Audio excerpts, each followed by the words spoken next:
We are unmuted. Okay. Oh. Hello. Now, okay, Chris, now tell us exactly your address, social security number of both you, your kids, and Jamie, and give us your credit card information, you know, everything. The whole shebang. Oh, fuck off. But Chris, I need the money. So does this guy in Half-Life 2 then beaten to death with the chair?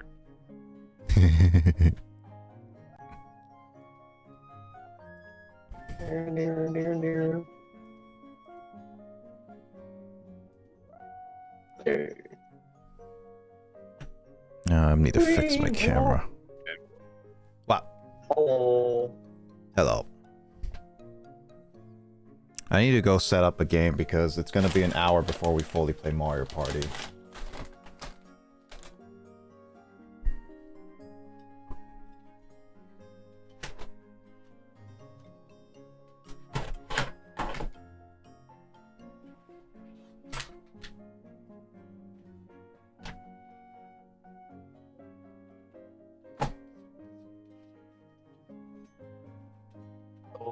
Oh.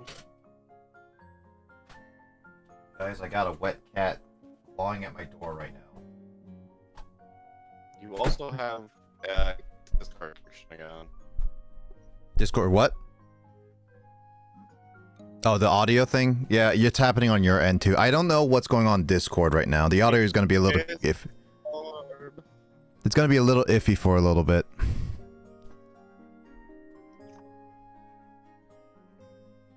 Switch friends.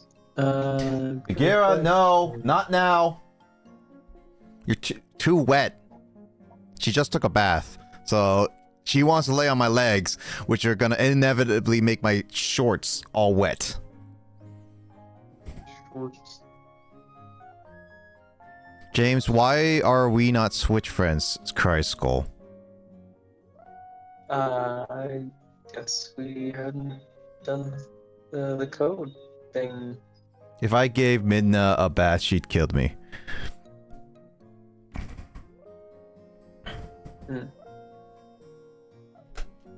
Well, cats should get a regular bath no matter what, though. Pets do. Well, they're self-cleaning. What? They're self-cleaning. Yeah, they self-clean, but it's still good to give them... They clean themselves, but they good at... It's recommended to at least give them a bath, especially with the soap and everything, because it helps get rid of any, like, fleas or anything of the sort, and dirt and grime that they can't exactly reach, because they can't reach everywhere on their body.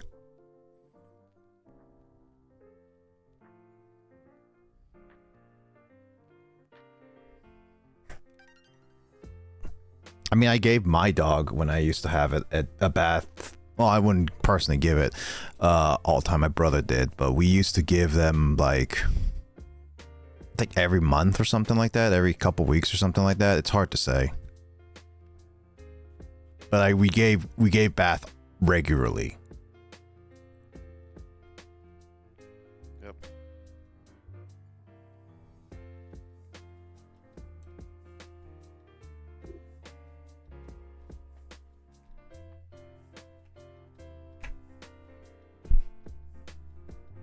Yeet.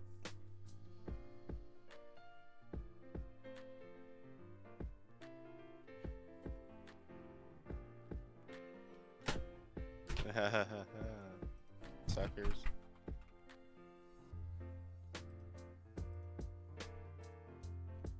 I'm gonna do Secret of Mana for a time being. No, Half-Life 2. I don't want to do a whole series of that right now. Alright. So. Unless you guys want to make a series right now.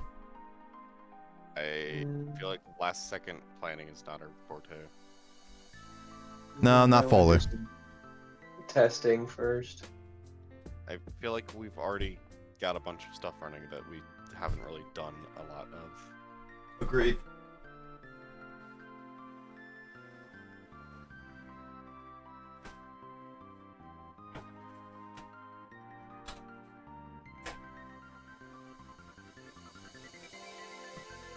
In that case, I'm gonna go play The new one. Yeah. I have been Game Pass though. Yeah, I saw it on Game Pass, but I'm like, Also, hey, Will. Well, What's on Game Pass? the new Call of Duty. Oh yeah, heard it's at least decent. mm, It's alright.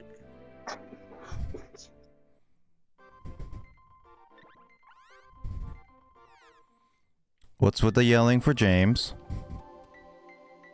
what? What have I done? Geez, I guess we just have to not pay attention in this game.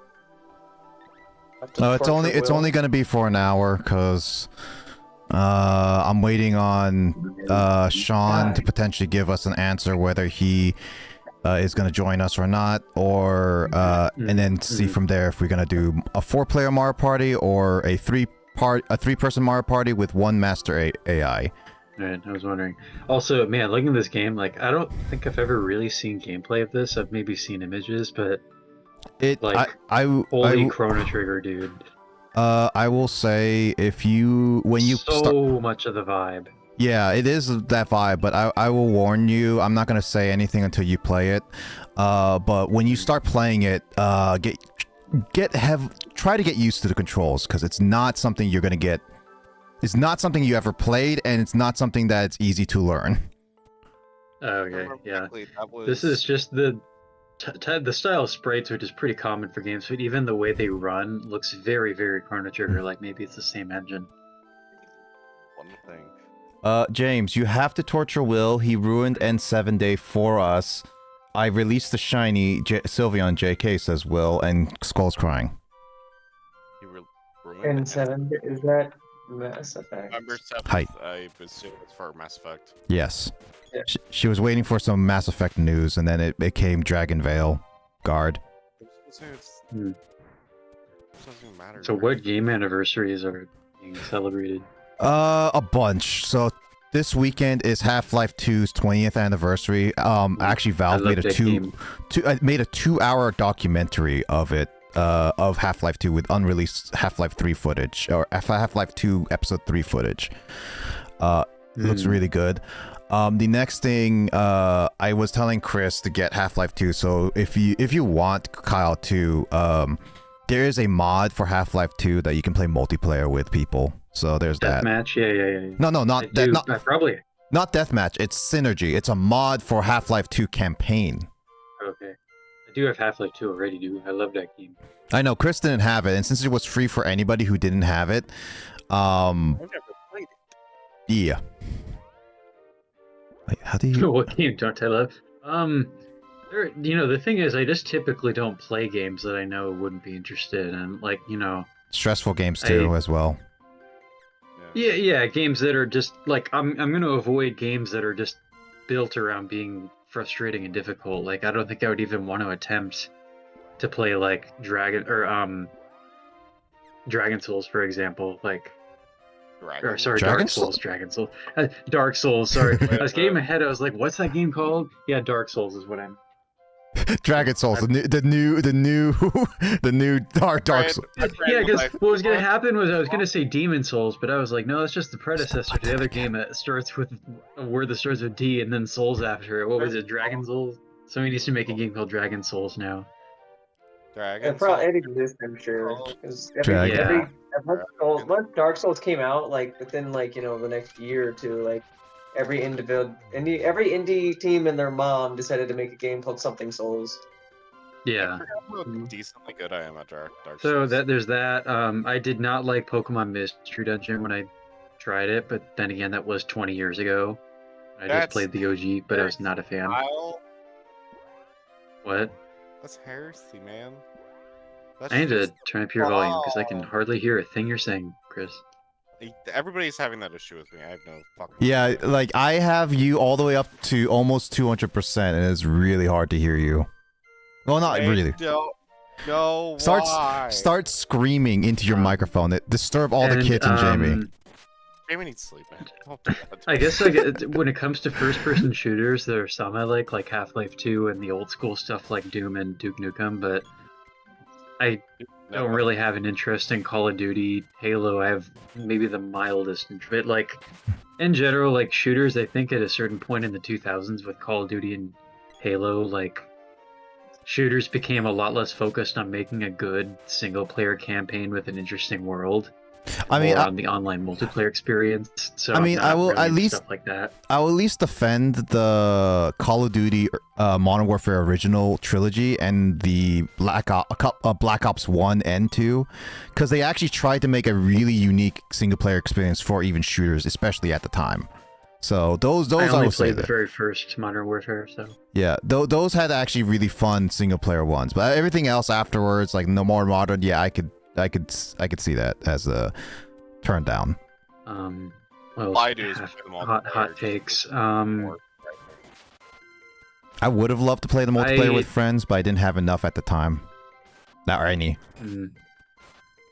Zombies in this one's pretty good, actually, Nick.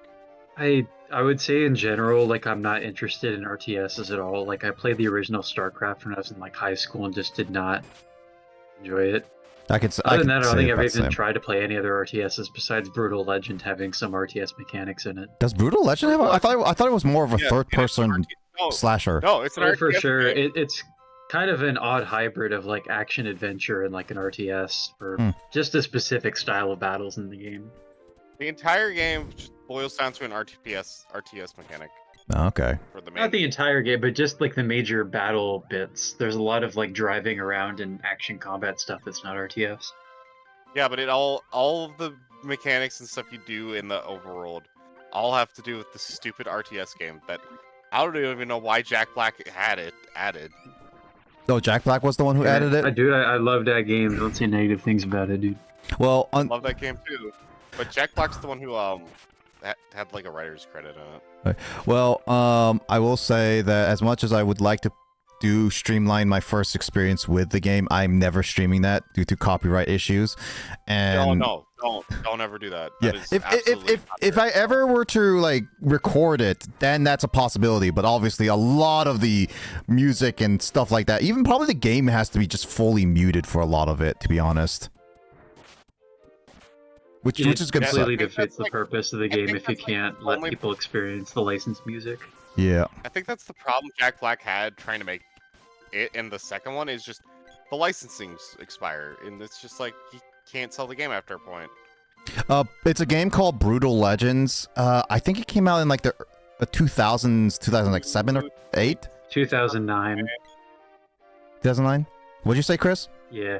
I was saying 2009. Yeah. It was 2009 because it came out when I was like a brand new freshman in high school, like fall of 2009. The reason why I'll never stream it, Skull, is because it actually not owns, but it actually has copyright music like AC/DC and it's the entire soundtrack. Everything in the game is copyrighted music. Yeah. Well, there is an original like composed soundtrack in like the overworld stuff, but yeah, it's like a fantasy game based on heavy metal with like a very large licensed metal soundtrack of famous metal bands. And that's unfortunately the reason why I can never like stream it, because obviously if I do stream it, that's gonna get me copyright strike multiple times to a point where my channel will get deleted.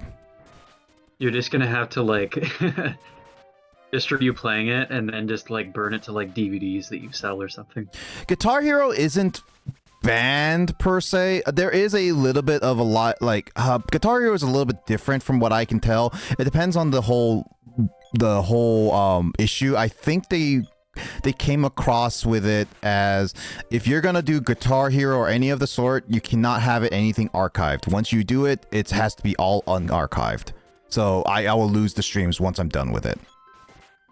It's not the point. Brutal Legend would probably be the same, yeah. First do it. Beat Saber probably the same too. Well, it depends on Beat Saber. Beat Saber's music are not copyrighted in the sense that they will strike you. They'll probably just take monetization. Like I know there's some Monster Cat ones, and Monster Cat is pretty open on people using their music as long as it's credited. They just probably will take your money if you were to upload it to YouTube or whatever.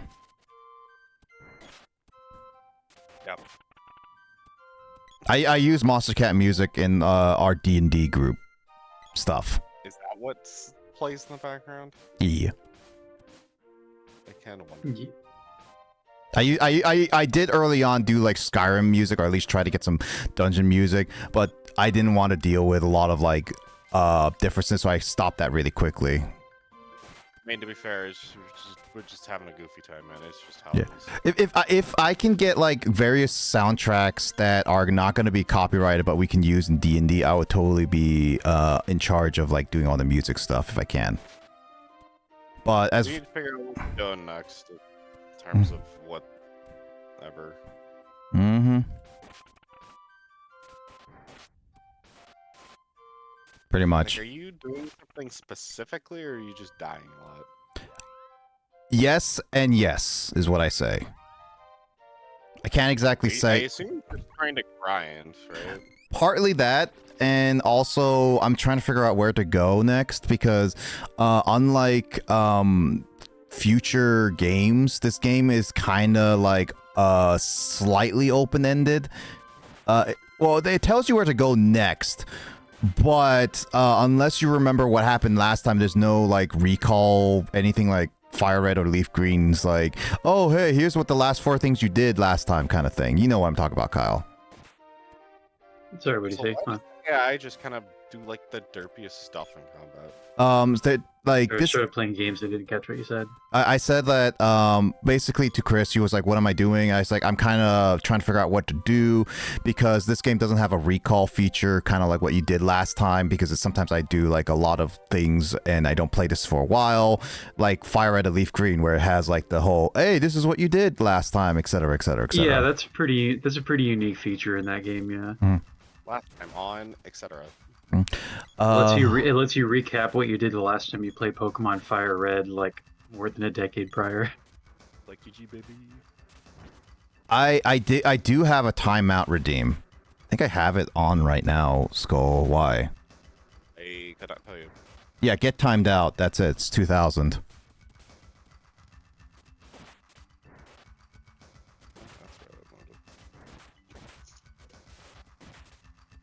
Also, Kyle, just as a heads up with Jamboree, because it's going to be start a little later, I'm probably going to put on like 10 turns just so it doesn't get too late for you. Okay, sure. Yeah, it's going to be much shorter. For me. Unless you want to stay up till like past 11. I've done that before, but I think Sean's the one who tends to not be up really late. I mean, it's up to you guys if you want to do 10 or 15 at the end of the day. The boards are going to be like either a Bowser board or just Goomba let me fly board. to Japan real quick so I can just play the game while it's only like afternoon my time. Ooh, you'll be heavily jet lagged. Let's see. I want to time someone else out, aka Will. Damn, you're salty at Will today. Mm-hmm. Digits stay up late. Wheeze, says Skull. Please, Kyle. What if I don't feel like it, dude? I'll Please, sick. Kyle, I will sick Jamie's and Chris's kit children on you. They're little munchkins that will cause pain and suffering. My dad currently has my son. Oh, well, I feel sorry for your dad. He might have a. He volunteered. He wanted to spend the night. I don't know what to tell you, man. I feel sorry for your dad. My daughter's asleep. Yeah, well, they still are little gremlins.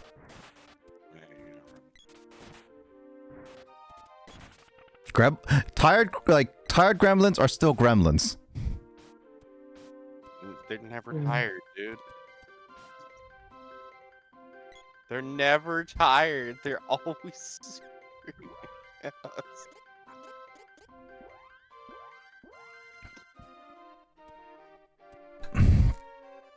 What did I do? Ow! What did I do? What did Will become? Eustace? Eustace Bag? Stupid dog, you made me look bad. I still fully believe that if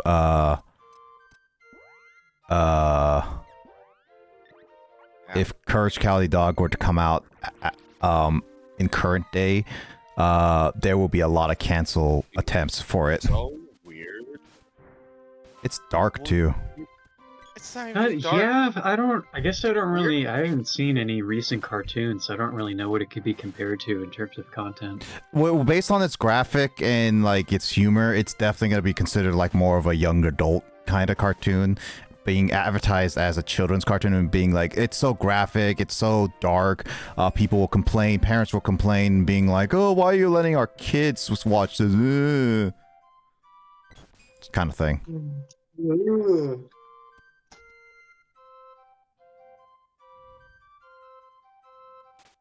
Thing is, I feel like a lot of the people that would be having children now or young kids now would be the types who grew up watching Courage anyway. Exactly. So they wouldn't necessarily object to something like Courage because they have. I think people who grew up with it have a better sense of like dealing with it compared to people who were very, very sheltered. Well, I guess the point I'm making is that like parents of young kids now would like, if they're the age that grew up watching something like Courage, they wouldn't necessarily object to their kids watching kind of dark cartoons because they'd be like, I watched a very similar thing when I was a kid, so no big deal. I mean, I'll be the same thing. Scooby-Doo is dark. And frankly, there's a lot more objectionable content that their kids could be exposed to if they're just like on social media or something compared to watching like a, studio produced TV show. Yep. Yes, Courage the Cowardly Dog. It's a classic show. If I have kids, will I show it to them? Probably. But when will I show it to them? I don't really know, honestly. It's a fairly dark. I got scared with so many of them, and not You're just like, the slap. Cowardly Dog. I'm gonna tell my kids this is Scooby-Doo. I mean, there is a Scooby-Doo crossover, so you're not gonna be wrong on there. There is indeed. I didn't hear bad things about it, so.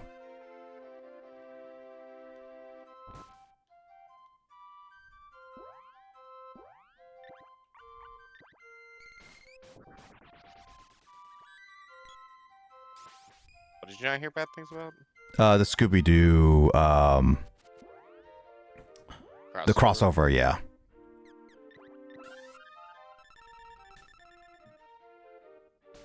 Scooby-Dooby-Doo, coming up. What's new, Scooby-Doo? There it is. What's new, Scooby-Doo? I didn't realize What's New Scooby-Doo helped save the franchise, honestly.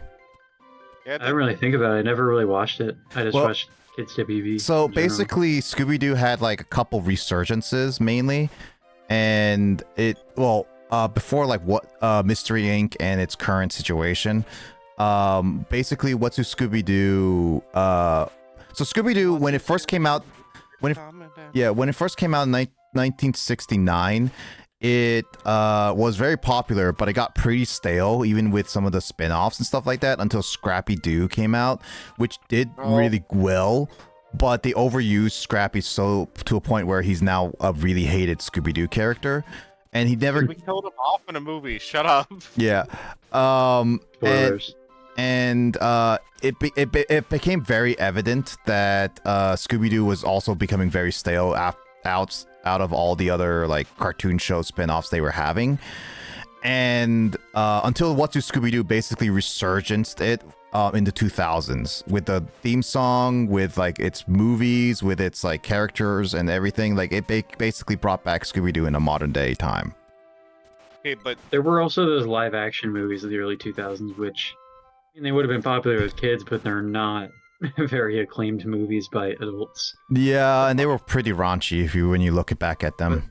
But that's just kind of like, a lot of the movies that were advertised to us as kids, like on network TV, that we ended up like seeing in theaters, like we were sold on a lot of really dumb live action and animated films. I mean, a lot of the kind of really lame DreamWorks stuff. I mean, to be fair though, as long as they made money both on like ticket sales and like DVD, VHS sales, they didn't really care how crappy they were, which I kind of miss nowadays, of people being like, it's mainly meant for kids. And I do agree, some movies are designed for kids. Like, just because adults want to see it doesn't mean that you should judge it because you're an adult. It's like, it's designed for kids. What are you gonna do? like make your own version of being it. a professional movie critic who has to review movies intended for children is such a silly thing. Like, I learned that Pokemon, the first movie, was panned, but like all the adult critics writing about it saying, "Oh, it's so dumb and silly," and I'm like, this movie was made for kids who are like 5 years old. Like as long as Pokemon go pew pew in it, the kids are gonna love it. It's not. There's no murder. There's no action. There's no serious drama. Like, dude, it's just a kids film. It's the same thing with Space Jam. That was panned horribly by critics, but a lot of kids, even that grew up then, nowadays are just like, oh, I love that movie. And to be fair, I mean, there are kids' movies that are like really good for people of all ages, and I can understand why adults would be like, why can't all movies meet that kind of standard? Like some of the better Disney and Pixar and Ghibli films.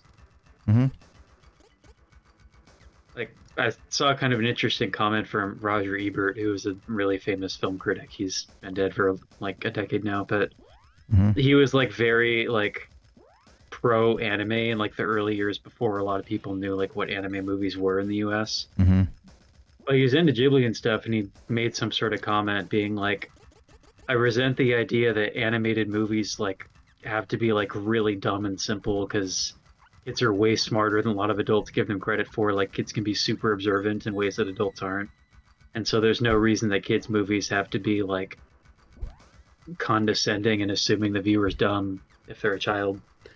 There's no reason to pander if...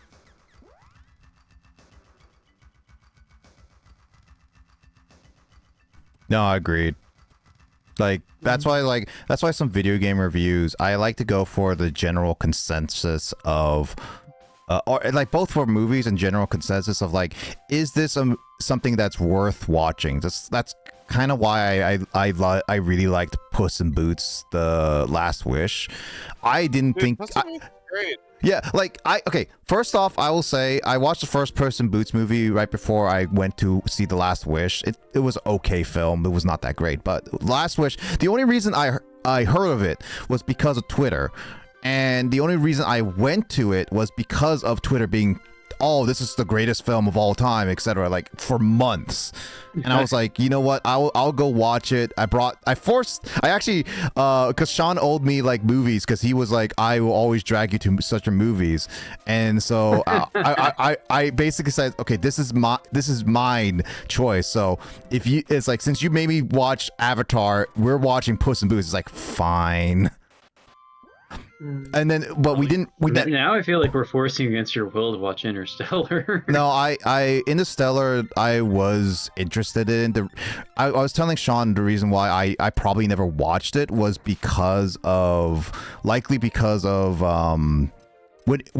Interstellar came out. Like, it came out like 10 years ago about this time, and this was when I started literally university.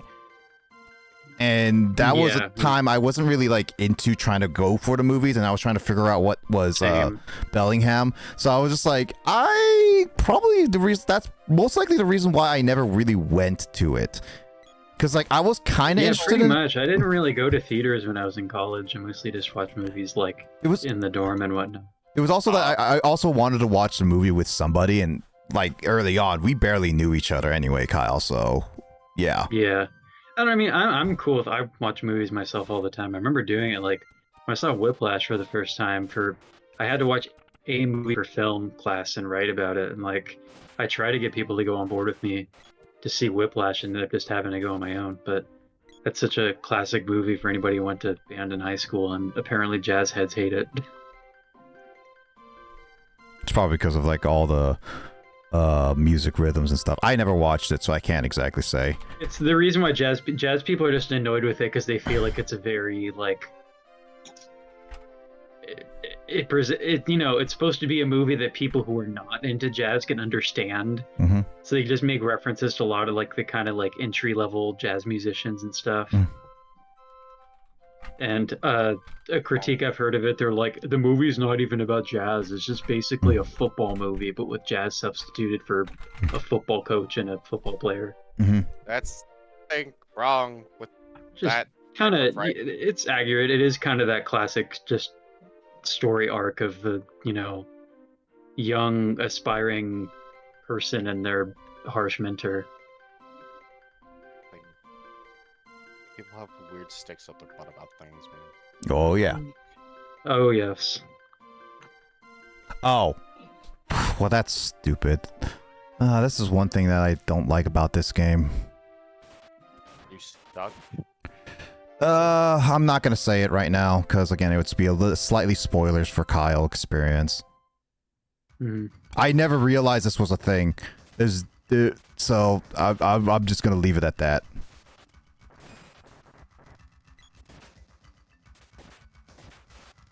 You say so.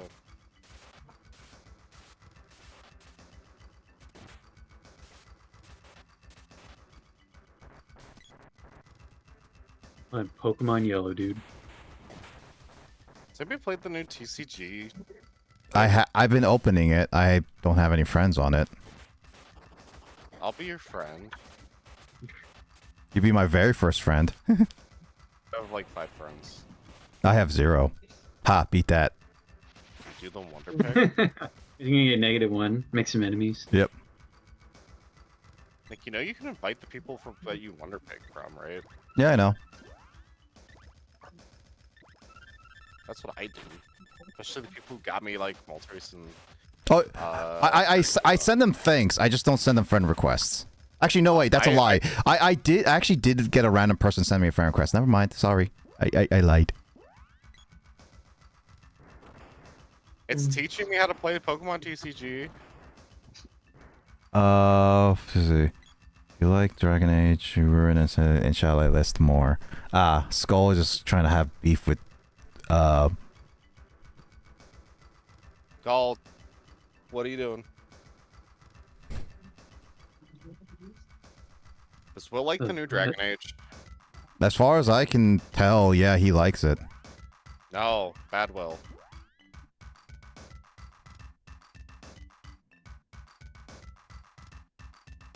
Is liking Dragon Age a bad thing? I've never played this game. It's just a new one. Really bad. Okay. Have you played the other Dragon Ages? Ages? Not as good of a game as Dragon Souls. Or Dragon Warrior. Played the original Dragon Age Origins. I've played a crap ton of Inquisition, but never beat it. I don't like it. I love it, says Will. You love that game, Kappa. Will, you're liking a game that has absolutely no replayable value to itself, ever.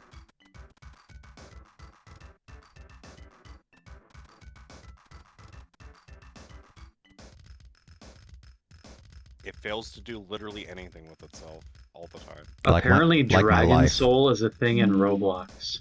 Not surprising.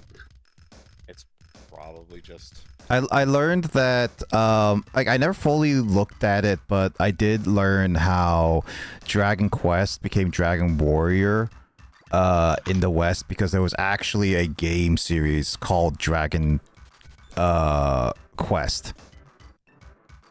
Sounds right. Yeah.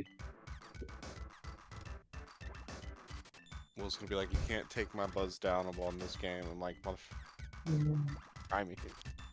James, have you played Dragon Age? Yeah, I played Dragon Age Origins probably at least halfway through, but yeah, I was just... I think I got stuck on an encounter where I just kept rerunning it over and over again. It was just like, this is just not going anywhere. You know what's funny? You know what's fun? It's funny, I owned Dragon Age, like, Origins and Dragon Age 2 a long time ago on, like, the EA Origin, when it was called EA Origin. And I tried playing it on my very first laptop, which was called a Dell Inspiron, back in, like, 2011. And I couldn't play, couldn't really play it, so I gave up on it, and I never decided to go back on it when I already had, like, a good laptop on, right before I went to college. Or university, so. Played it on a literal fucking piece of crap that had no graphics card. Hey, it ran enough for me to see some of the stuff, and I can lower the graphics. I even got to play a little bit of GTA 4 on like 30 frames or less on that thing. I mean, it's, you know, computer I'm currently using is the only gaming-based computer I've ever had, so, you know. I always just made do with the computers I had before. and just never played super demanding games. James, what is wrong with your Half-Life 2? I don't know, man. It's supposed to be Dr. Breen. I know. I can recognize the head. I recognize where you are. What the heck happened to your Dragon? Like, not Dragon Quest. Like, Half-Life. What are you looking at? Oh, James put it in the DMs for Chris and I. Oh, okay. Does he also have a white screen of weirdness? It never happened before when I, like... It could just be graphics being too good. Sometimes too good graphics does kind of screw old stuff. It could be. I don't know why. Giving you my... Why, dude?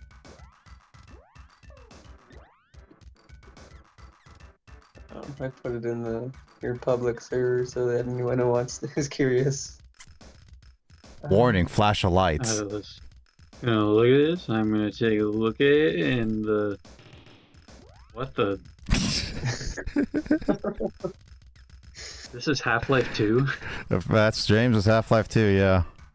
It's like something out of a David Lynch film. I was actually made it through like three loading zones worth of a level, like by just kind of walking through. There were some parts where I couldn't really see where I was going because the doors and the walls don't have textures. So like, I could only see like scatterings of things like railings or ladders. So I just like stumble around. Yeah, I think you might have to fix it a little bit. You might have to like change a little bit of your graphics card and stuff like that. I fell off the roof 4 times because I couldn't see where the audience was. So.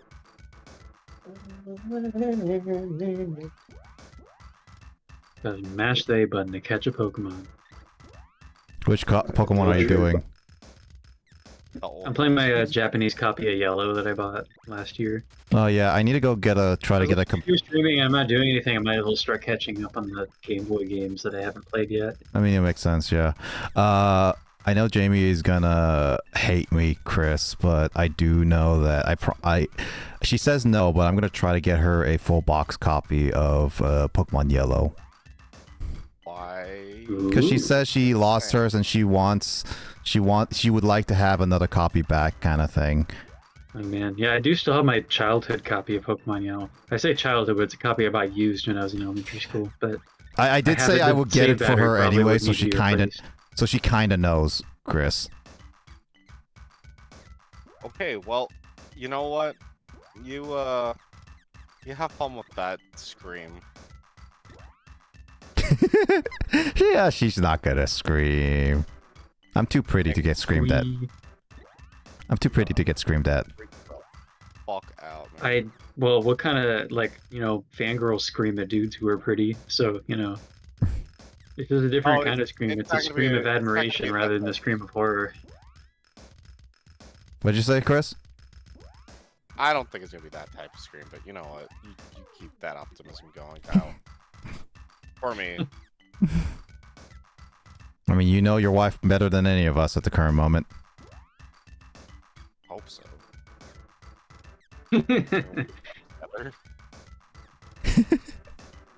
I would question that, yeah. To be fair, I was just explaining the type of fangirl scream that exists. I was not saying that Jamie would be doing a fangirl scream in reaction to Nick existing. Jamie's screams are squeezed, you know that. It's funny because I did catch her scream, not a scream, but she yelled at me on the stream once. I gifted her, like, I think Overcooked 2, and it was all on Chris's, like, mic, and I just heard you like, Nick! And I was like, did she get it? It's like, Chris was like, yeah, she did. You know how my answers work. Yeah. So I was just like, huh. Yeah, no, that's the kind of things I would expect from her.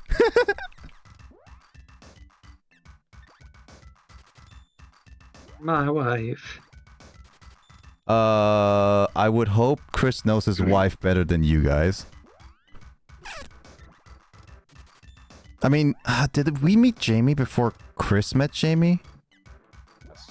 Okay, yeah. So we did know Jamie more than him for a short while.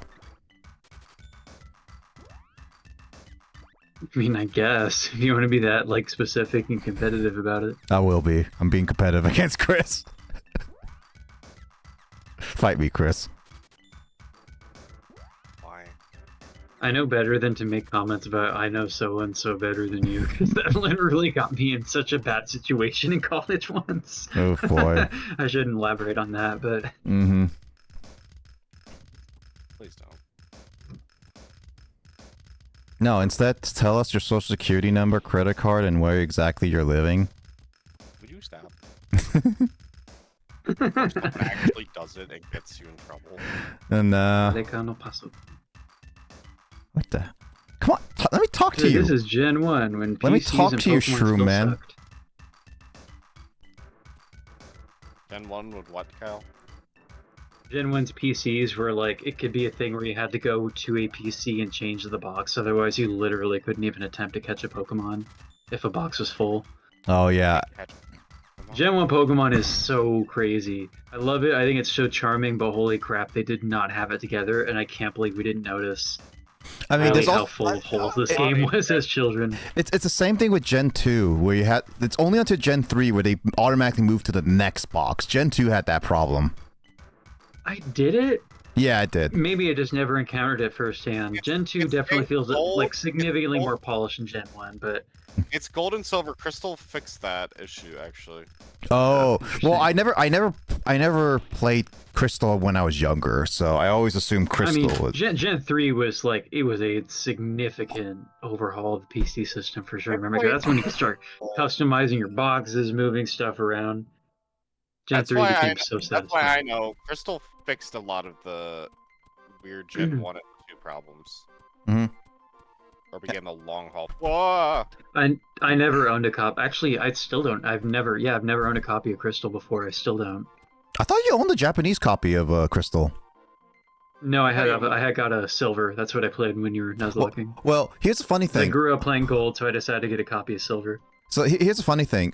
Japanese game Crystal is actually a lot more, I wouldn't say sought out for. It's more like an aesthetically pleasing cartridge, because unlike American copies, there's actually the chip is actually customized with a Crystal logo on the back. Don't you also I probably have seen Crystal up close before at the stores in Tokyo. What, I just Chris? don't remember. Don't you also have better shiny odds and things in the Japanese version? Possibly. Plus, there was I'm not sure. the Celebi event, right? That was Japanese exclusive. At the time, yes, it became American possibility with the whole 3DS versions. There's also the fact of Japanese Crystal is the only one that had like Wi-Fi capability, so there is an actual cut room in specifically in the American version that was in the Japanese one, that if you hooked up your cell phone, because they used the cell phone for Wi-Fi signal, you could trade wirelessly. Yeah, I think I remember that, because it's, you know, when I played Vietnamese Crystal, it's based on the Japanese version of the game, so I was super confused about why certain things were different. Yeah. Until I realized. Mm-hmm. How you do? And except all those Japanese things, like, completely destroyed Vietnamese Crystal. Like, I think one of those special little features, like the Wi-Fi based thing, it's in Goldenrod City, right? Yeah. Yes. It's like a special building, and I think that building literally crashed the game every time I entered it. In Vietnamese, I was like, oh, I'm going to avoid that. What one day I still plan on doing, getting the file. I still have my bootleg ROM. I wish we had like the original like ones that my brother and I used to have. The sketchy game your brother and you grew up with. Yeah, at least the gold version. I want you and I to play through it. Maybe do like all of us do a randomizer race on it, and see how that goes. On a similar note, I was grabbing my copy of Yellow and like moving my Game Boy games around today. I forgot I never showed you the sketchy Chinese bootleg games that I have that I brought back from Japan. Mm-hmm. That I told you were left in my apartment that I lived in. Like, oh yeah. They're just these 3 games that are like 50 and 1, and they're weirdly shaped and they don't really fit into an actual Game Boy very naturally. But I remember just turning on one once out of curiosity, and it's just like if you ever saw like the angry video game nerd of Action 52, Yeah, no, I know exactly when you where it's say just that 50 long and list 1. of games and like all of them were pretty dumb. Yeah. Like it's pretty much like that. No, Like there was I've one seen that, cartridges. Like Pokemon was on the list, and I looked it up, and it was basically just like a really dumb 2D platformer you're playing as like a poorly drawn Pikachu. Oh, you know, I've seen those cartridges. I played those cartridges. I think I didn't own them, but I've definitely know people who've actually had them before. Oh, okay. Well, I guess now I feel like I feel like the situation is less significant and special because you've already seen it, man. Well, It's supposed to be a really cool first experience moment. Damn. But now it's nothing, dude. well, you can first experience it. Like, it's not the same, man. First, find a cave. Oh, I already took that thing upstairs. I'm sorry, King. I already went into your bedroom and stole your thing. I hope you're okay with that. That sounds like the Peach's Triple X in Mario RPG. I'm surprised that they even kept that in the new release of it. Is it actually? Yeah, but it's Yeah. in English. It's not as like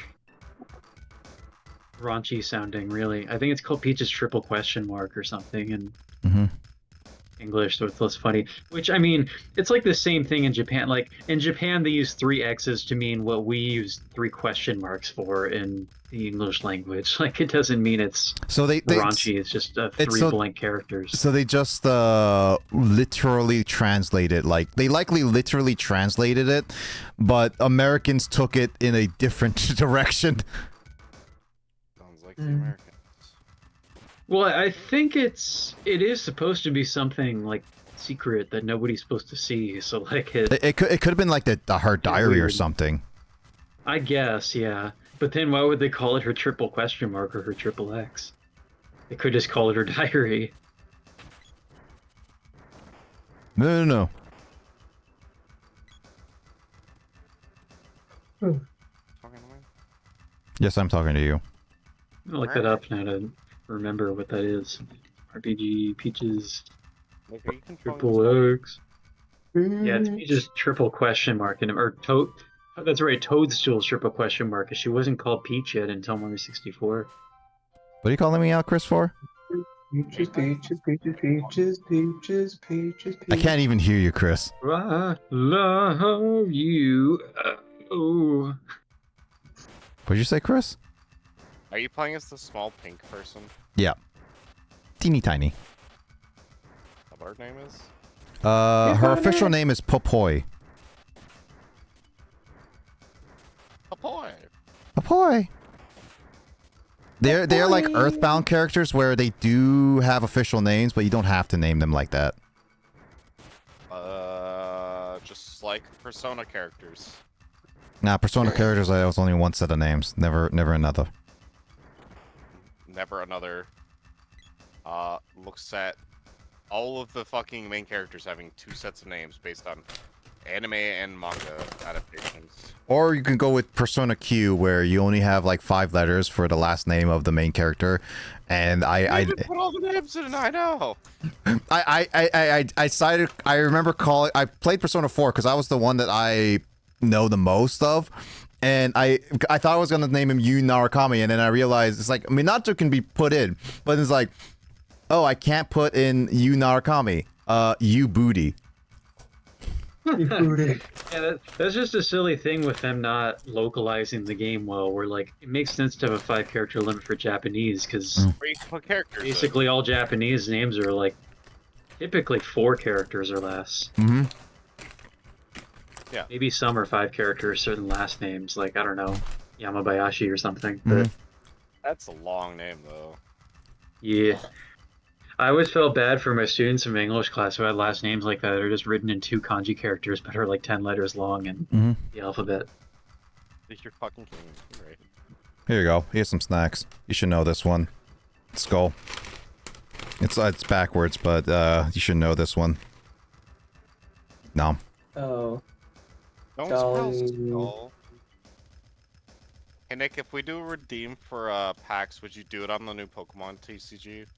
I have to get it, and I don't know if I'm gonna get it right away yet, but I would. down. Gotta catch 'em all. Just a question. You don't have to do it.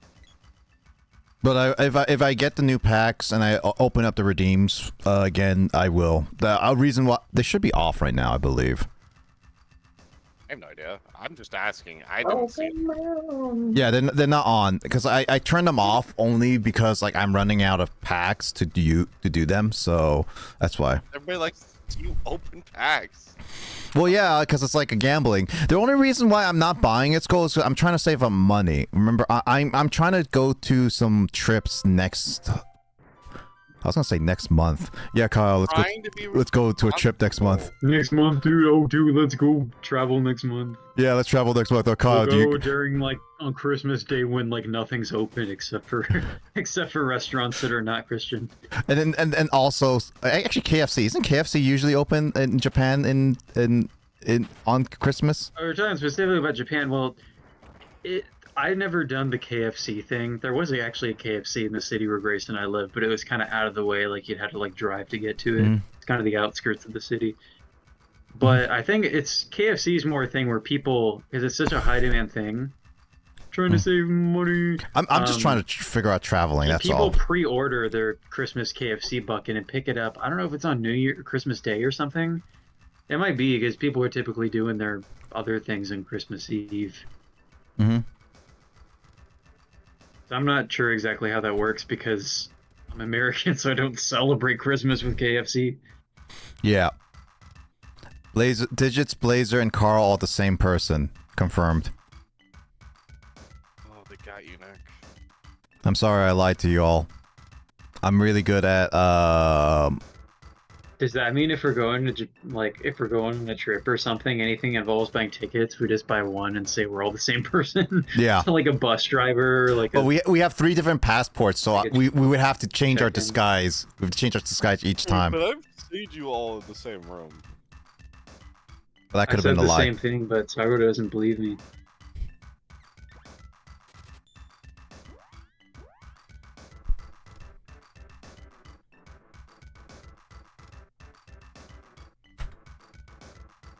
Oh, okay, so it's this way. I wish. It's just TGI.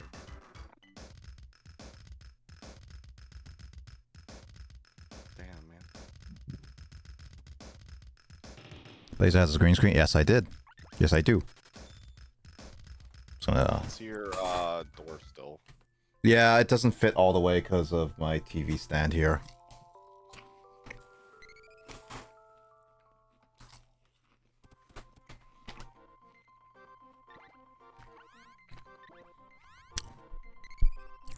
I just want to have more excuse to use it, is all. I mean, nobody can blame you for wanting to use your actual stuff. Mm-hmm.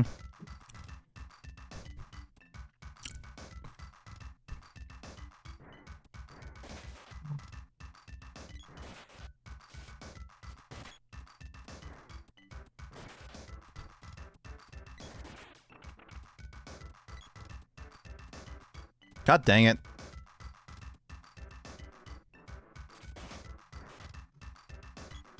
Level grinding. It's like a staple in all JRPGs. Yeah, we're basically doing the same kind of task right now, which is really funny. Mm-hmm. If there's an RPG that you can never need to grind, and that means you can skip every single enemy except the bosses. I mean, I guess more modern RPGs are trying to like reduce grinding in all the ways they can. Like, and newer Pokemon games have done the thing where just catching a Pokemon gives you EXP, or like everybody can get EXP. Like, which I mean, catching the Pokemon was something I've always wanted in the older games, because when you catch a Pokemon, it just like doing all that battling and not even getting a single experience was a pain when I was a kid. Yeah. You're literally gaining experience in life by catching Pokemon. Mm-hmm. Digits, why does Japan believe we celebrate Christmas with KFC? No, it's Japan that celebrates Christmas with KFC.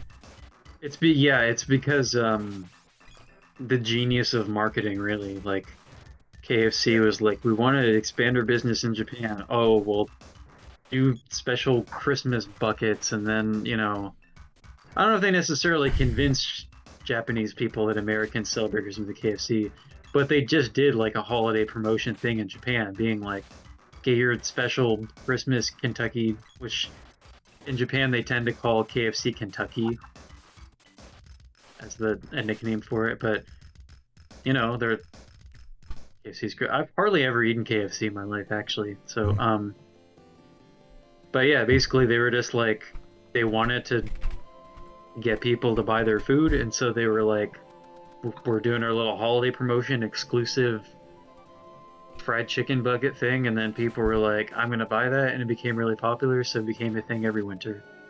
I mean, to be honest though, that you may have only tasted the KFC here in America. I think I heard like Japan KFC is like way better. I never had KFC in Japan, so I can't say. KFC here can be slimy, but it also depends on which store you are buying from. But I guess I would equate the equivalent of the KFC thing is that, like, chicken teriyaki is not a thing people eat at all, ever, in Japan. Like, if you mention to Japanese people, like, this happened in conversations with exchange students, like, they're baffled when Americans even name teriyaki as an example of a Japanese food, because it's, like, not something they eat. Like, they think it's just, like, American food. But it makes sense that, like, why that would be such a popular thing, because it's, like, when Japanese food and Asian food in general was first, like, being introduced to, like, Americans who are not of Asian descent, it's, like, it's much easier to convince Americans to eat chicken than it is to eat, like, raw fish with rice, you know? I mean, it depends on the fried chicken place, but KFC is just the more popular one. Yeah, I can see that, Craig. Taco Bell and Jersey Mike's is your favorite, Skull, for fast food?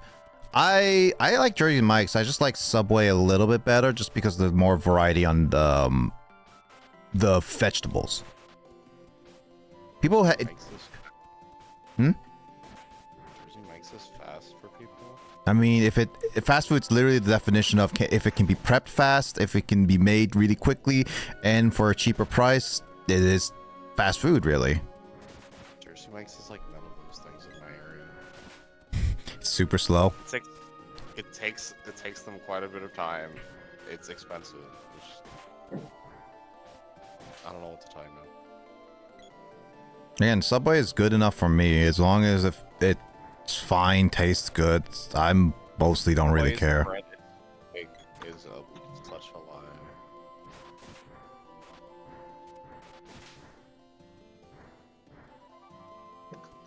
Queen, how dare.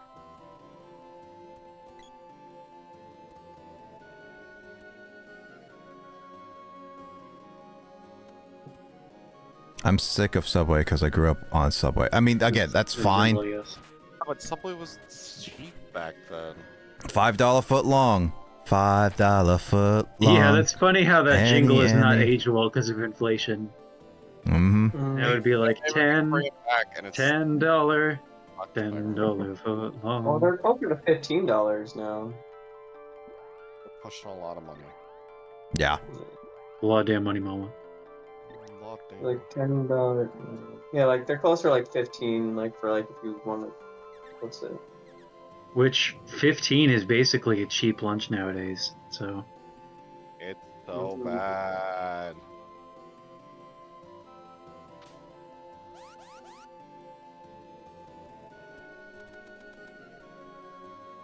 Yeah, Subway is like $20 for a meal.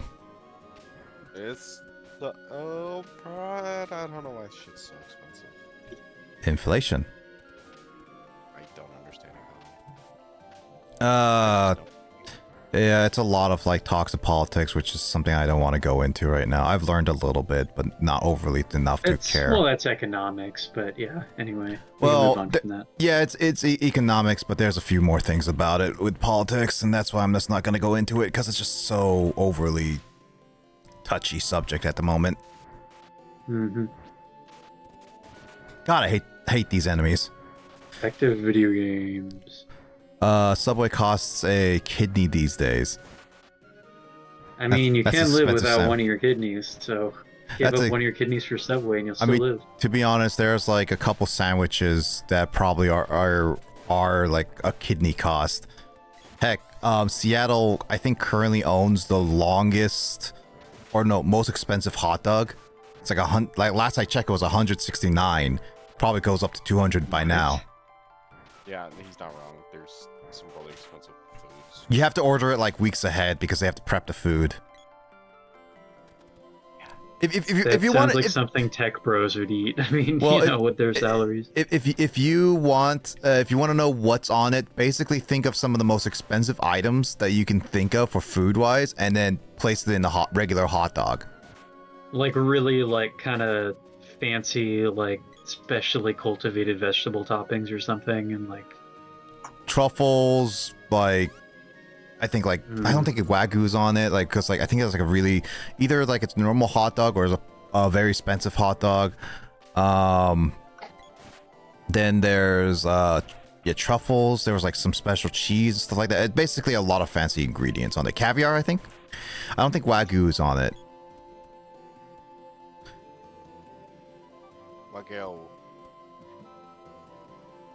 Wagyu.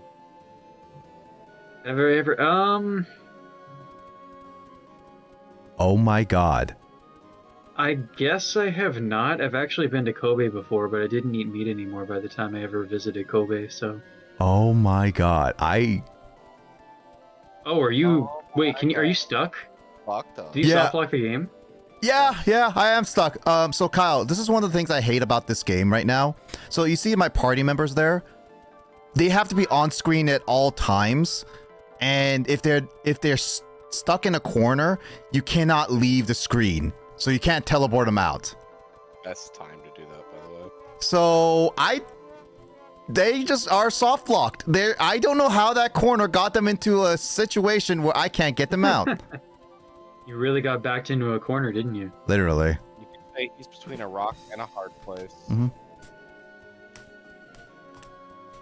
Where's Justin? I know he says he wants to be on here. Have you saved the game at all this whole time you've been playing? Oh no, I've saved the game, and luckily with the SNES Classic, I can also do the save states. But I did save.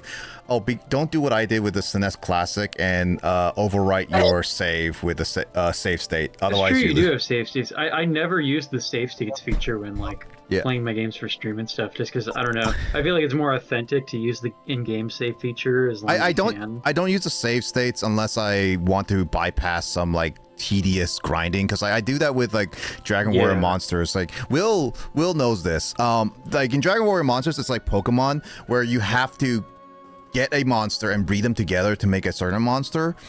And I forgot that there was a way to bypass some of the annoyances, but getting monsters is really tough because you have to gamble in giving them meat. So it's a gamble whether you get them or not, and they can only be on like certain dungeons and maybe on floors, so you have to go back and forth all the time. Getting the right gender, eggs, level, and all that stuff is also a tedious thing. Like I did save states just to bypass a lot of the tedious going back and forth. I even bypassed because every time you breed, you have to save. And so if I don't want a specific like type of monster or gender, I would have to restart the save state. Those are the times I would be like, I just bypass the tedious parts. Huh? What? Sorry, it's just the way you said that made me just kind of blank out. This just sounds really interesting as a statement, I guess. I didn't realize until you brought it up with the glitch and everything that you were playing this on your classic console. Yeah, because like I remember, I don't know if it was James. Like, man, I gotta get back to it because that's the same console I have this game on. I don't know if it was James or was you that said I should play the digital version I have, which is the SNES Classic. I asked whether I played. Saying that, so it must have been James. Yeah, I asked whether I play the physical or the digital, and then it was like one of you said digital, and I was like, okay, I'm playing the SNES Classic then.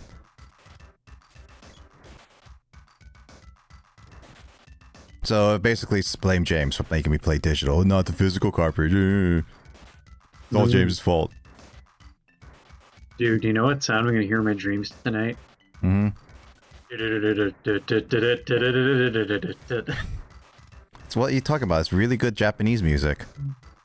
I mean, to be fair, it's better. It's more pleasant music than the distorted Ocarina of Time four-player playthrough, and I just hear that music in my head like for the rest of the day after hearing it for hours. Brr. Wah. Oh, like all with the Yoshi music. Wah, wah, wah, wah, wah. That's that noise. That's really unpleasant. Yeah, no, like when we first tried the N64 online, I wanted to play the Yoshi's intro, and it was like the wah instead of the Oh, it's Ray Yoshi's story. Yeah. yeah wah, wah, wah, wah, wah, and it instead became like wah, wah, wah. It's like it was so out of tune. It was like this is nightmare fuel. Not Wario, it's the Yoshi's story. Sorry. I do want to play that game at some point. It looks pretty chill when it's not cursed. Yeah. James was playing the water temple again. Why? Oh yeah, I ended up getting one part that I got stuck on. I realized that there was a part where I was like, oh, I could have just done this. I'm like, wait, I know that. I was like, why did I don't know. It wasn't even like a super convoluted part. I just skipped over something. You've done it. I mean, technically, James and I did do it, but I had to look up a few things in order to get around to it. It was also late at night, so James and I were pretty tired. But apparently, you can really stun lock the boss enemy. I've learned that if you if you put them in the corner and keep spin attacking them, that boss gets stuck in the corner. Oh, the amoeba thing. Yeah. I kept trying to pull it, but then it just kept falling back in the water, and I'm like, God dang it! Oh, I was just mimicking the noise with what happened when we first when the N64 library first came out. We got it and we paid for it day one just to try the N64 library, and it was both cursed and funny at the same time, and that would birth the whole 4-player ocarina.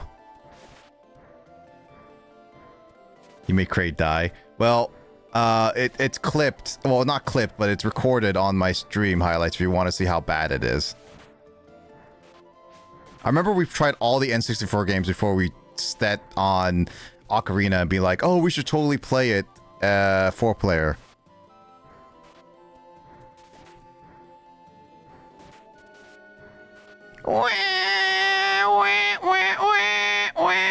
There you go. Gonna make a soundboard of that to torture everybody. That's what Skull is asking because Kraid was dying. So apparently she wants me to kill Kraid. It sounds like a really angry Elmo or something.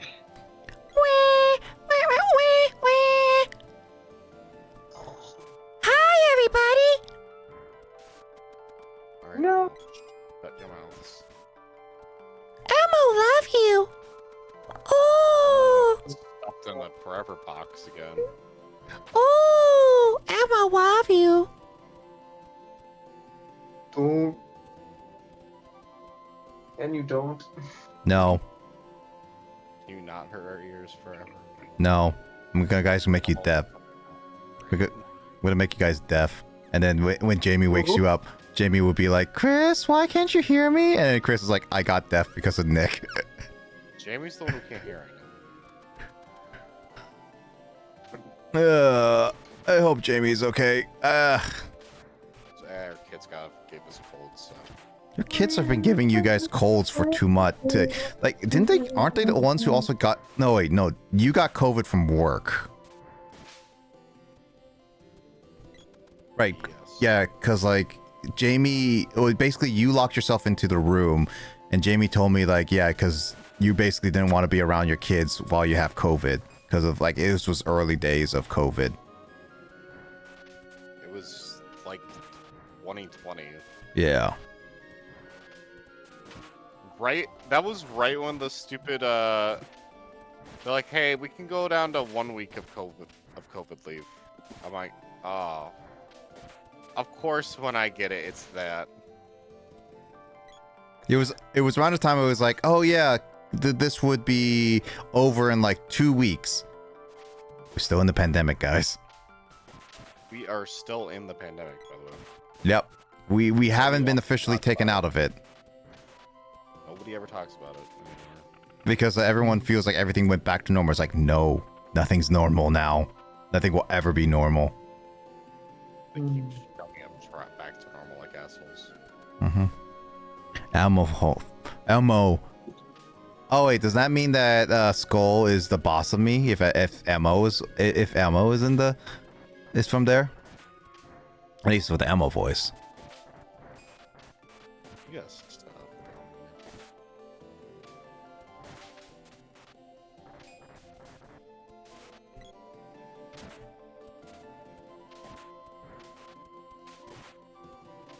I'm waiting for Justin to join the call so then I can decide what we're doing for Mario Party. I said around 9 and he has not joined the call.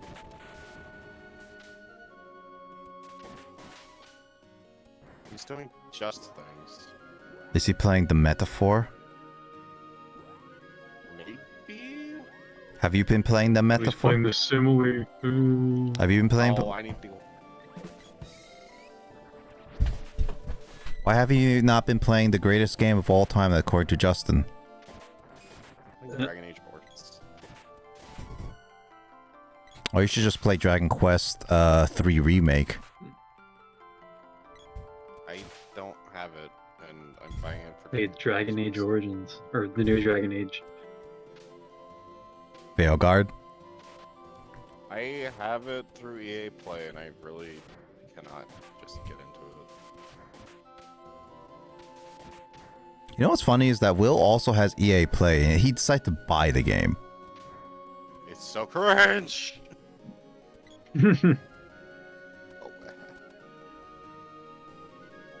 Cringe. I don't know how Will can sit there and say he's having a blast with it. Man, it hurts. I'm just playing Fallout 76 instead. I am very interested in the Fallout games, but I have Fallout 3 New Vegas, and they are not optimized for playing on newer operating systems at all. Like, I mean, people Fallout... who are pretty tech savvy on Steam have tried to figure out ways to alter the code to like get it to run right, and just it's a lost cause basically.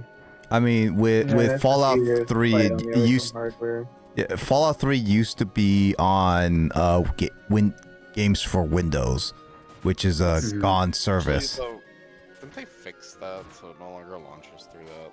I'm not 100% certain. I thought they had a random update for it within the last year. We're shit talking Will's games, by the way.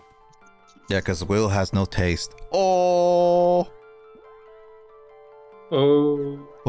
Like, if you really are curious, I would actively encourage you to go watch like a few conversations and remember that the world is supposed to be ending.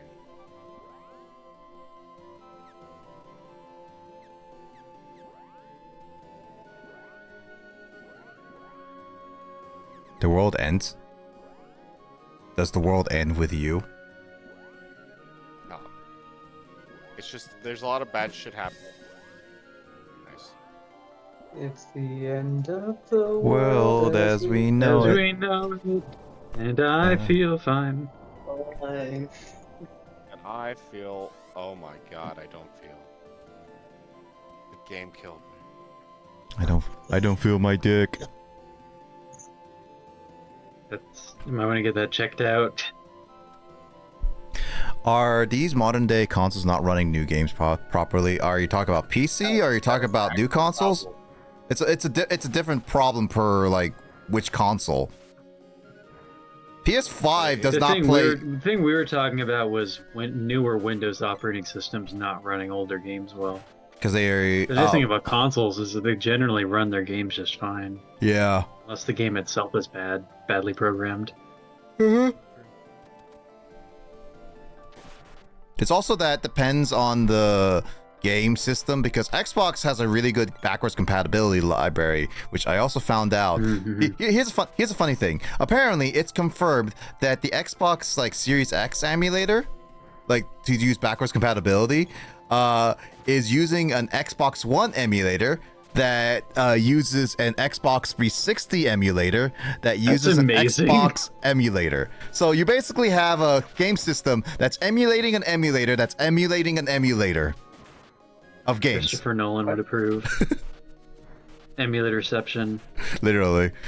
But unfortunately, An PS5 emulator is within not. an emulator within an emulator. PS5 does not backwards compatible with PS3 and lower. Lisa, you might want to see a doctor for that. I am a doctor. There you go. I'm a Doctor, give I'm me a the doctor in Dixception. There you go. What? I don't. What is happening? I've seen your penis. What? The what?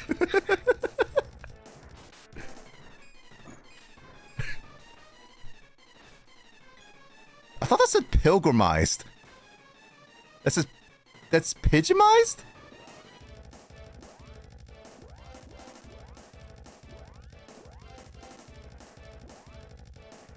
Why are you guys so tiny?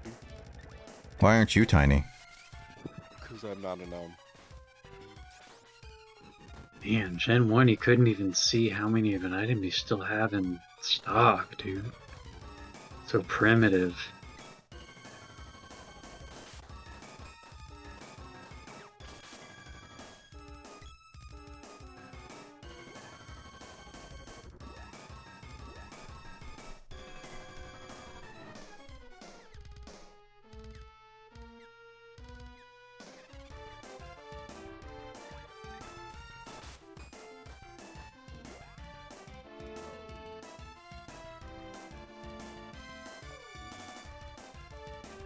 What the heck? I got a screen What tear. is going on there? God, things are looking a little choppy.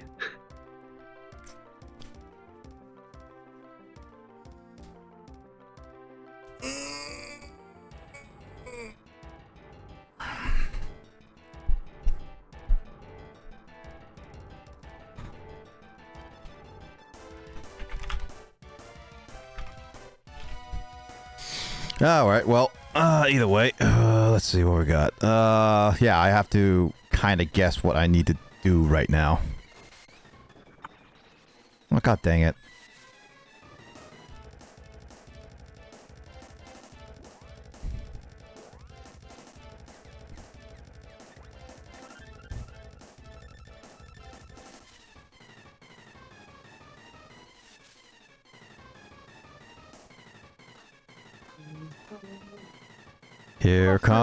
Here comes Johnny. Here's Johnny. Here's Johnny. Or something, whatever she was doing. That's basically what she was doing. Yeah.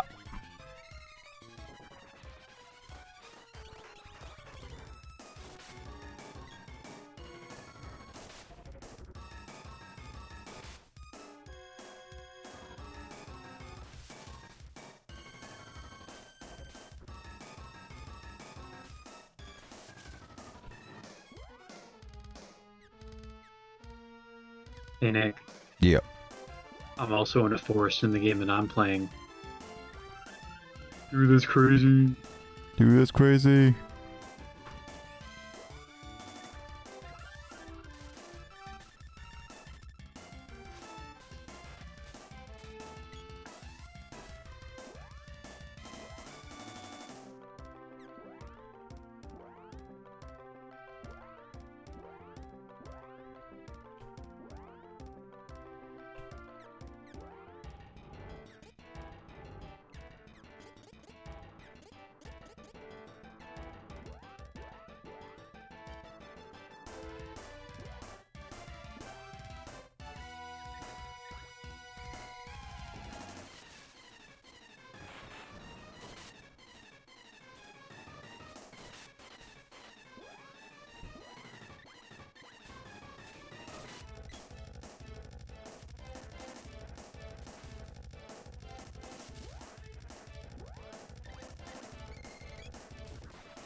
Learn horn attack.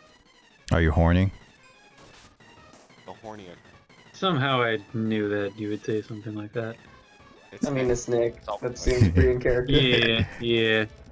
I'm trading a Nidoran male. 'cause I it'll don't help me know. survive. I know, that's a pretty horny Corruption. response.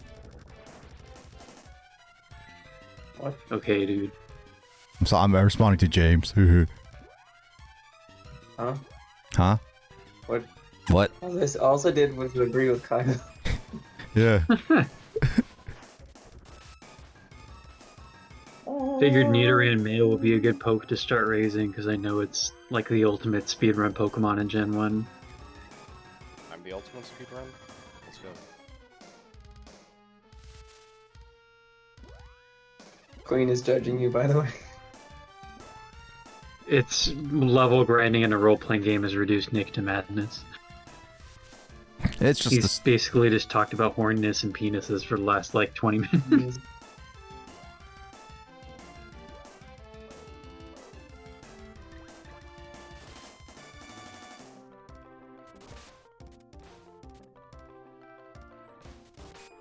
very typical, though.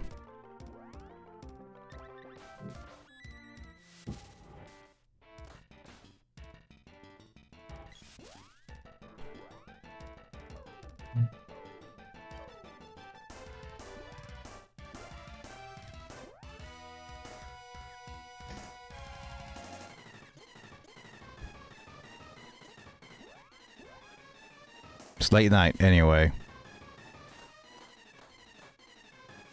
Well, this isn't official dorm quiet hours, really, unless it's dead week.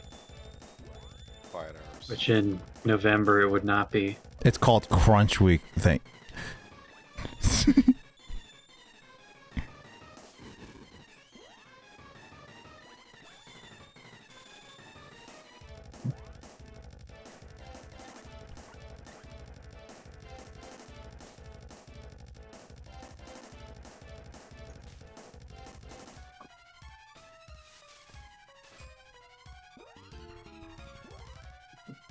How long have you been fighting this for?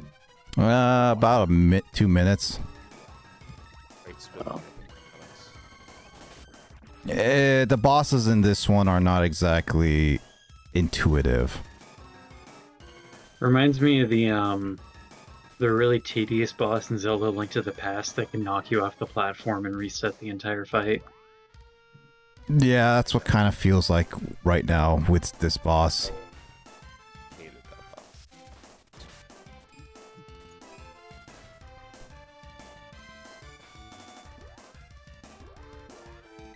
Pikachu's smiling now. Pikachu. Got Pikachu to like me more.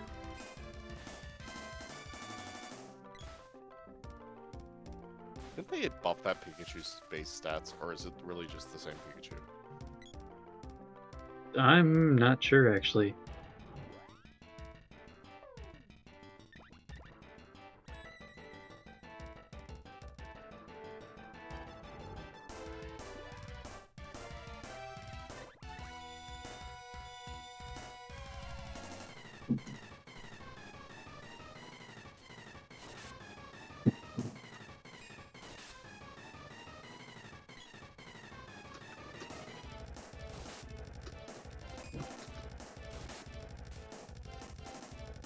When was my mind never in the gutter?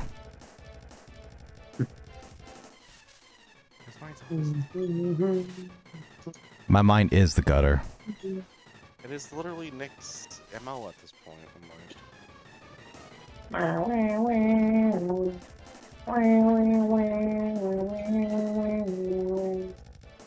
Ah, so the walnut is the MP, right?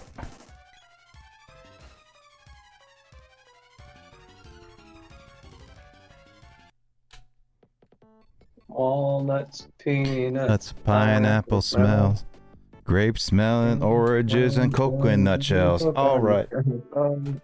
Walnuts. Play Star Fox 2, dude. I beat it. Did you beat it?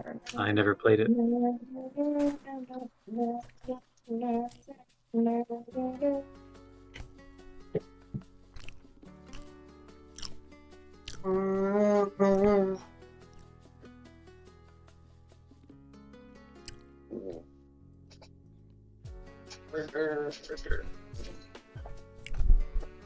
Alright, I'm gonna BRB really quickly and get set up for Mario Party.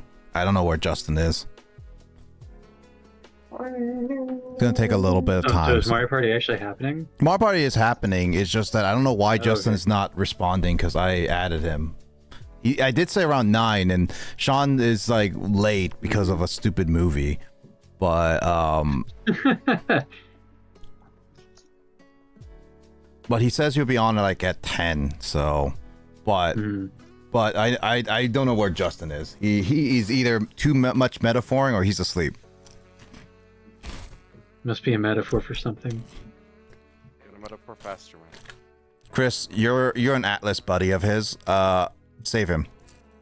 I literally cannot do it. You can add him. If he's deep in that sauce, he's got to stay in there. Are you trying to cook him? No, I'm just. Well, let him cook. He's lost in the sauce. Let him be. No. All right, I'll be right back. Why did Kraid start singing that too? Because it's a classic. Anyway, I'll be right back. Walnuts, peanuts, pineapple smells, grape smelling, oranges, and coconut shell.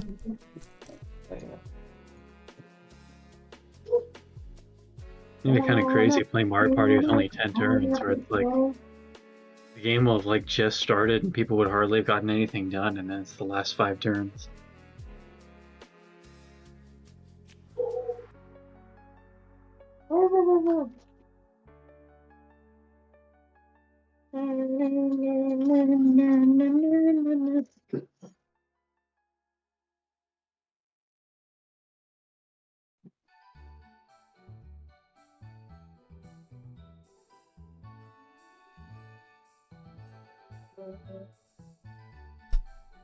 A badger, mushroom. A badger, mushroom. Look out, it's a snake.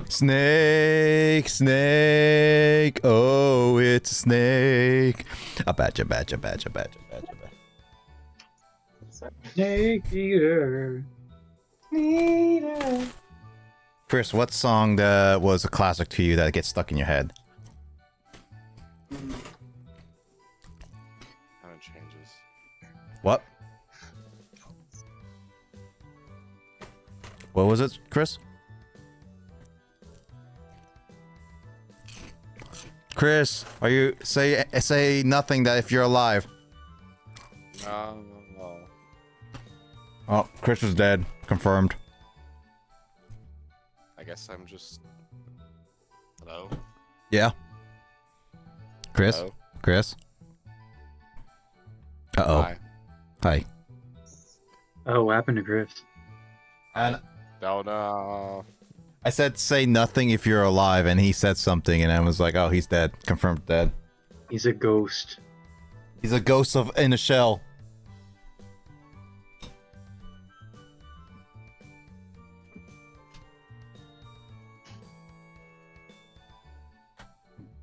I should probably be getting off, honestly.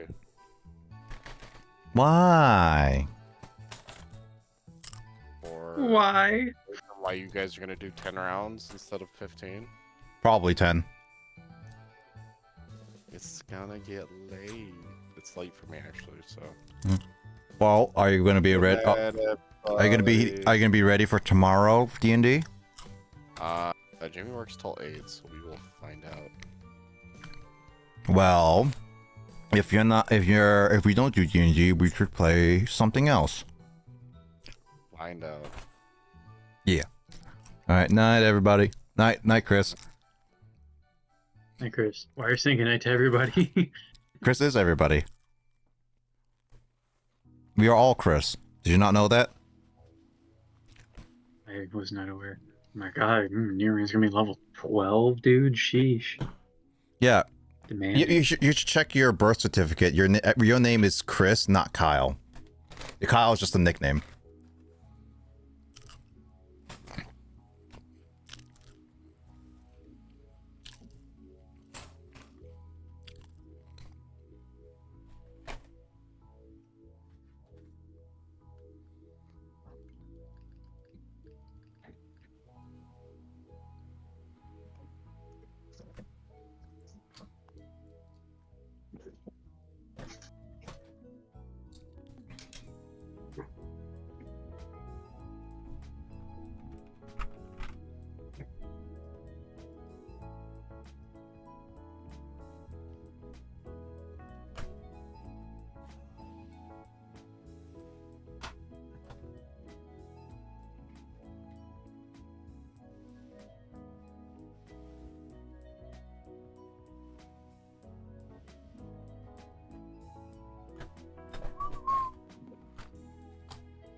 Can't wait to play Dragon Quest 3. Oh, that finally arrived, so I actually got to see the collector's edition, which is really not that much. I paid $200 for a couple plastic things.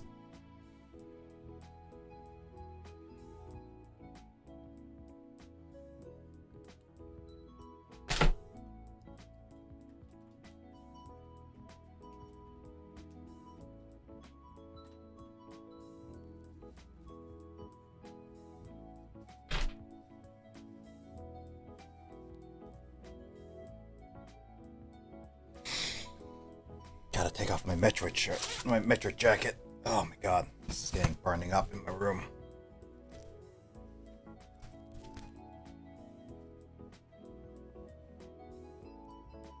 Cold in my room. I'll take cold rather than like burning up.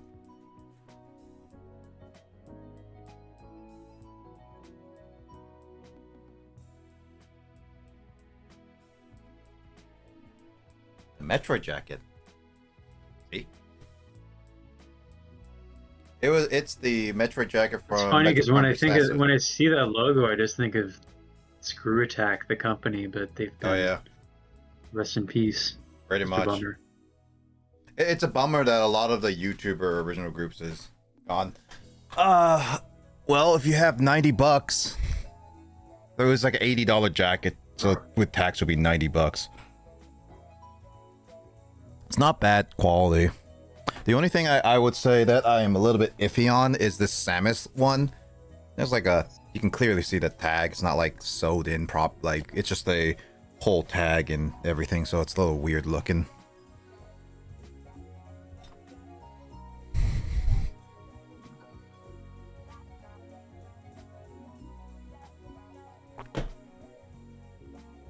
My controller. I gave Craig my poster anyway. That should satisfy his Metroid needs.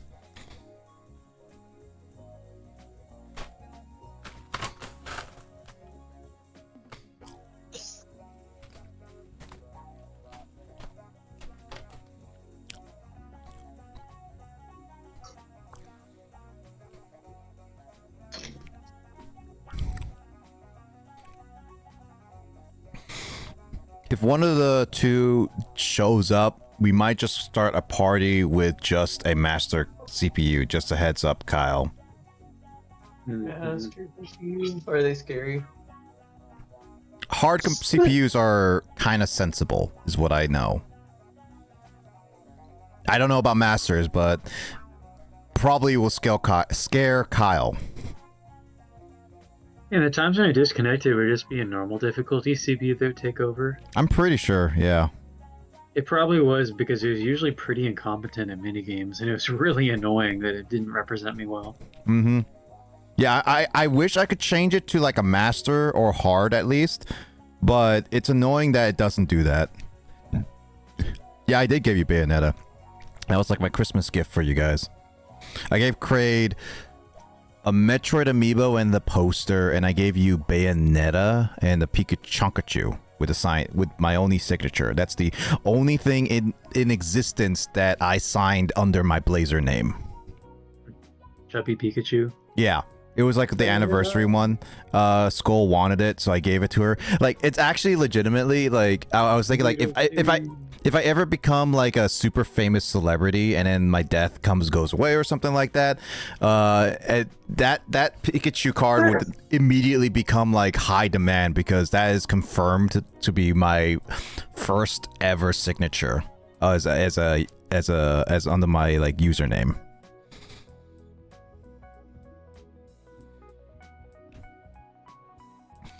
I gotta text Justin.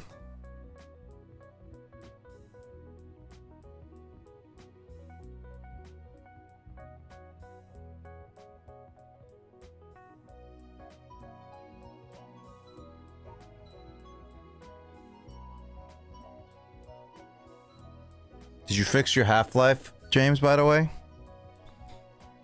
No. Is it still broken?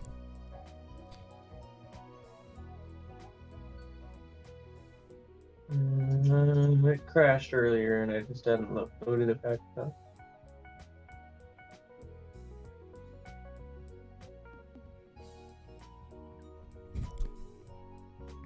Well, I'm setting up for Mario Party, so Kyle, if you want to get set up for that and make sure everything's downloaded on that end, on your end. It should. My Switch has not died in the last week, so it's been on the whole time. Mm-hmm. That's good. Yeah, I was gonna see if it would beat Brock before I had to play Mario Party, dude. Well, you could technically just turn on your Switch with that and still play Brock. It just not everyone's here yet. You just want me to join the lobby for now? No, if you don't want to join in right away, I'm just saying like get it started soon. All right. Actually, Skull, have you beaten Bayonetta 3? And take out my Switch.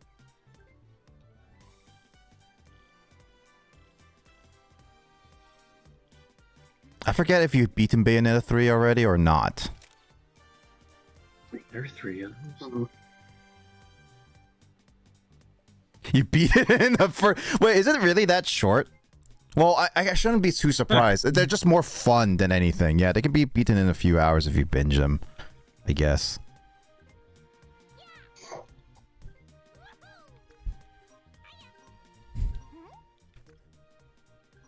I was just gonna play with some mini games for the now.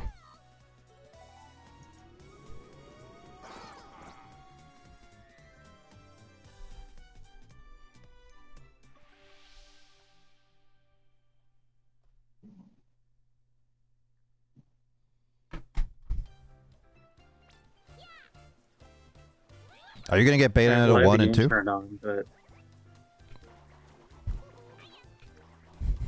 I mean, if you want, Kyle, we can play some mini games together while we wait. We'll take on Brock if I have a couple minutes. Oh yeah, go take on Brock. So. Yeah, take on Brock. Whose name is Takeshi in Japan. Do it. Oh, you know what? I'm gonna practice my mashing because I've gotten definitely sloppy.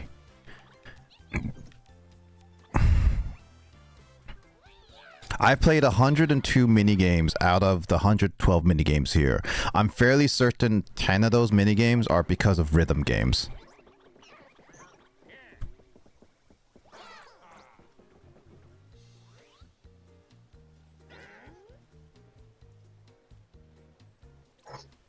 Man, it's a lot of mini. I mean, it's quite a bit, but when you really think about it, each section is like a kind of like a handful of them, to be honest.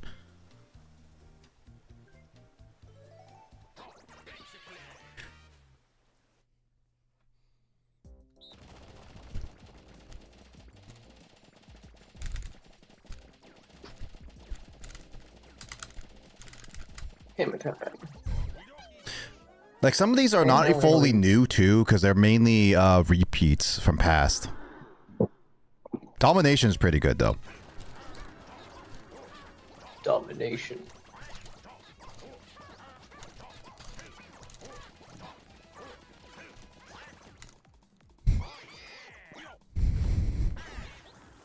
Are you good at mashing, James? Not really. You should practice. I knew someone in college that she would take like her nail, like she would hold her hand like with her like fingers curled and just wrap her fingernails along the button back and forth and just rake the button. The trick is to like slide a pan along the button. That's what I would use in certain games like Metal Gear Solid to survive the torture session in the first Metal Gear.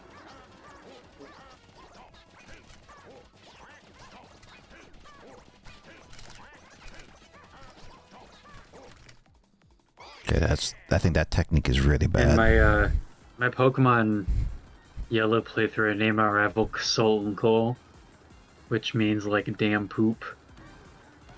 I typed that phrase in Google Translate and it said it means shit, which is really funny to me. Professor Oak's like, be patient, shit, you'll get a Pokemon too. It was back in the day where you can name your character Poop and the game wouldn't say that's rude. Like, that's what... Yeah, that's like the charm of it. Like old school RPGs, you can just name your rival whatever. That's what I remember my brother and I called our rival in Gen 1. That... we called him Poop, yeah, all the kids around it too. Because we based him on the anime Gary, and he was an absolute a-hole, and me and my brother didn't like him. At least I didn't like him. Did I ever tell you about the Turtwig I got? Someone sent me through the trade system. Oh, the what, global I trade? think you mentioned this, but what was it called? GTS. Someone sent me a. Yeah, they sent it. They nicknamed it Penis and then sent it to me via global trade. I just heard the nickname. What was that? Penis. What? Penis. I heard you say his nickname Penis, and you said something else. What was that? Oh, because it got sent to me through the global trade system because like this wasn't like from a friend. It was someone through the internet. Like I just sent off like a chimchar or something I had read in a daycare. And they sent me that back, and I was like, what? I was like, why did you send? Oh, that's so funny. I remember the time. I didn't want to. I didn't want a Pokemon named Penis, so I just. And then because it was like said by so you can't even change the nickname of a Pokemon that's traded to you at all, right? No, you can't. Yeah, no, not permanently named that. Wild. Yeah. So somewhere in the wild. Oh, that's a bummer.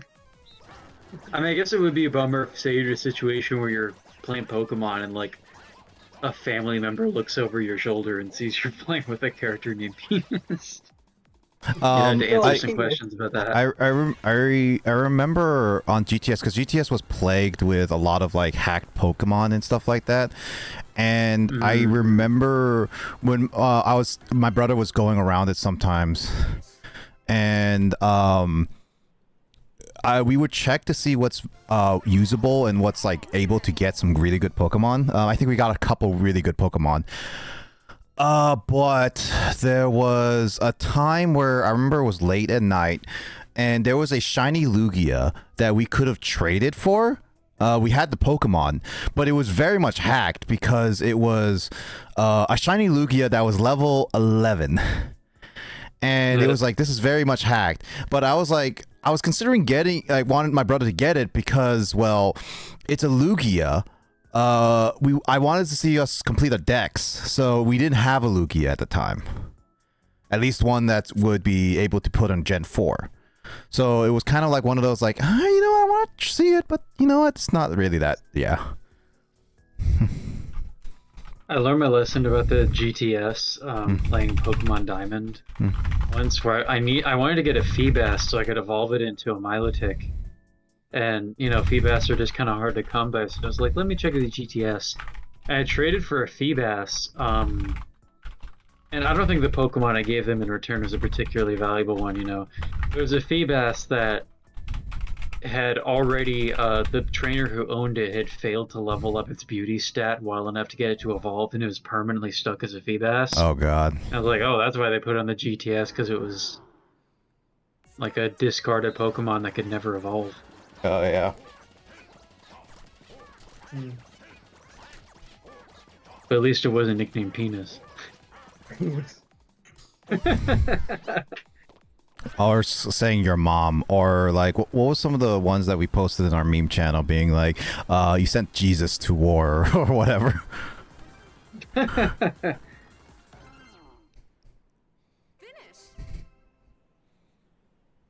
Pikachu. Are you done beating Brock, by the way? I'm fighting right now. I just took down his Geodude. Oh, okay. Then I'm going to take down his Onyx. Let me know so that I can go back and open up the lobby for you. Alright. James, did you release? Yeah, he did say he released the Pokemon. He didn't want a penis. Take that out of context, right there. I was like, I don't want a Pokemon named Penis, so I just sent it away. The worst part about it is that it was a Turtwig, which was at the time a only starter, so getting it, you only can get it via like having another game file with a Turtwig to trade to you, or like someone else, and starter Pokemon you can't get ever again in your file unless you breed your own, and it's again all that. Yeah, I did put it in the daycare to at least get another Turtwig. So I had a backup. Which is that's a good idea. That's what you should be doing, yeah. Hey, your penis made a Turtwig.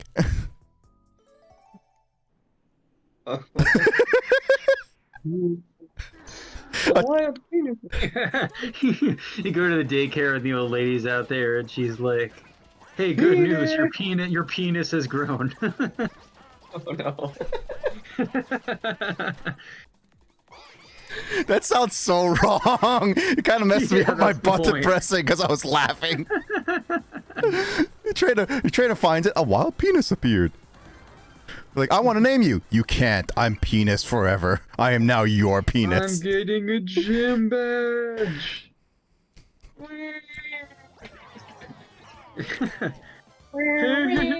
If I had access.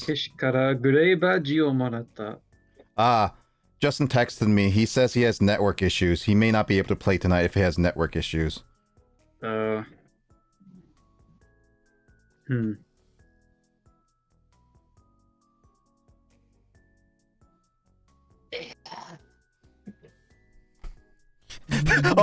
no! Skull, no!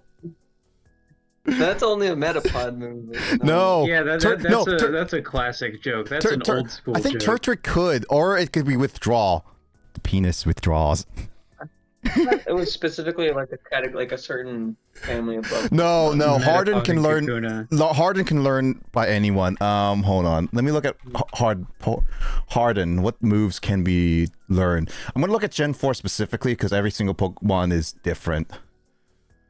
Let's see. There's Gen 4. Okay, so good news is Turtwig can't learn Harden, so that move does not work on it.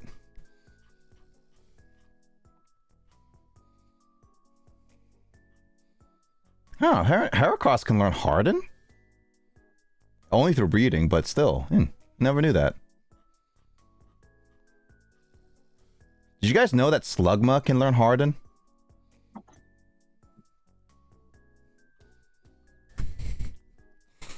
I have a good one, but IDK if it's appropriate. You can DM me, Crate, and I'll see it. That doesn't make too much more sense, Skull. Also, keep in mind for those who may be watching this live or on a video recording, I am a mature streamer, and although I don't make like the most worst jokes or anything racist or anything of the remarks, we still make adult humor. So, yeah. And we also swear. So, obviously to those. Oh no. And Queen's getting a little carried away.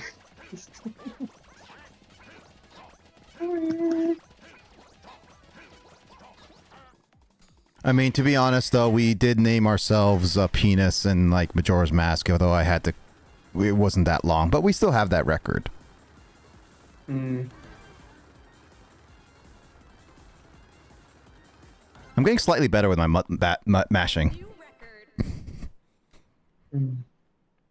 999.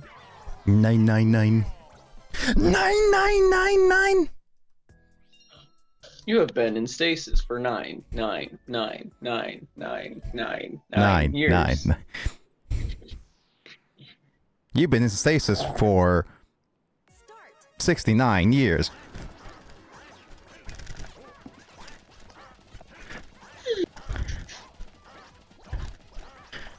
Okay, I'm messing up really hard on that one. I'm trying like different techniques just to get used to my mashing, because I've gotten worse with mashing, so I just need to figure out my better mashing skill is all.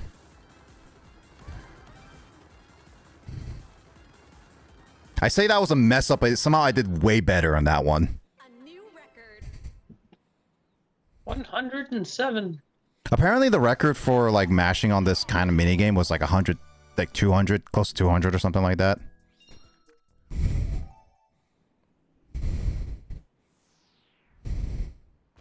He's not.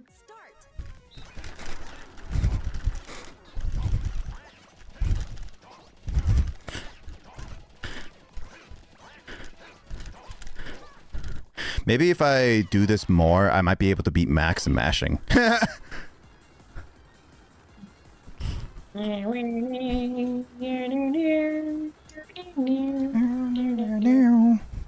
Na na na na na na.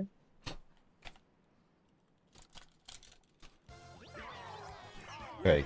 The technique I'm trying to use is a little bit more difficult on the Xbox and PlayStation controller.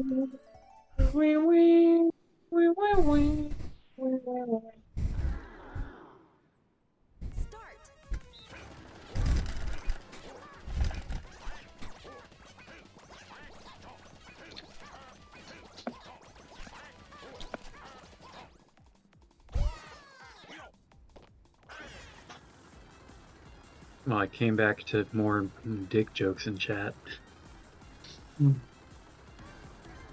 Oh, hey! Boo did a lot better as a CPU.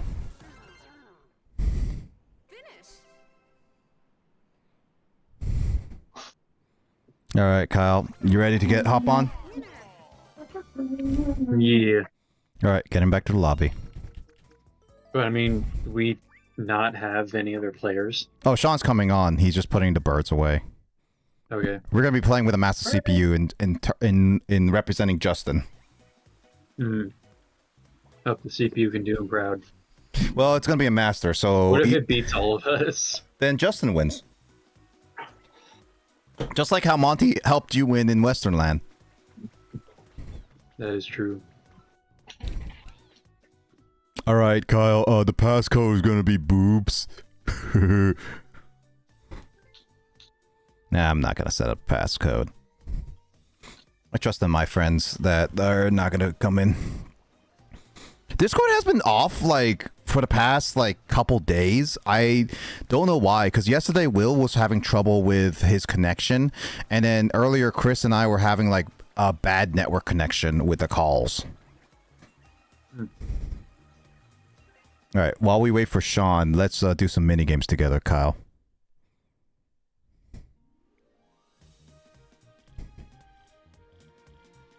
Sid! Oh. Right, I shouldn't be yelling into the microphone because I'm not used to this microphone right now. Sid! How you doing? Thank you for the hydrate. I know it's pretty late for you, but I hope you're doing well and I hope you're enjoying the weekend. I'm trying to send that what Craig wanted to say. Yeah, don't worry about it. You might have to like close it, refresh your device or whatever. I am doing fine. I was playing a little bit of Secret of Mana. I don't know if you know that game. A little bit earlier today because I was trying to wait for people to play Mario Party. One person unfortunately was really late, mainly because of how the movie was taking way longer than he anticipated. And another friend, unfortunately, Paragon, is probably not going to be joining us tonight, only because his network was basically dead. But I do have Digits BB here, who is a mole. Yeah. Sure, let's go all random. Yeah, fight me, Kyle. It's reaction based. Wait. Oh, this is a that's a Joy-Con only. Never mind. That's just the die for treasure one, right? Yeah, but that was a Joy-Con one. You have to use a Joy-Con to pull it up. Oh, yeah, gross. Oh, I don't know if you want to play a boss battle if you want to try that. Is that just platforming? No, so Hold button to charge up. Okay. Yeah, it's an interesting one.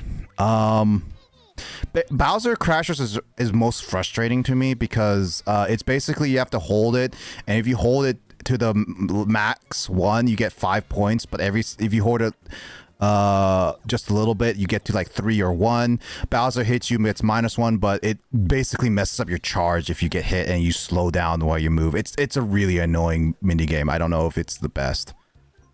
Actually, I think you'll like this one though. This one's a little bit of a puzzle based.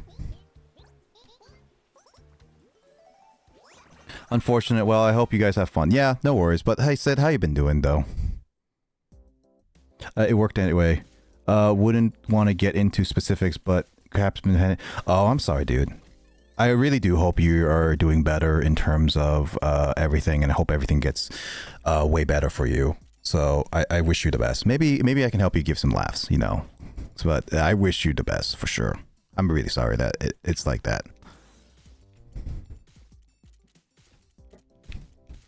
DD, it's basically that Bioshock thing. Yeah, Oh yeah, you know that's funny because like the Party Crashers that I watched literally mentioned the exact same thing. I was like, I never realized it was gonna be the Bioshock thing. And I was like, This is a pretty common puzzle mechanic. It's done in other games too. I didn't realize it. And I've been playing Bioshock. I honestly was considering doing Bioshock today, but it's like ever since no, Kai, you weren't there.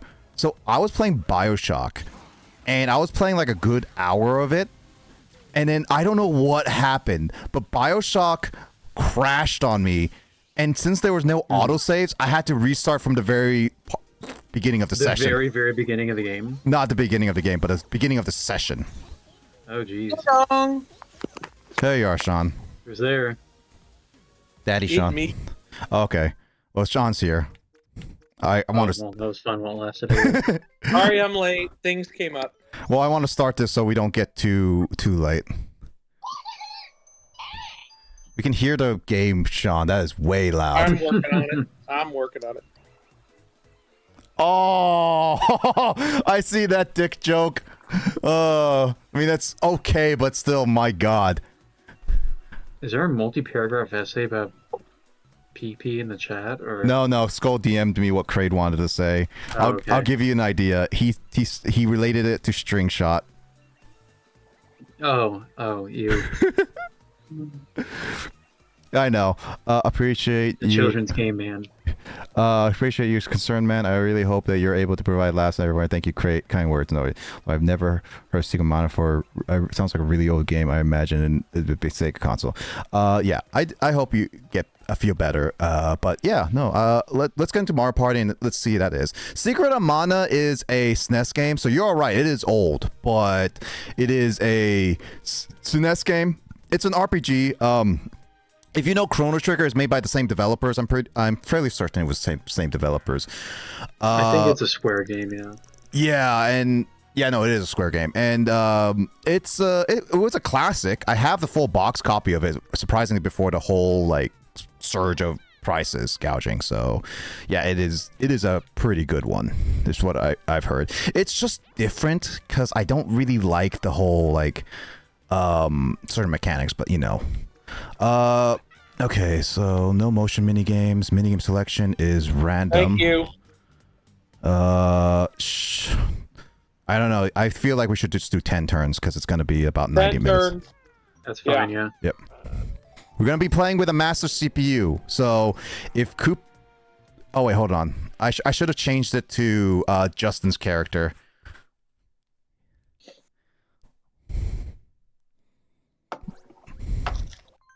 Hold on. Let me go back to the hot air balloon. I'm going to change it to Ninja just for 50 turns. We can't do 50 turns because it only goes up to 30. We should set a game where all the players are 50. It's 50 turns and all the players are CPUs, and we just watch which one represents us best. That is Placing faith in the CPU. That is a 2 to 3 hour game. If you want to, I'm fine with it, but it's not Yeah, just leave it overnight, you know, and just let the game show the results in the morning. Oh, you don't want to watch it the entire time. Nah, just see who wins, man. Just Bot get the is results. bot is accurate to actual skill level. I mean, could be. I mean, when the bot took over for me, it lost every minigame for me, which is pretty accurate to my skill, so... That's funny. So, this is the last board we, technically, Kyle and I have never played, because we've played every single board outside of the Bowser one. What's the gimmick of this board? So basically there is gonna be a high tide and low tide. So you see the beaches right there, right, Sean? Yeah. So the beaches at low tide, you can obviously walk across the islands and go around. However, when high tide hits, those islands, you see those two grass islands over there, you get trapped on them.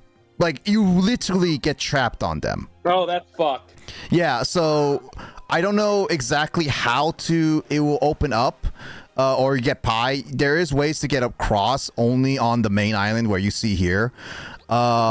and there's a fishing spot to get some stuff and some more chests. But other than that, there's really no way to escape those islands unless you have a teleport. So I would highly recommend getting a warp or a like change box or whatever just to get out of those islands. No kidding. It's one of the, it was one of the popular maps early on for a lot of people. Oh wow, we're literally in the order we're standing right now. All right. Remember, Ninja is Justin Paragon Greninja. Unfortunately, he couldn't join us because of network issues, so we'll see how good he plays. Who picked Wario? That is Sean. Master Race. Well, his first star is over there, which it's not too bad. Literally on the way. Yeah. I'm on my way. I'm on my way. That's like high school Sean. Making my way downtown. Walking fast. That's high school Kyle. I don't know if it's better to move first on this one. I kind of feel like it's better to move first because of the high tide, low tide kind of situation. 10 spaces to the star. Great. Someone's going to get the star real fast. Well, that depends if a minigame happens. Like who wins the minigame. Looks like a Toadette to me. Which one does? What, Ninja? Looks like a Fall Guy to me. Dude, the music is bumping. I mean, I get a lucky space, so if I get 10 coins there, it's perfectly fine. Let me just look at what's here. As much as I would like to get an item now, I'm right before the star. I'm going to try to not get it.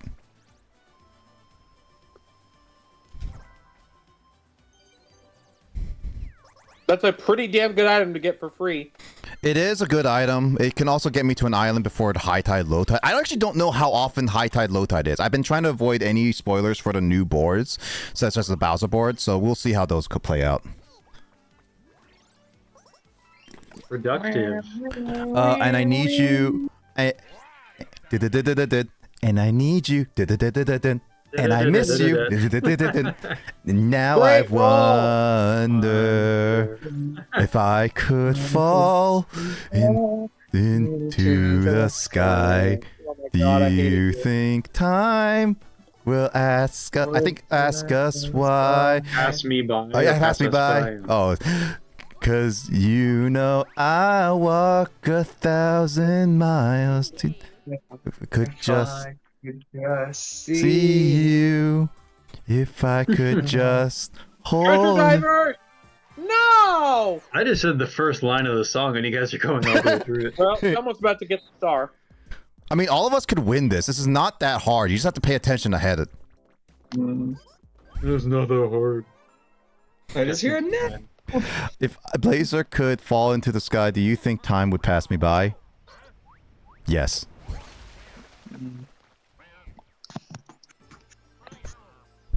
Logs. Run.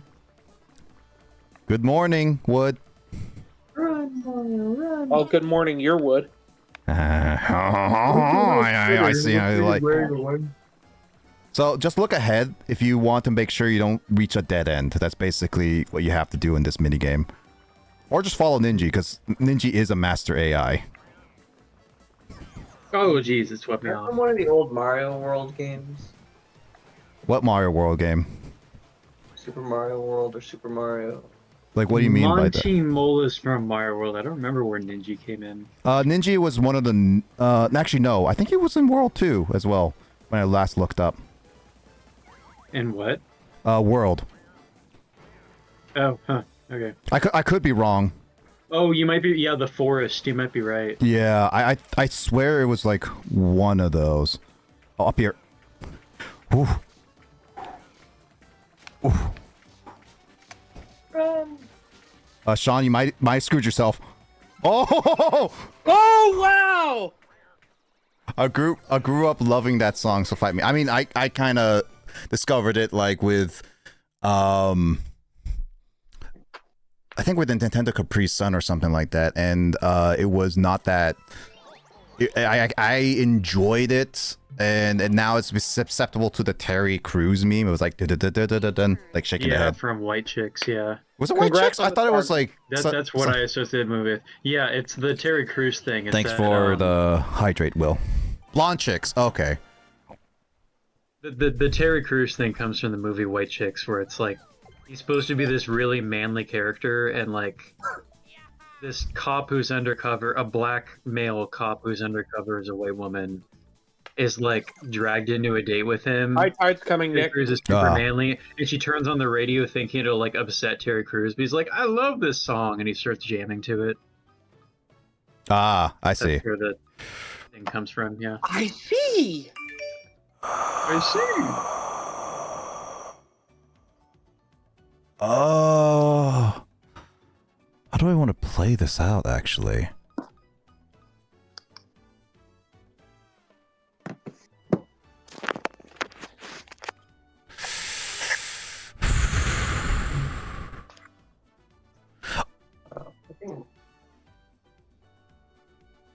Interesting. You can't even get to the Kamek shop unless you go through a couple ways, and those are only through like the islands or through a paid zip line.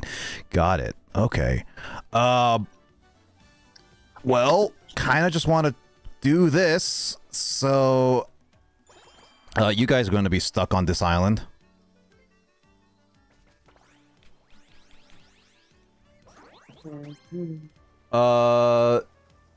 White Chicks, I mean, they just was right. Oh, okay. LMAO. Never knew the context of that. Interesting. Yeah, I never knew the full context of that either. Never rewatched it. Which, by the way, that was all improv, which honestly would make sense. I saw that movie because of Grace and her other friend. Like some I mentioned in conversation how I heard that I said in conversation how I heard that movie's bad, and then Grace and her friend were like, "No, that's a great movie. We have to watch it tonight now." Like it just came up when we were eating pizza, and then we went back to our friend's apartment. They're like, "We have to make you watch White Chicks now," and I'm like, "All right." You know what? I'll just do it anyway. It's funny because it's like improv is actually. I'm just gonna go random. Sure. Yes. Improv is honestly a lot of like famous scenes are memorable because of improvisation. Like if you think about it, like for example, Jaws, the famous line, "We're gonna need a bigger boat." That was all improv. Yeah. So is Here's Johnny from The Shining. Was that? I guess so. Yeah. It was No. Yeah. I'm drowning! Oh, I get brought to the last island I touched. I thought I was going to be going on to the next island. Oh, okay. Good to note, actually. I never knew that.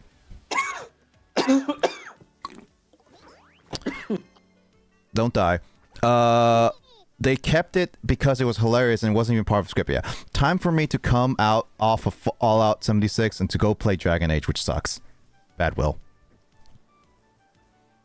I am trying to figure out this map so you can zip line down, and then you. So Ninja actually was made for Super Mario Bros. 2, which is the Super Mario Brothers USA in Japan. Oh, Doki Doki Panic. Yeah, the original concept for Ninja was based on the Doki Doki Panic character. This one. Very similar. It turned purple in Super Mario All-Stars for some reason. So yeah, Ninja's first appearance was in the USA. Money! Come on. Aw. Oh, I got another one. Dos One dispaces. time!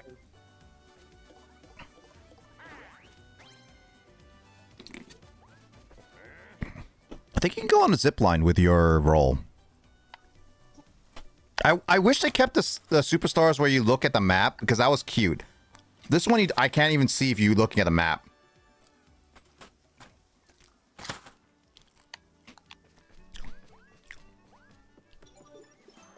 Oh, actually, Kyle, how far are you in Origami King? It's been a while since I played, and I'm I'm much farther in the actual game than I am in my translation, which is annoying because I'm still working on the Shogun Studios part of my translation. But in the actual game, Sean, you're stuck on the island. You do realize that. Yeah, it's got a bunch of lucky spaces. That's fine. Okay. I might have gotten a bit further than I recall off the top of my head, but the last major thing I did, I believe, was beat the Fire Elemental. That was a desert, I believe, right? Yeah. Okay. Yeah, I don't... wait. What was this one? I think this was like earlier before. I think... Were you at the studio? You passed the Ninja Studio, right? Yeah, Shogun Studios. That's what I was talking about with what I'm working on now. Translating, yeah. Okay, yeah, that's where Ninja is. Well, kind of obvious, though. Yeah. I can't stand this minigame. Which one is this one again? Ah, this one. You can jump to avoid the falling sandwich. Platforming. Sandwich. I love me some sandwiches. My favorite. Order show! Order show! Yum.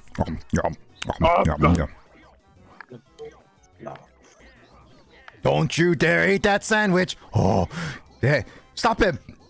Ah! He punched my blood! He punched a hole in my blood! Do you call that breaking? Balls in your jaws. Do you call that breaking of someone's spine? You sissy can't even break. Ah! My spine! Can I put my balls in your jaws? Great balls of fire.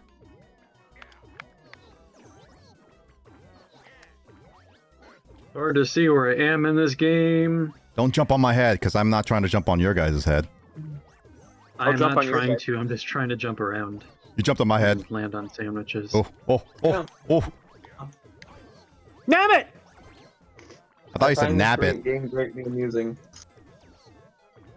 Run, Kyle! Oh. You can't even see me. I wanna make it. That You doubt rarely yourself, Kyle? happens. Don't doubt yourself, Kyle. I don't. Believe in the heart of the cards. Heart of the It's shrooms. just I've never survived that game to the end up to this point. I thought you did before. Nope. Usually die very quickly. Oh yeah, Sean is with Luigi. That's also a good thing over there. Good job, Tidich. I believed in you. Okay, where the heck can I go? Well, I can't really do anything substantial, so I guess I just have to roll for now.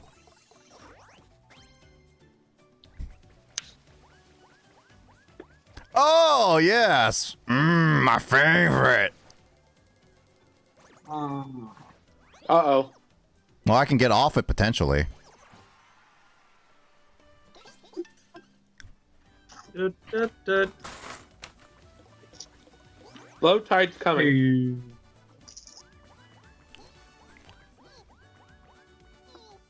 A minus space or a blue space? What do you want?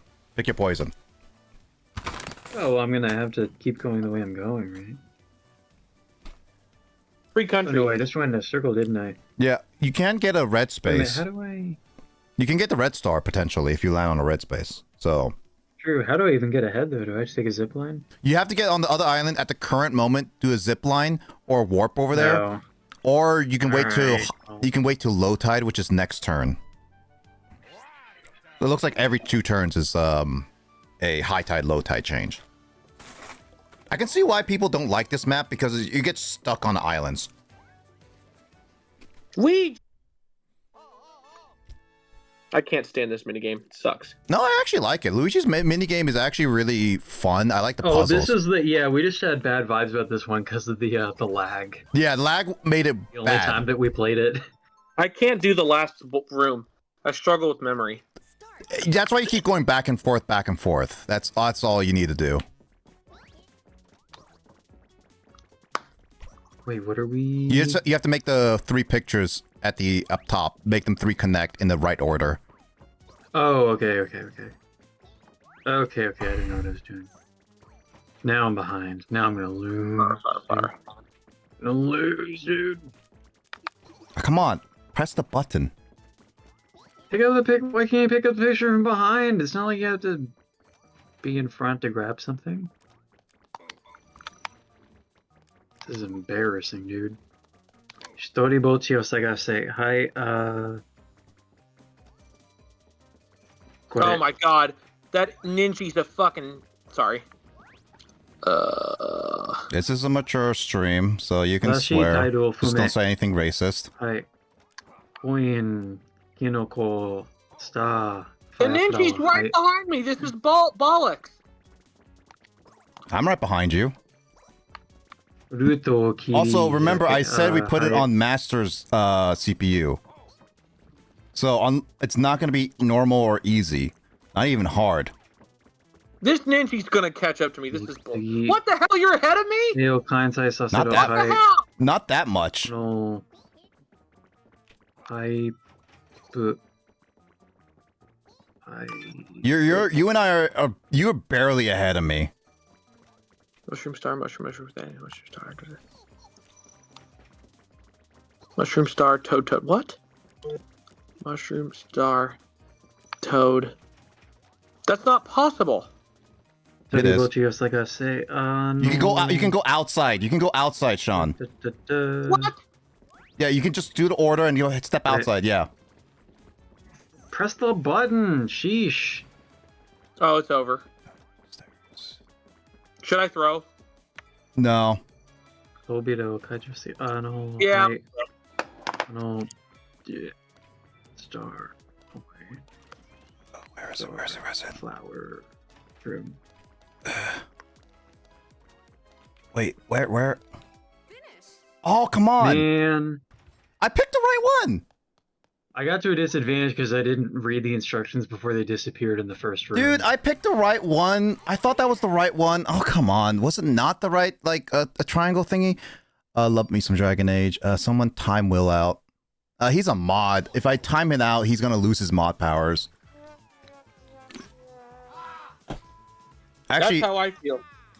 no, actually, Kyle can't get Luigi because he didn't circle around Ninja. Luckily, there's no star nearby, so the good news is that it's not gonna affect. It's not gonna do too much.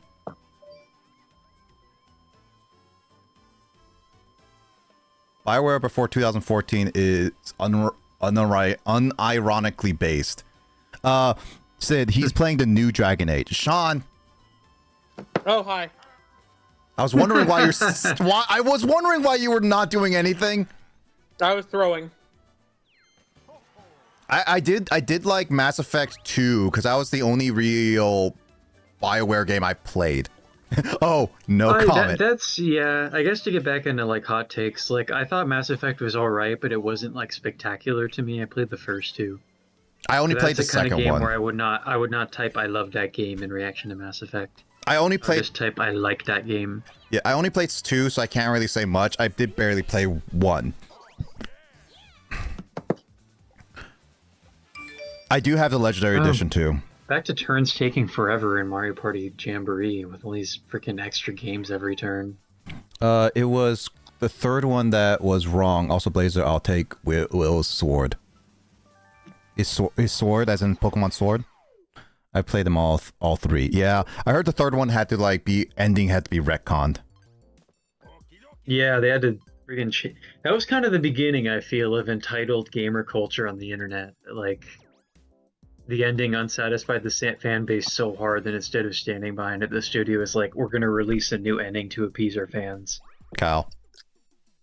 Yeah, it's alright. I just wanted to see if the demo would come up with a PP shape. Nope. I've played. Oh yeah, his green sword. His green sword.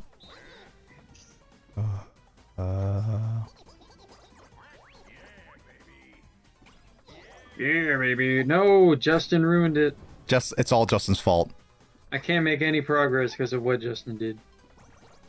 His mod sword. Oh, that's what you mean. Okay.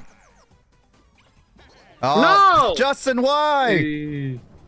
Yeah, see, Justin's causing everybody problems. If I lose this because of Justin, I'll add him being like, Justin, why'd you do this to me?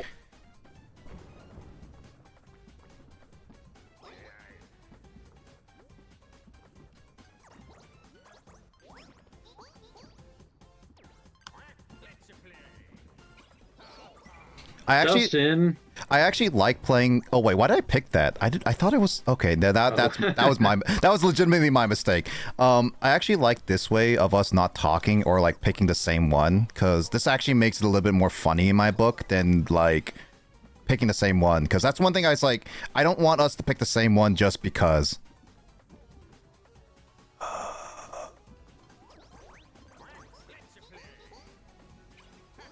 Oh, not Justin. Meanwhile, Sean's crushing us. If anyone loses because of Ninji, just remember to add Justin, being like, Justin, you made me lose the minigame. Justin! Oh, nobody moved that time. Forgot to mention I did get a shiny shop. Oh, nice. Oh my god, Kyle, no! Why are you complaining? You're the furthest.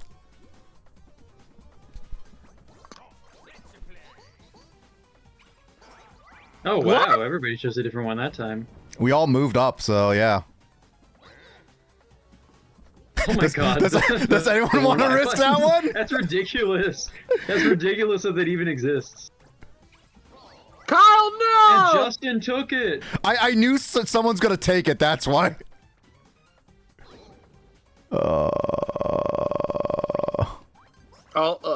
Wait, why did I pick that? I just realized that's not gonna work. Oh my god, Kyle, no!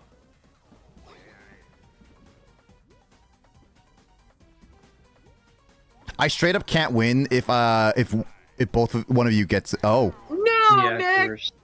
Unsurprising. There's two ways I can win. I need one of these. Sean! No, Nick! That was one of the two pieces. You could have picked the other one. I chose the one that looked like a Tetris piece. I won for it. I'm gonna add Justin. No, I'm not gonna add Justin because I won. I'm gonna add Justin anyway.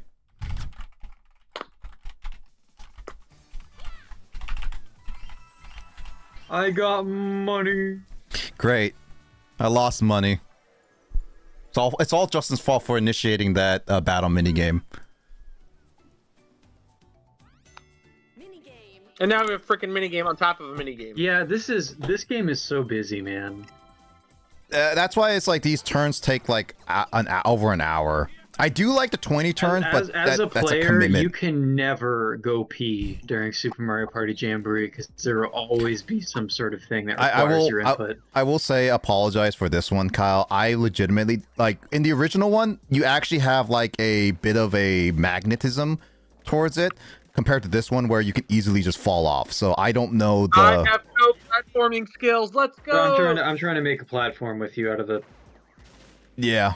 I could jump. Oh, okay. I could jump quite a bit. So it's just that I can't. I'm really bad at platforming in this one because it's compared to the original one. Yeah, it's fine. I'm just trying to figure out how to do this. Damn it! I could do that one. Yeah, don't put it too close to me because it actually messes up with how far I can jump. I can't jump. Let's go. All right. Well, it's a good thing that Sean is playing platformers because that means Kyle and I can take our time. Yeah, no shit. You can put further than that, yeah. I can jump further if it's down. Damn it! It's over. No, I'm messing up hard. Oh my god.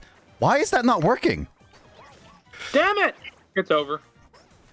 No, you're gonna win this. I know you're gonna win this. I have to apologize to Kyle because this one just messes me up for some reason. The platforming in this one is just weird. Oh, it's over. I overcorrected on that one. That was my bad. Damn it! Oh my god. I told you. I swag, dude. No, Sean, you could have jumped for the end. You could have jumped for the end at that one. I tried. I failed. I was like, when Sean was there, I had to make a Hail Mary for Kyle and I. It was like either we do that. I was not even expecting to be able to jump that far. I was getting ready to just make a couple more platforms, and then you beat the game, and I was like, oh. I was like, I knew Sean was there because like when he messed up, we only had one chance, and if he made because he could just he could just easily just jump for it. It was like either I make a Hail Mary play or we lose. Okay, basically that was it. I'm gonna save the pipe. Let's find out what we get. I'll smoke your pipe. Is that a promise? That's helpful. It kind of does because it warps me to a player's spot. On stream, no promises. Yeah, 15 spaces to go. I mean, how do I even get to that? As I go that way and then that way and then. Okay, I see. Yeah, because they connect, right? You just have to. Because I'm here. You just have to walk, Kyle. That's how you get there. I go there and then so I go there and then there and then there. Okay. I have 2 of these. Why not? Yeah, you have 2 of them, and you have 2 dices. You have Ichi. You have Great roll! dude. Wait, what's Wonderful? wonderful? What's Jap dice in Japanese? Saikoro. You have Saikoro ni. Yes. So incorrect.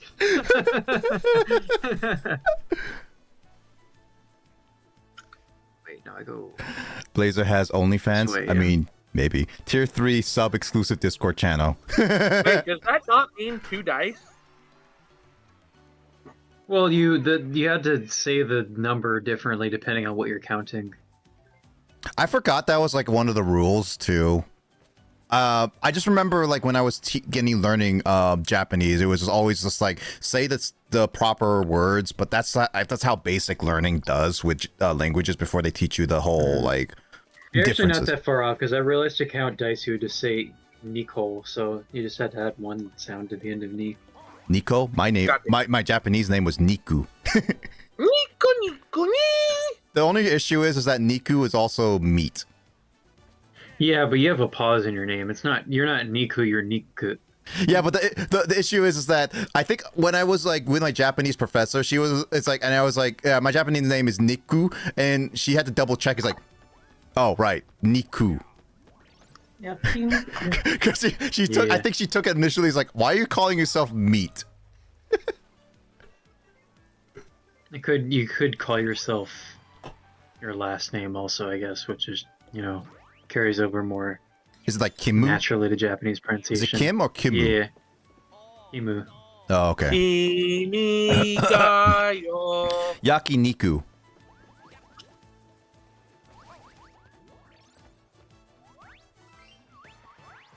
That ninja move is way too fast. Seems like Justin's cheating. Well, we have fast CPU, so... Which is... Fast CPU actually makes this go much shorter, at least I'll say. Mm-hmm. Trample. Oh, is this the one with the bouncing bugs? Oh, god dang it. We play this every single time. I hate this one because I always mess it up. It seems fun, but I always mess it up. Justin has always won this, by the way. There are probably some mini games in this game that have still yet to play because we tend to get the same ones a lot. Yeah, probably for you. Oh my god. God dang it! Oh, jeez. Oh, man. Oh, Kyle. Whoa. Kyle. I'm just trying to land, man. Oh, Justin won it again. All of us were too horny, so the CPU took it. God dang it. The only mini I was games just trying to land on the bugs, man, but I kept bouncing off people instead. The only mini games that I know that we have not played is definitely some character mini games, and then there is the rhythm mini games, which I want us to play when we meet up again, because those are actually genuinely, I do like rhythm ones. When we don't have lag. Yeah. Nick, you should warp to me. That's what I'm trying to do right now. It's random, so I can't guarantee I'm going to warp with Sean. Oh, no, go warp to Sean, I should say. Not warp with. Rip. I mean, I could still get it if you roll low. That's the only way. Roll a 10. Well, here's the funny... Oh, yeah, I can roll a 10, literally. Nope. I can't even steal Luigi because next turn he disappears, I believe.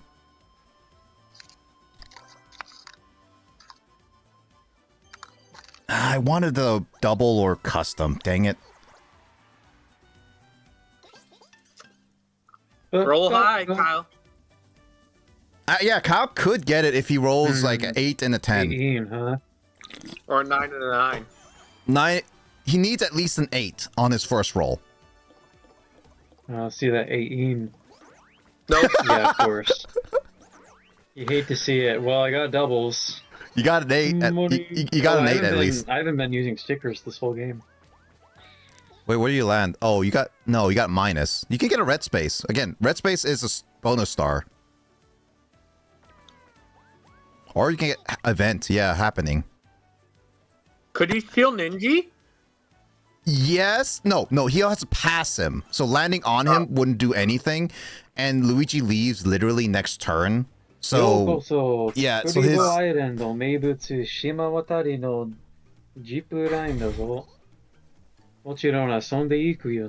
How much money do you have to pay for him? Oh, wait. Kyle, this is... Kyle, this is bad for you. It's gonna be high tide next turn. You're gonna be stuck there. Oh, well. At least I had the adventure. I have a warp pipe, so I can leave the island, at least. Wario time! Just don't roll a 1. Good. I mean, the 7 could look like a 1 in certain ways. Don't want to buy these. You only can buy a mushroom or the pipe. Those are the only 2 you can get. I would say the pipe still, because again, low tide, high tide is really bad. And you're also gonna get... Wait, if you get stuck on that end of the island, where do you go? Not sure. Wario time! You got a star.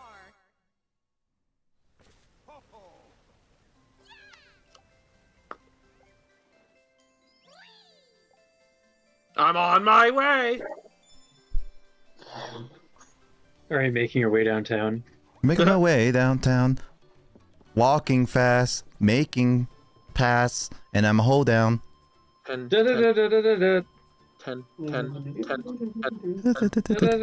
10. That's I gonna... don't even know the lyrics to that song, I just know the bit. That's just gonna get in everyone's heads at this point. No! I told you can't time it because it moves afterwards randomly. I can time it. Not really. Someone made a GTA 5 mod where you drive, instead of driving a car, you just drive a piano.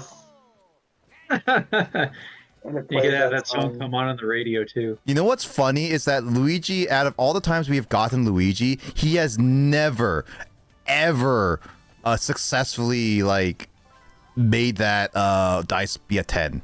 Never ever.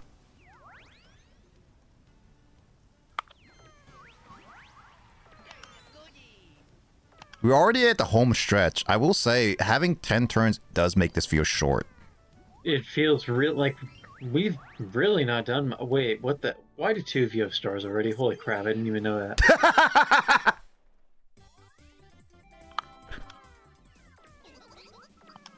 Rinks and Riches? What was that one again? I hate this one. I can't stand this one. It's Super Mario Galaxy. Well, it's not just that, it's RNG based. If you don't get like a certain area, you are basically screwed. I hate this one. It's such an RNG based thing.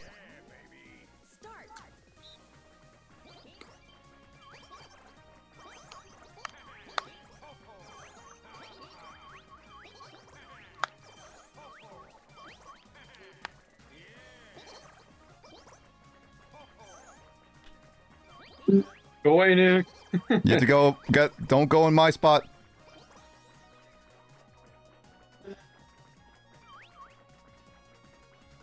Oh, Ninja. Justin! Justin! Ah, Justin!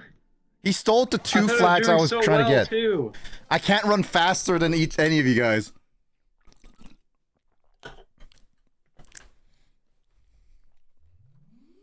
Well, the good news is that Justin's not currently winning. I'll say that. Sean, look how poor you are compared to all of us. Yeah, no kidding.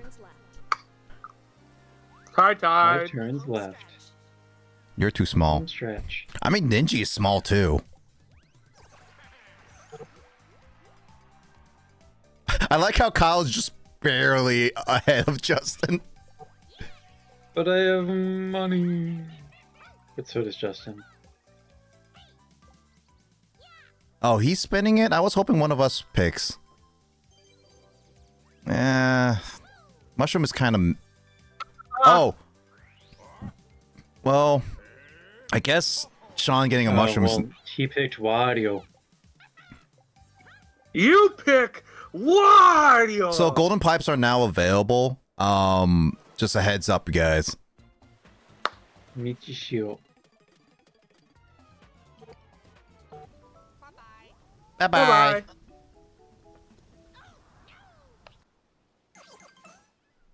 Well, you're stuck. No, not really. Oh, yeah. I have only 3 spaces that can be stuck on this island. Actually, that kind of works with me. I can get a golden pipe now. You can go fishing. That is if I can roll that low. Nope. I think I got lucky. I kind of want a gold pipe, so...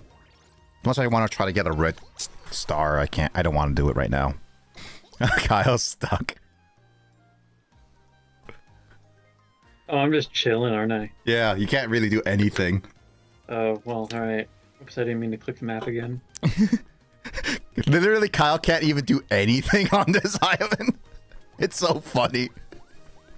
Making my you spin me right round, Baby, right round like a record. Baby, right round, right round. Oh man, you could go even further around, Kyle. Make a custom roll. Productive. Honestly, being stuck on that island makes me not like this board that much, because if you don't have any way out of it, it's kind of a dumb thing, because you're stuck there for like 2 turns. It's supposed to teach us a lesson, man. Just we're always in this out here in the suburbs. We're always rushing all the time, trying to rush to accomplish things. But when you live the island life, you just live with the tide, man. Yeah, that's true. Yeah. Damn, that's deep. That's deep like high tide. Deep, dude. I'm 14. This is deep. You're 14? I'm not, but that's the name of a subreddit. Oh, is that it? Oh, okay. r/I'm 14 and this is deep. Oh, I didn't realize that. And there's a subreddit for literally everything that's training Google pretty AI. Much, yeah. That's training Google AI, which is the worst thing, because apparently eating glue is good for you. Have you seen that meme, Kyle? No. So when early on when Google AI was taking up from the greatest place on earth, Reddit, apparently people were asking, how do you make pizza? Do all this and add glue. It's really good for you. I'm not joking. That's literally amazing. Some of the recipes they were asking. Even I'd some say it's amazing, but also that's really dangerous. Yeah, and then I think there was like other stuff like like drinking chemicals, like oil or whatever. Like not just like cooking oil. That was like actual. I hear no misleading information. Yeah, there are a lot of dumb people on Reddit. You don't want to base life decisions on what people say on that website. Yeah, and that's why I was just like early on people it's an entertainment website. Hold on, I'm gonna look this up. Early Google like AI. I want to look at some of this Google. I know it's a known thing because I don't like read BuzzFeed and listicle type stuff, but I know it's a thing on Ask Reddit. Whenever there's somebody asks like a really specific question, like what's the scariest paranormal experience you've had, a bunch of people will like leave us alone BuzzFeed. Like they can tell that certain questions are just going to be the source for like cheap BuzzFeed content. Okay, health benefits of nose picking. Some say that picking your nose and eating your mucus, also known as mucophagy, can have health benefits. Nasal mucus contains protective mucus and antiseptic antiseptic enzyme that can act as a barrier against germs and bacteria. Eating the mucus may help prevent cavities, stomach ulcers, and infections, and may also boost the immune system. However, there isn't much research to support these claims, and eating mucus could actually increase infections by introducing more germs. Well, no, duh. That's, I mean, I don't really want to comment. Well, because not even that, but I was just going to talk about, there's enough health ignorance floating around without AI exacerbating that problem. No, yeah, for sure. I'm going to stop Ninja. I'm going to attack Ninja. I think Sean's the person we got to stop here, man. He's getting green everywhere. He's like making a lawn out there. Is he lawn stalking? Yeah, totally. I thought you were gonna get that. I thought you were gonna get that corner, Kyle. That's why I left you alone. Dude. I thought you were gonna get that corner. Thing. Let me look at some other funny ones. Sean was like putt mowing the lawn, dude. Yeah, baby. What was this one?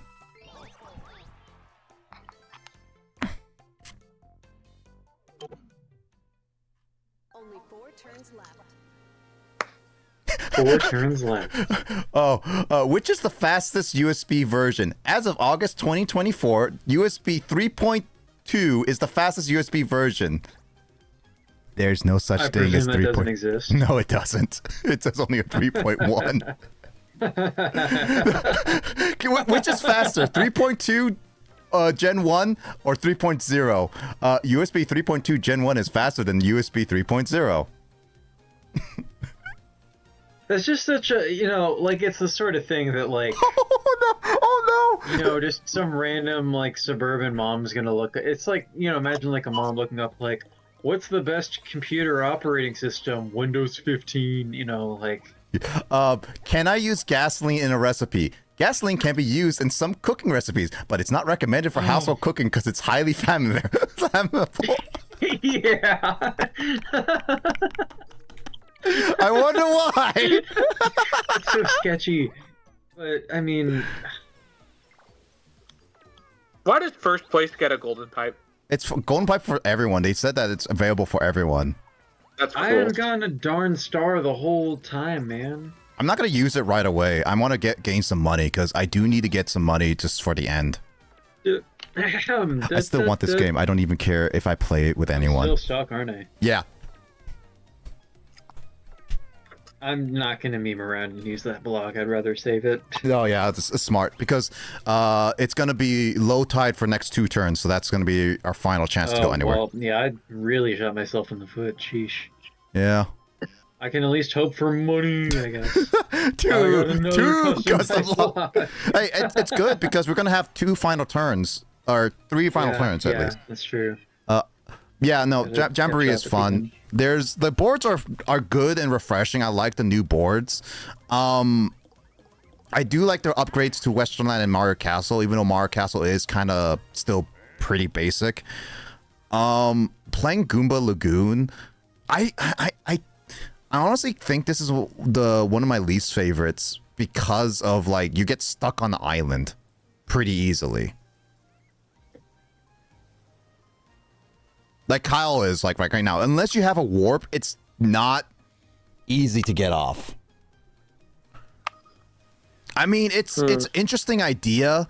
I think the issue is that we're playing only 10 turns, so we can't really experience, because there is a Goomba volcano over there. I wanted to try, but we don't have time for it. I would say either, get the golden pipe or the double dice payday. That's the only way.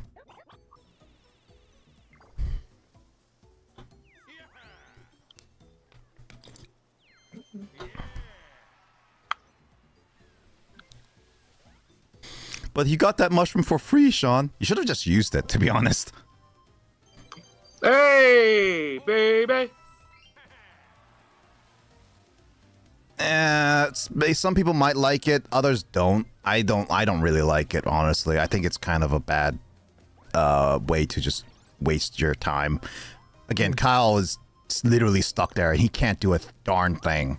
Unless he gets a really good item on the lucky space, it's Learning not really life great. lessons from this. Also, I haven't been using stickers. Yep. Wiggler board is simple and nice. The chaos, there's a different type of chaos. I think it's more of annoyance chaos. Oh no, luck-based minigame! Oh, it is. Key. Well, I've never succeeded in this, but I struggle to pay attention when we're playing games in the evening. oh yeah, here you go. Glue for your cheese to pizza. there's that one. How many rocks can you eat? Right. At least one small rock per day.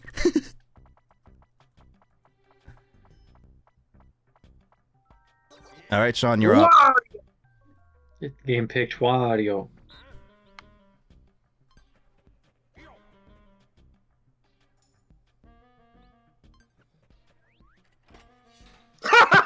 Yeah! Yes! I was gonna say, Sean, why are you worried? You're lucky. Oh my god, I'm so lucky. Let's go! Haha. That was literally so fucking lucky. That is so lucky. Well, let's find out if the triangle key works or not. Oh. Oh, hey.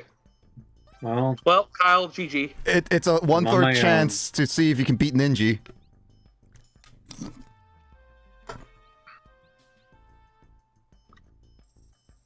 Lucy in the Sky with Diamonds. Lucy in the sky. No, the Beatles let you down. It's a 50-50 now if Ninja gets this right. I'll tell you once more before I turn off the game. Oh yeah, Kyle, let's go! Down. For once I can succeed in this game. I mean, we have yet to try the Bowser board to see if it's actually more chaotic. That's one thing. Off control. Take that, Justin. Justin, you suck! He's gonna look at this stream for clips later and be like, why were you guys so mean to me the whole time? No, yeah, we hate you. We hate you, Justin. Why are you so mean to me? I'm just gonna call out Justin. I got money from playing the game successfully, but I got less money, and that's ridiculous because it was random. Well, Sean and I are gonna be using our golden pipes. Like, I can already tell Sean's gonna use his golden pipe. I'm just debating whether I should use it now and let him get the star, or I should use it to get the star. I don't know it yet. Put that pipe and smoke it. Bring me down. No. I'm gonna look at the board really quickly. Let's see if is there anything here that is worth trying to get. I'm stuck on my own for just one more turn. Don't bring me down. Don't bring me down. Actually, you know what? I have an idea. I'm gonna try to risk it. Okay, I think that's barely enough. Question mark. Darn it! That's not enough. I feel like there could be an entire Spotify playlist for just songs referenced during the stream. You know what? Actually, that kind of works with me. I would do this. All right, I have my game plan set. Sean, you can get that star if you want. Oh, I can escape now. Just don't roll a 2, otherwise you give Sean 10 coins. Well, I mean, roll a 2. Yeah, roll a 2. Roll a 2. Kyle, I wouldn't aim for the star. He can't. He's 20 away. Well, I'm just telling him. If Kyle goes to the other way, he can actually go to the Kamek shop and see what is at the Kamek shop.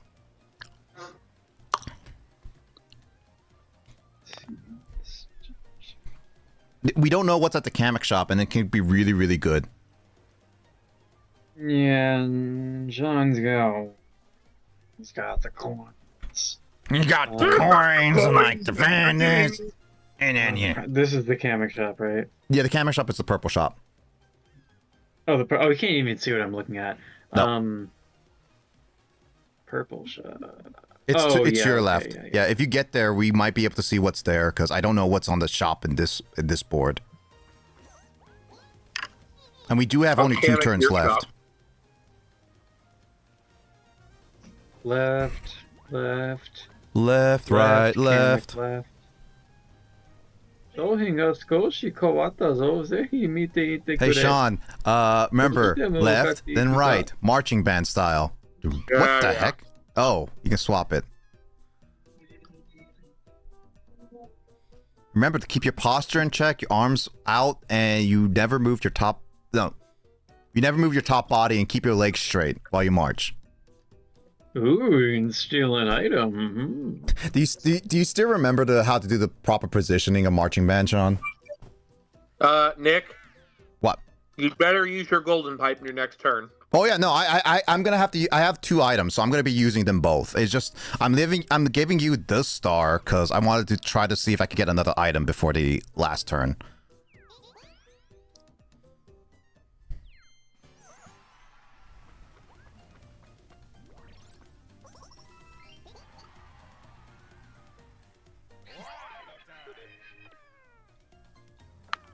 You have to use your golden pipe, otherwise Kyle could take it.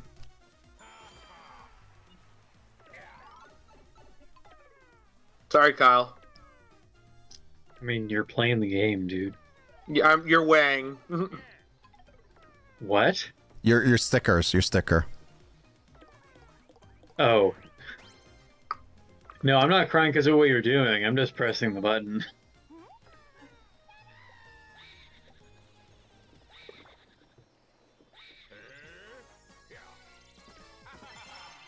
You got a star.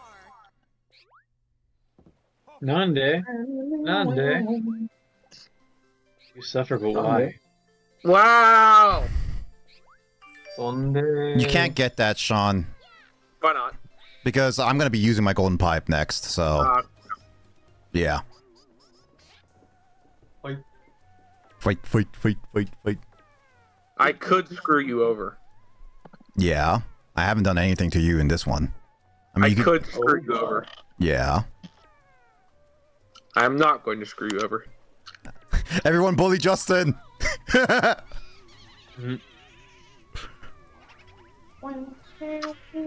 feel like if we went to like 15 or 20 turns, I think the CPU would do a lot worse to us. I would definitely say that. But because we're at like 10 turns, the CPU doesn't do too much.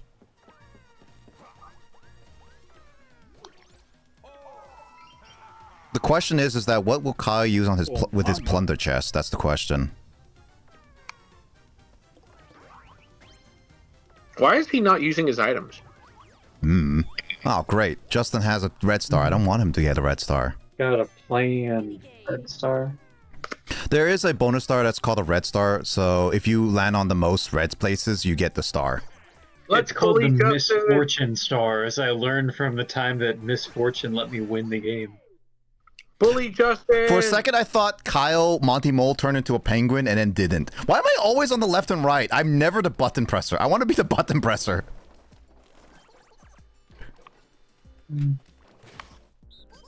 Let's see how good Justin is. Why is Ninja so wet? You're wet.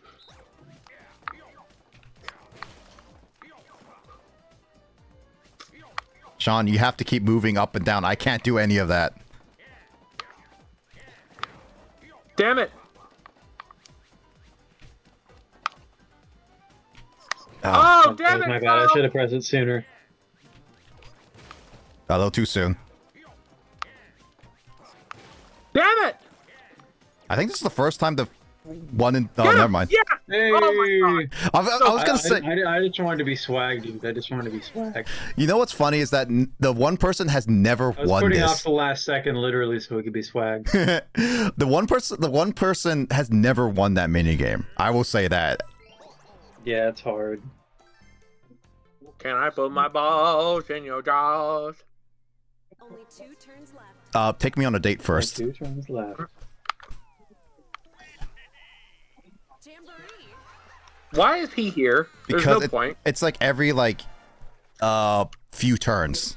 And unfortunately, it's like the second to last turn. There's literally no point to getting that. There's no point to getting that. Oh, hey, it's right behind me. Well, this is kind of a waste of time, but I have to because of Kyle. I found myself not only playing Dragon Age and watching the stream, but also watching Christmas movies. It's not even December yet. Enjoy Thanksgiving. Yeah, it's way too early to watch Christmas movies. You kidding me, dude? Dude, I was driving today after watching a movie, and they were already playing Jingle Bells, Jingle Bells, Jingle Bell Rock. It's too early, man. I know. December 1st is when I think it should be. I want Halloween to start in October. I want Christmas to start in December because September, for sure. not just December, and September is like ignored because it's the start of the fall, and then November is ignored for like the start of Thanksgiving, and it's just like, ugh. Blame my mother. Well, I blame you. Blame my Moffat. The only person that could get that one is Ninji. That's only Ninji.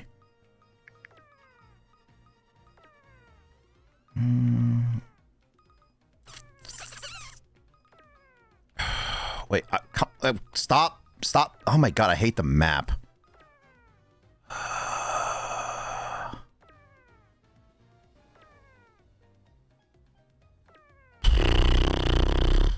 There's literally no other way.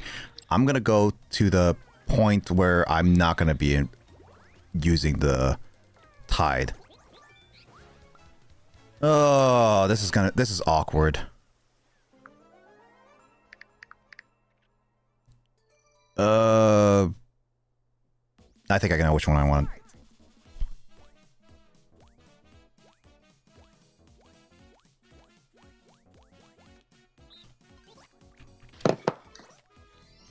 Nice job. So whichever Kyle gets, if he chooses me, it will be I'll have at least dice block. It depends on what Kyle wants, because Ninja has a custom dice, which is really, really good. Or a pipe. Unless he wants to use his custom dice, which, again, it's up to him how he wants to play this out. Because once he uses the plunger dice, he cannot use another item. Kyle's gonna get the star.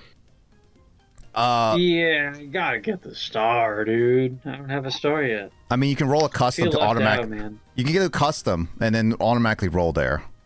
Yeah, but me. You just can't get it. Yeah, I forgot he's on that part of the island, which is good because if he went the other way, if I didn't tell him to go to the Kamek shop, he actually would have not have gotten that star. He would have been screwed, and the only way hope would have been either. No, yeah, it would have to be the pipe. That would be the only possible way.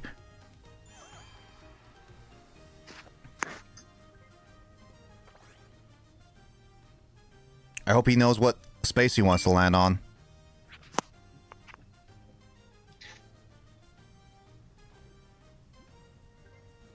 I say that, and he's just really like, oh wait, shoot, I should really look what space I really land on.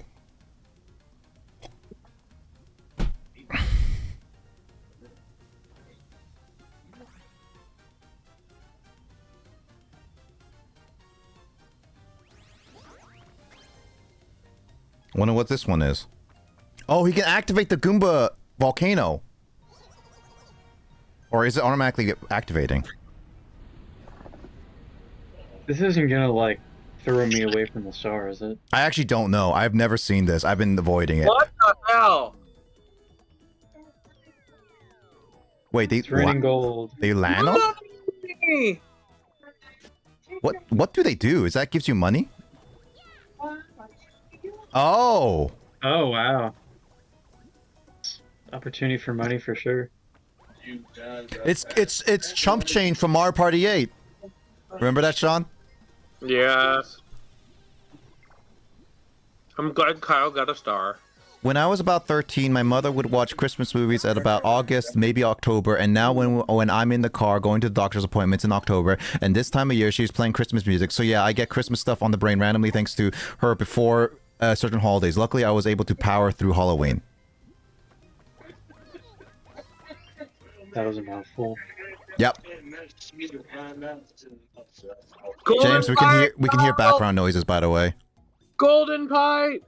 I mean, that's the only way you can get a double stars. Yeah, we can hear background noises, James. Yeah, I can attempt for it. The thing is, I need to win a minigame to have enough money to afford a star. No, you'll get it because of the Goomba. The Goomba is 5 coins. Oh, you're right. Oh, actually, Oh, that landed in a bad space, which is not what I was thinking. If it's lodestone, it'll help you. 3 coins, it'll be good. Yeah, you know, actually, Kyle, if you save that to the end, you get an achievement. So just don't use it. Oh, well, all right. That's actually not the kind of panel I was thinking it was. I just got mixed up in that. I was just trying to pass a shop so that I could buy an item in case a shopping star was one of the bonuses. You need average roll, Sean. You need an average roll in order to get that star. Bam. Okay, you can still get it. Bam! You Please, need four. Yeah, Yes! good job. Sean might win this, actually. He's the only one out of us who has never won a board. I was hoping I could win, Which way do I go? Left. You have to wait. Hold on. Let me think. Actually, look at the board. Look at the board. I can't see the board right now. I think it's left, but I think it might be wrong based on the movement spaces. Double check, Sean. Yeah, I think that should work. Yeah, that way. Okay. Yeah. No, well, let me double check the other way just to be sure. Yeah, I can't. If I could see your board, I'll help you, but I can't. I legitimately can't see because all I can see is one. Yeah, other players can't see. It's kind of. I get the idea is that you can't, people can't conspire, but actually it doesn't make sense because you're playing on the same TV. Then. No, same TV. Yeah, it would be. It will show you, but you would see what other players are doing. No, the thing is, though, I wish it did in Superstars where you could just open the map and see the players. I like that little detail. I don't know why they took it out.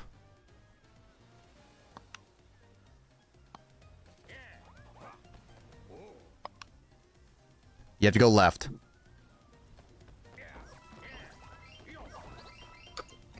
I think Sean might have the coin star.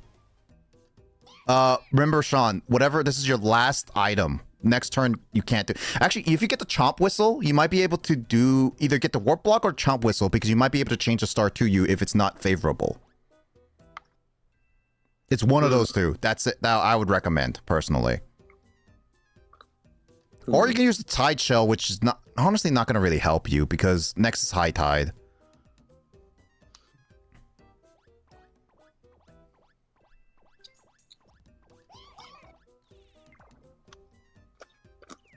All right, that's up to Sean how he wants to do the star movement.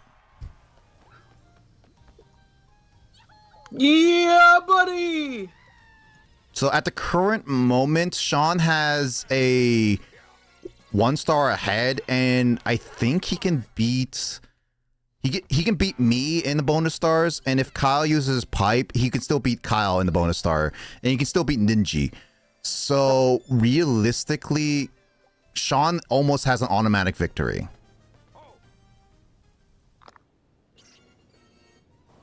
I feel the rumble on my Pro Controller. So do I. Oh, what's that? I feel it on my Joy-Cons.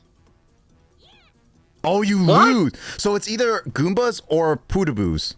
Or Lava Bubbles. Oh, wow. Yeah, that sucks, dude. I'll poo on your booth. It's only 1 turn left. Though. It's also minus 3 coins, so if you go through multiple of them, that's really bad. Yeah, you could go broke pretty quickly. Yeah. Oh. Oh. You know what sucks? I can't get the star because it's going to be high tide next.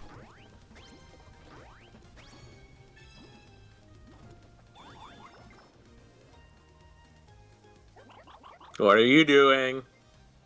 Nothing. What? He didn't buy a golden pipe? Weird. I mean, he doesn't have enough money. If he buys a golden pipe, he won't have enough money even if he wins the minigame. Oh. Hey, Kyle, let's work together. Cooperate with me, dude. God I love this game. Well, it's stressful, but I love this because it was in Mario Party 5. Game. This was in Mario Party 5. So if you have to ground pound, if you ground pound at the crossroads, you can actually stop them.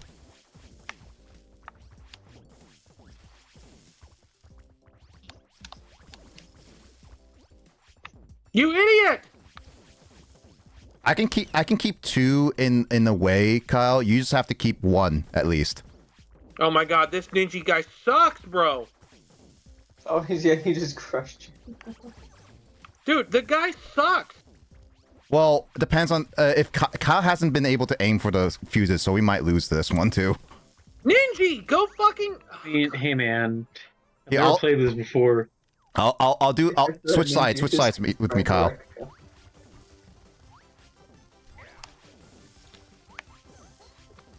This ninja sucks, bro. I can handle this one. He's actually trash. Oh my god, this ninja is garbage. Anticipate where ninja is going. It's like an extra hazard. I can keep this. I can keep these fuse. It's over. Yeah. I learned that there's a trick that if you wait if you just wait right before they fuse and just do a ground pound, that's just enough time for them to light up. And then if you ground pound, they don't really move. That's like I learned that trick online. Yeah, that's what I was figuring out too. So that's why I was like, I could do the double really quickly because I learned that trick. Oh, I can beat Sean now in the tie, but that is only if I get a bonus star. Last time. Ichishio. Ninja is back on that island. That's right, that was just a bad man. Turns take so long, man. Well, oh wait, no, that was a regular minigame. Well, kind of just want to YOLO it right now. I have no way of getting to the star.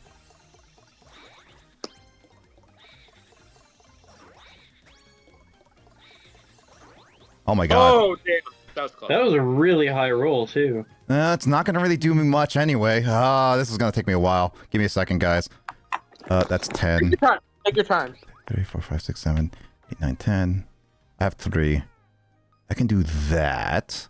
Or 16, 17, 18, 19, 20, 21, 22, 23. Or 10, 20, 1, 2, 3. No. Don't really want to do that. See, this way. This way. 14, 15, 16, 17, 18, 19, 20, 21, 22, 23. Man, there's not much options, but I guess I'll go with... let me see. That's 10, right? Yeah. Yeah, I'll go this way. There's not much choice I have on this one because it's high tide. If it was low tide, I can do something special, but this way I have no choice.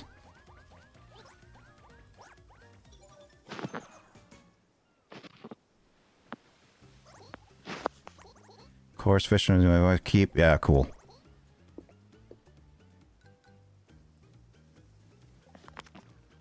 Okay, so if I have to count 15.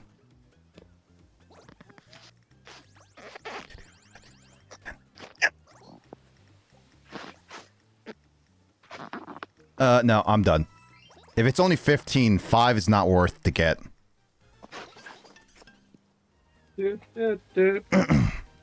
Well, Kyle, there's only one choice for you to do. Is to use this. Just kidding. You know what's funny, Kyle? I think you're gonna be staying on that mini island now again. Oh, I'm gonna end my turn on a little island. Oh, yeah, you're right. It's your favorite island. Funny. It's Digit's island. I'm gonna buy a star, then run in a circle. Hey, Kyle, you got a better roll higher than a 1, dude. Look, if you roll a negative What 1. if you could roll 0? That'd be ridiculous. You could do that in Super Mario Party. You actually could.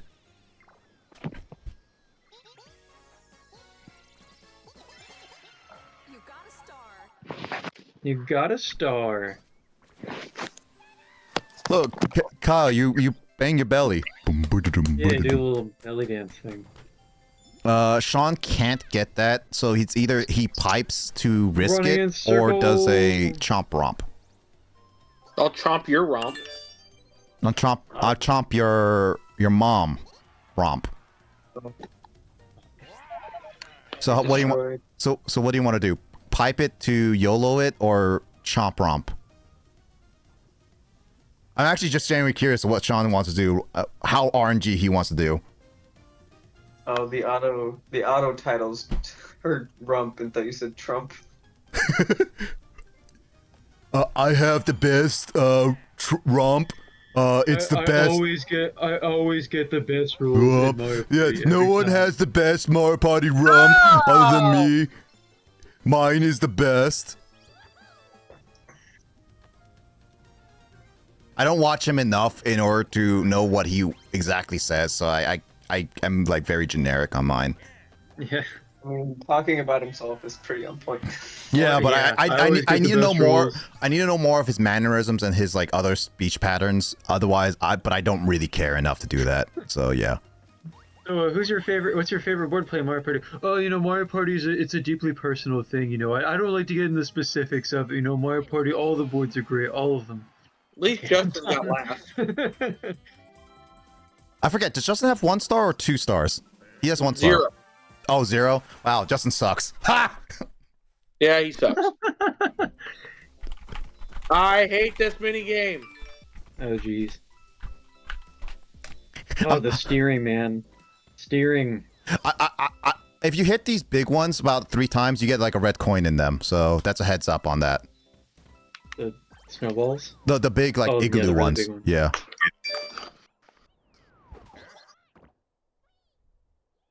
Start.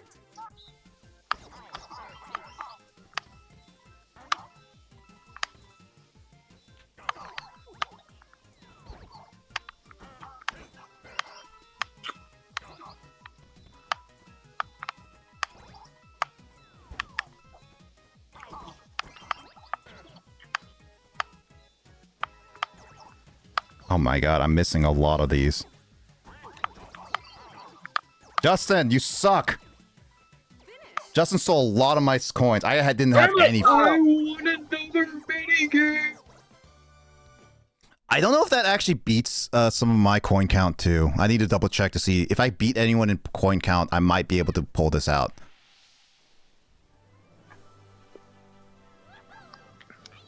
Hey, look, that's a gold Goomba.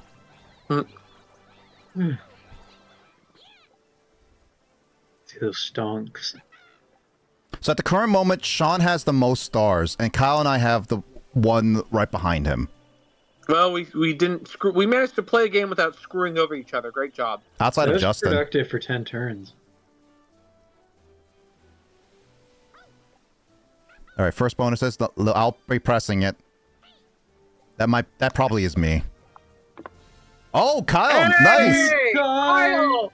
Oh, that means that means Kyle, Because Sean. I won So minigame! Justin is out, but Kyle, me, and Sean are in the running. So this one literally determines everything. All right, second bonus is okay. No, that's not me. I literally I lost this one. I definitely That's lost. Kyle. This. That must be Kyle. No, that might be you, Sean. Actually, that might be you. No, it's Kyle. Oh, What? Oh, Justin won something! Actually, wait a minute. I don't know who won that coin. I might have lost that coin because of you guys. Oh shoot! Who wins this one?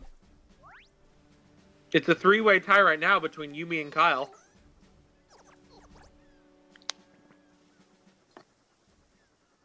Oh my god! I barely won the coins. I It was was hoping I would win that, man. Hold on, let me see what's a coin count. I Do had not hope. press anything yet. Oh my god, Sean! 2 coins! Oh, that's ridiculous, man. No fucking way! Oh! If you just got 2 more coins, we would have dice rolled it. Oh my god. Amble Award? What the heck is I Amble? hate it here. Unlucky space, Kyle. Yeah, I mean, I was trying to land in a variety of different spaces in hopes of bonus stars going to me. So Red Star would have been... God, my 2 freaking coins! That was actually very close, Sean. I commend you on that one. I tried so hard. I got happening. and got so far. Oh my god. Oh, Sean, you were like 1 away from It doesn't minigame. If you even won the last matter. minigame, you might have actually, you would have won everything. Yeah, god damn it. You were close. You were close. Oh, God. I did so well in minigames. What do I get for it? A star. But in the end, Nothing! man, so not a darn thing, man. And it was all because of wealth inequality. You know what? I'm okay with that game because, you know what? We didn't screw each other over. That's the job well done. Okay, next time. Yeah, there are no shouting matches, so that's pretty nice. Dude, next week is gonna be the last board, Bowser. I do want to at least play the Bowser one with you guys because it will be an interesting one. Because supposedly it's the most chaotic, so we'll find out how bad that one is. The Galleria one is one of nightmare fuel. Dude, the Galleria one is I actually genuinely do like. That one was actually kind of fun. All right, it's 11:30. You probably want to go to bed, you two. Me and Kyle are old. Stop being guys old. Stop growing older. Upstanding citizens, man. We go to bed early, like good people. No, you don't. Good. I wake up every day with the mindset grind set, dude. Sean, you sometimes stay up till 4 a.m. Do yoga. Sean, and sometimes push-ups. sometimes you wake up at 2 a.m. and I'm asking why are you even up? For work. Drink water and I only the purest of water, and then I walk 2 miles while reading 5 books. I walk 1,000. Wait, no, it's I will walk 500 miles and something. I will walk 500 more. There you go. I don't know that song well. I don't have anything to buy. It's weird. How to become the vice president of a company before 30. Number 1, get up at 4 a.m. every day. Number 2, do yoga. Number 3, your dad is the president of the company. God, this is foul. All right, I'm going to bed, children. All right, are you gonna be available next week? Not until after 9:30 p.m. There's a Sounders game, but then after then, maybe, probably. We'll see if we want to play the Bowser board together or not. But I want to try at least 15 turns next time because while 10 was quick, it's a little too short in my book. I think 15 is probably the right balance. 20 was like it's starting to grind. Yeah. 10 is it's short and funny, sweet. 20 is the standard for a Mario Party game, but in this game's just so busy that this game's way more than a standard Mario Party. No, like Super Mario Party was 20 like is the equivalent to like 30 turns in like a normal Mario Party game. Yeah, no, and in Super Mario Party they were really short. 20 was like the max in Super Mario Party, and it was very short.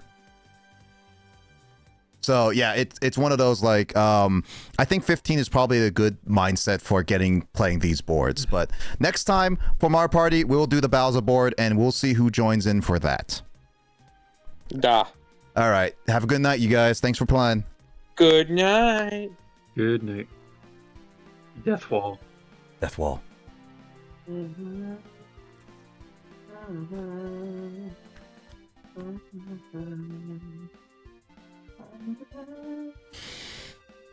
I will walk 500 miles and I will walk 500 more. And I know YouTube is just going to try to copyright that.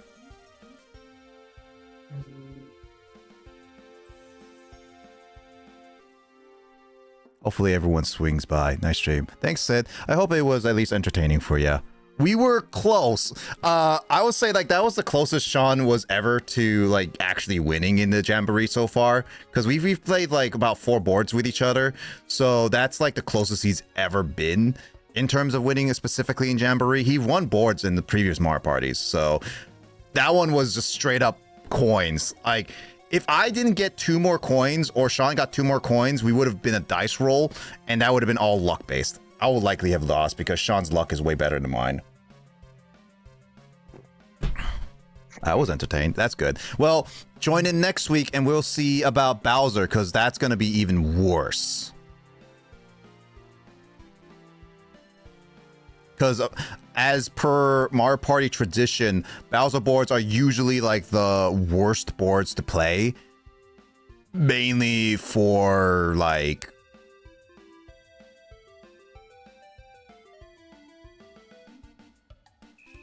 Yeah, I think Bowser boards are usually like the hardest ones to really play. Because there are a lot of like luck-based stuff.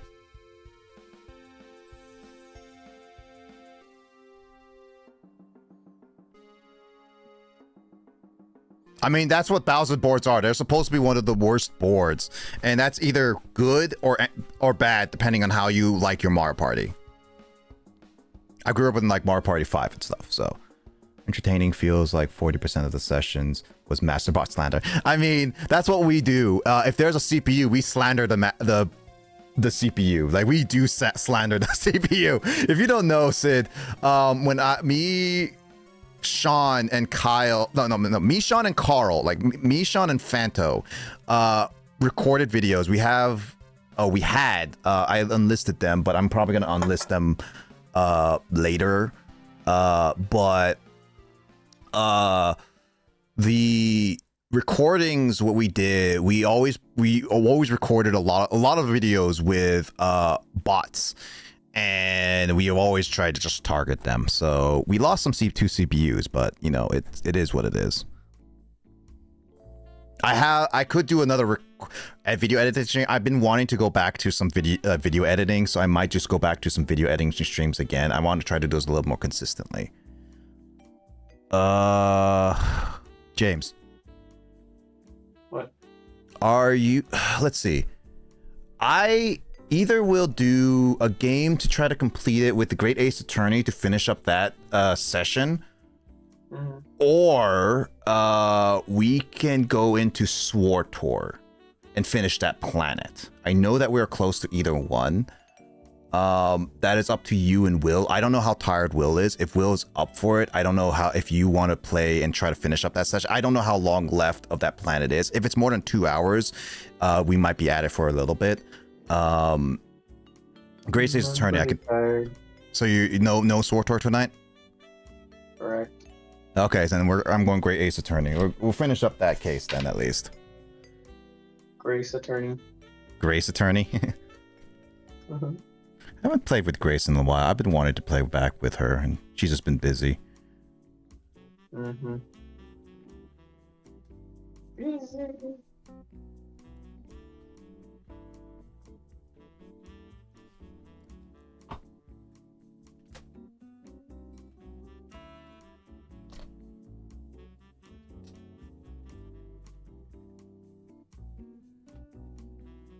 Shorten down the VODs would make for some cool memories. Oh yeah, no, the VODs I have on my channel, on the group channel, are unlisted, so they are not publicly available unless I give a link to them. I'm probably gonna give I'm probably gonna unlist them because it's been like over a year since they were unlisted. Sean wants them unlisted and to edit them down. The issue I have, and this is just my personal opinion, they were at a time and age that they were uploaded at a time and age where some of the commentary are really, have aged pretty poorly. All right, I have edited down a bit to take out some of the more questionable commentary, but there's a couple ones that I probably agree nowadays is probably not a really great thing to have. But again, these were old back in like when we were high school, and back in 2012, a lot of commentaries at that time were, I say very quotations by the way, acceptable on the internet in some ways, but obviously they're still pretty bad to say. So I'm not going to defend our past self. They were again at that time. So please do not take it as what we say then as what we are now. Again, we have grown up. We are much better. We accept that some of our sayings or some of our energetic stuff are not the best. So yeah. So I say that, and that's why I say like it's more of like I'd rather not edit a lot of that, because I mean there's like maybe one or two things I will edit out because they are not exactly great commentary to have, but for the most part all that stuff I feel like is perfectly fine just because they are from that day and age and I uploaded them at that day and age, so it's kind of like more accepted in my book. It's just kind of like a product of this time. So just take it as it. It's kind of like how cartoons back in like the 1940s in 1960s, how they did like some remarks and stuff like that as an acceptable thing, and they sometimes show it on like streaming and stuff like that, but they make sexist remarks too, but they make a forefront saying that this is historic. We're not going to change it because people like a little bit of historic accuracy, because this was a product of that time. If it was made as of now, yeah, that is really bad. But if it's at that time, it's kind of one of those, like, as long as you learned your lesson, I don't think it's overly bad. It's just a history lesson kind of thing. I was gonna say it's best to go Ace Attorney because we only finished a third of that planet. Hoth is a long planet, but with 3 of us, it's not gonna be too long. Okay. I was not sure how long of Hoth there was. I know you said it was one of the shorter ones. That's all I know. At the time and age, they were uploaded at the time and age. Yeah, that's what it's saying. I mean, if you want to give it a watch, Sid, I can post a link into the description, at least in this one. Do I have access to it right now? Yeah, I do. If you want to watch some of that playlist, I can link it right now if you want. It is, again, old. It's not gonna come out right away until I start unlisting things, so I am gonna probably update the description saying that these are old. Do not take these into like actual context. As an idea you could through and making compilation from all the clips. Yeah, and for sure. We actually did a 10th anniversary stream of it, which is why Sean was like against repurposing, like re-putting them back on. But again, like I want to, because at this point in age, it's old. It's back. I uploaded it on 2014, the first episode. We recorded it in 2012. Again, commentary was way better.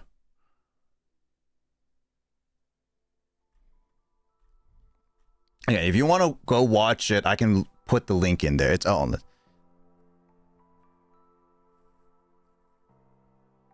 Yeah, I can probably unlist them. I'm probably just gonna double check some of the videos at the very least to make sure that they are relatively okay. There's like at least a couple videos that I will not unlist right away, mainly because that there are some remarks I want to like change, but yeah. Whenever I can at the current moment, but I probably might do all of them at once. Again, I have to rewatch a lot of this just to make sure everything's okay. I'm probably gonna just rediscuss it with my 2 friends. Again, I am on this realm of it is a product of its time, but Sean is a little bit more hesitant on it. At least this video I can post on the one. This is the only. Oh, actually, no, wait. This is not unlisted. This is not unlisted. Hold on. I'm pretty sure this one I'm perfectly fine with unlisting this one. As far as I can tell, this one wasn't really bad. Yeah. Hold on. I thought this was unlisted, but I guess I was wrong on that one.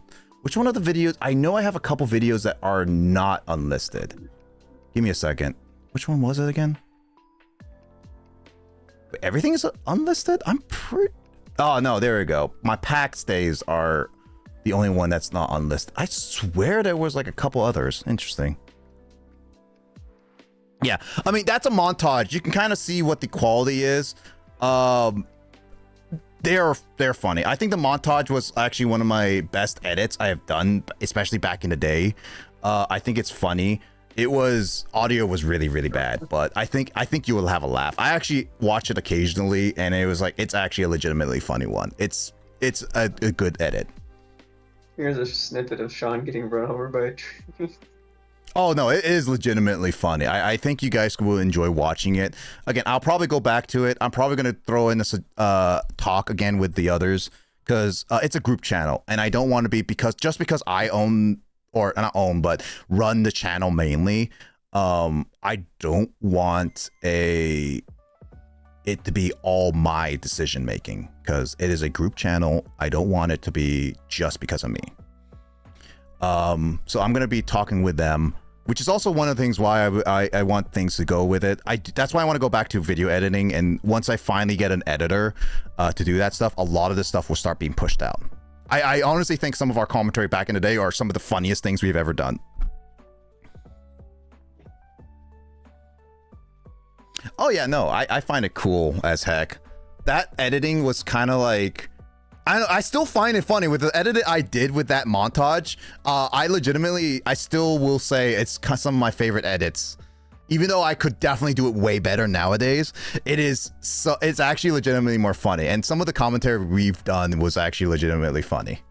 So if you want to give that a watch, I would highly recommend give it a watch. It gives us a taste on how our commentary was, and I say like that is legitimately some of the funniest things and some of the funniest gags we've done.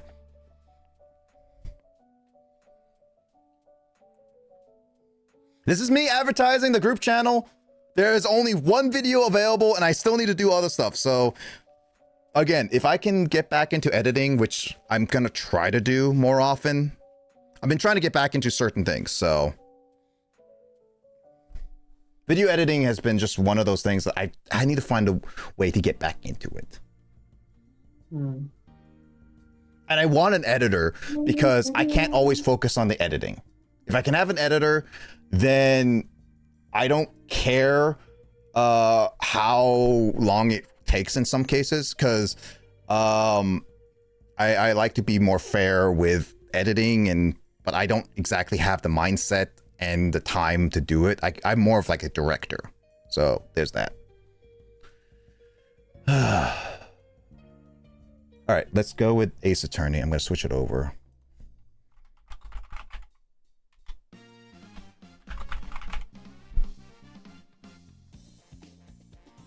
There we go.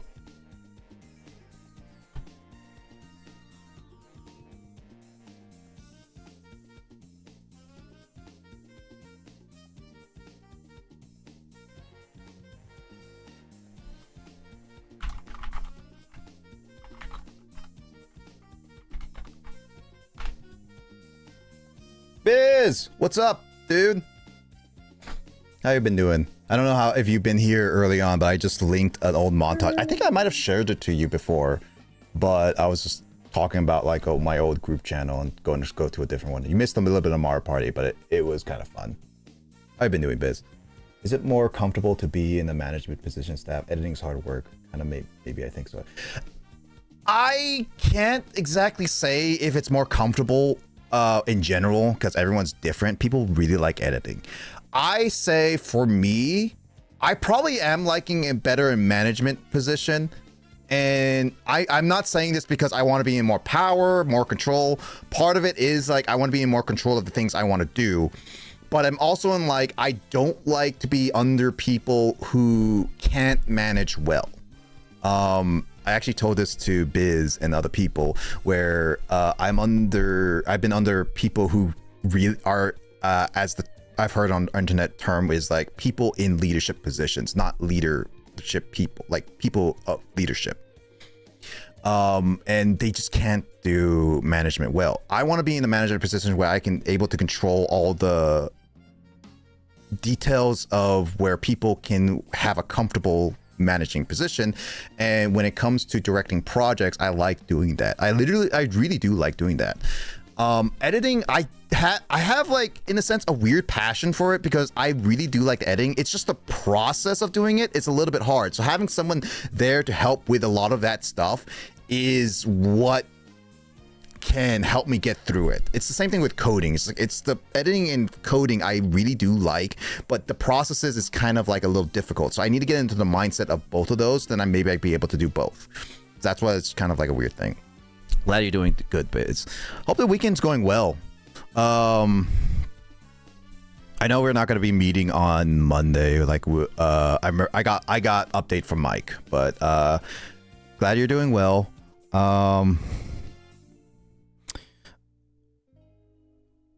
I hope you're well, what's the word I've been doing for? I hope you're enjoying. Yeah, I hope you're enjoying the weekend. I don't know. I was so out of it this Friday. Last Friday for work. I was zoning out on my own workload. It was funny.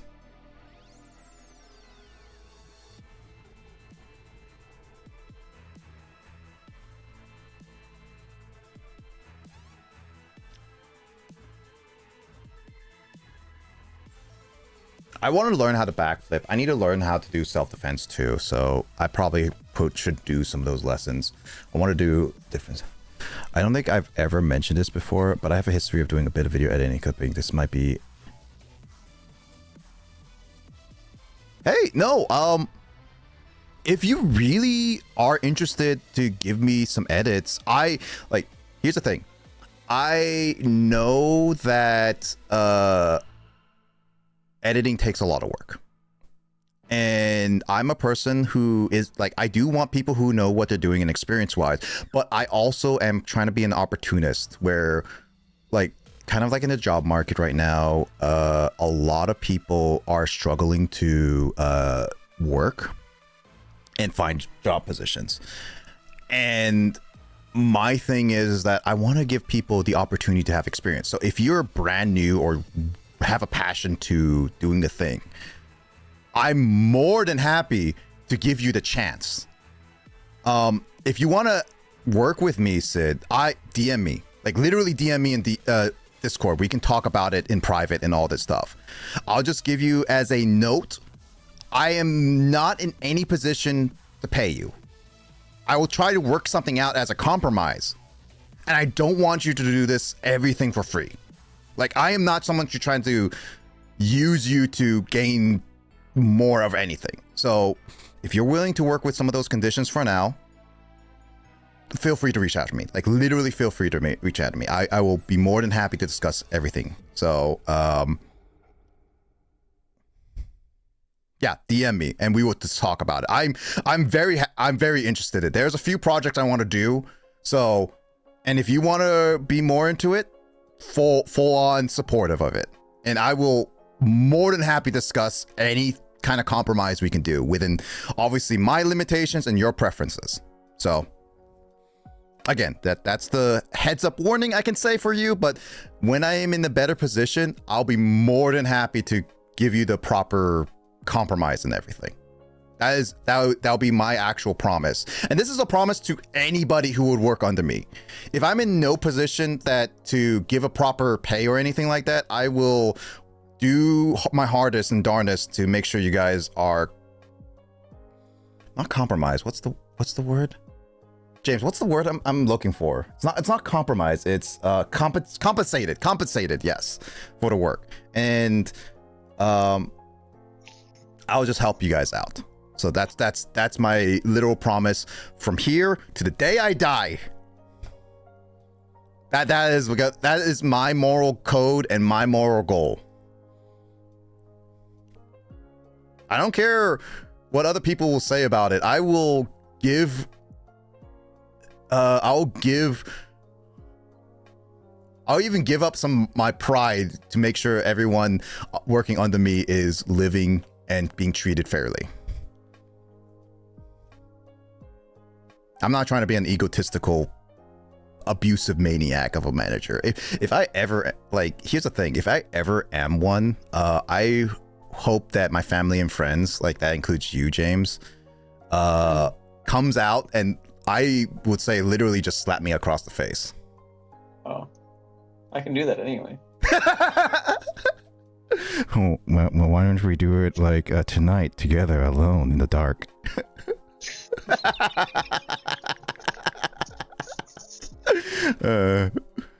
But I appreciate everyone that I'm close with. I really do. I wouldn't be who I am and where I'm at without them. So I can't list off every single thing people have done for me. I can't remember every single friend or person who impacted my life.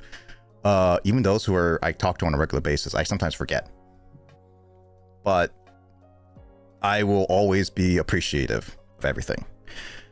Just as a preface, there's no rush for doing so. I definitely respect those morals, and mutual exchange is very important. Yeah, for sure. So if you are okay with it, then I will full on be as supportive as I can. I also give a heads up because I've never fully had people work under me before. I am a very inexperienced person. So if there's ever a time where you want be criticizing me, please do. I'd say don't try to be harsh because I like to have things a little bit like not as harsh, but at least criticized enough. I can be a sensitive person. But if I'm not being harsh, like I'm not harsh, but I'm not being like critical, specific enough or something like that, or not enough push on it, please let me know. I'll try to fix that. If I'm being a little too pushy, and it kind of like bothers you, please tell me. I want to find a good balance between us. Okay. I remember when we worked out the pay later thing. Yeah, and I appreciate you, Biz. Like, I really do. Like, it's same thing with like the Nintendo Online. I don't want like, I trust all you guys on the family plan. James is on the family plan. Biz, you're on the family plan. Like, when I pay for it, I just tell you guys how much you guys owe me. And I don't, and like, even if you guys ever like are like, hey, I need a little bit of time to get the money, like, I don't care how much you guys owe me. I trust you guys to be like, you guys will get it to me. You guys have been doing it. I don't put interest. I hate putting interest on things. So it's like, get it to me whenever. You got the goods. James, you gave me drug money. I gave you drug money. I gave you internet drugs for in return. I mean, here's the thing. I actually, I will admit this on the family plan. When I was doing the calculations, there's actually a couple cents that there's like some amount, like a couple cents for each person and some amount of cents over. And I honestly was like, you know what? A couple cents doesn't really bother me for each person. So that's why I rounded up to like 11 because it's a nice round number. Like, wait, are you saying you're skimming like a penny off the top? I'm skimming at like 2 cents out, and then there's like 7 extra pennies over, so it's not like even like 8. So it's like I give you guys discounts anyway. It's not like, okay, cents to me, like asking for you guys to give me 2 more cents each doesn't really feel like it's like necessary. Okay. Like like here's the thing: if you can't pay me through like a card or Venmo, and you guys give me physical money, what am I gonna do with 2 pennies? I know, that's my thought. Something the other day, and I was like, I don't want the penny, and then he gives me the penny, and I'm like, okay, fine. No, that's literally it. Also, hi, Luigi. That's why I'm just like, just give me $11. I'd rather just get like around $11. That's it. We have a full family plan, so doing all the taxes and everything for the expansion pass is about $11 per person. So I'll try to let you know if we're able to go further in DMs. Then I'll list out my terms and conditions. No worries there. By the way, I appreciate being attentive to sort of things. Yeah, for sure. Like, again, Sid, I will more than happy talk about any details, and we'll try to see if we can work something out. Jesus Christ, my hands are too cold. Dude, maybe switch rooms? Because my room is becoming a sauna right now. I'll trade a cold room versus a hot room. I'm literally getting to a point where I might have to I wish I could take off my shirt. Otherwise, I'll be flagged for nudity. Even though I'm wearing shorts. And there were like shirtless people on other streams and stuff like that. Same here. Pennies are not worth. But on Venmo, I'm charging to the pen. There's a whole organization that lobbies for the continued production of pennies, even though they're like just completely pointless at this point. Yeah, again, Viz, I'm gonna give the option for like dollars as well, because I know that Will is on the family plan, and sometimes he gave me dollars, like physical dollars. So I'm just like, if I ask for pennies from him, if I ask pennies for you guys, but he doesn't get paid pennies, I don't feel like it's fully fair. That's what my thing is. That's why it's like, I give the option for like, if it's physical money you want to give me, fine. If you guys want to do, if we're gonna do like strictly Venmo and stuff, I might just do straight up pennies. So it's like, but again, it's only 2 cents for each person. And also, again, I have 7 pennies, which is not even to every single person. So somebody is gonna get like a discount, a 1 penny discount. Which I might just give it to my brother because I pay for him anyway. He never has to pay for it. My brother gets full access from writing on me. So why would I charge my brother? I love my brother. Feels like I'm in the North Pole. We'll trade room temperatures for 3 balloons. I was gonna say 3 balloons. Balloon. Yeah, sure. I'll give me a second. Doubloons. How much is a doubloon nowadays, James? Do you know?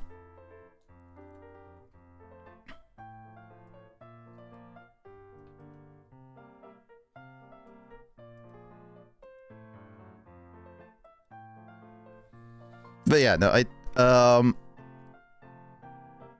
yeah, money is one of those things that I try not to charge people unfair amount. And this the same thing goes with what's the word I'm looking for?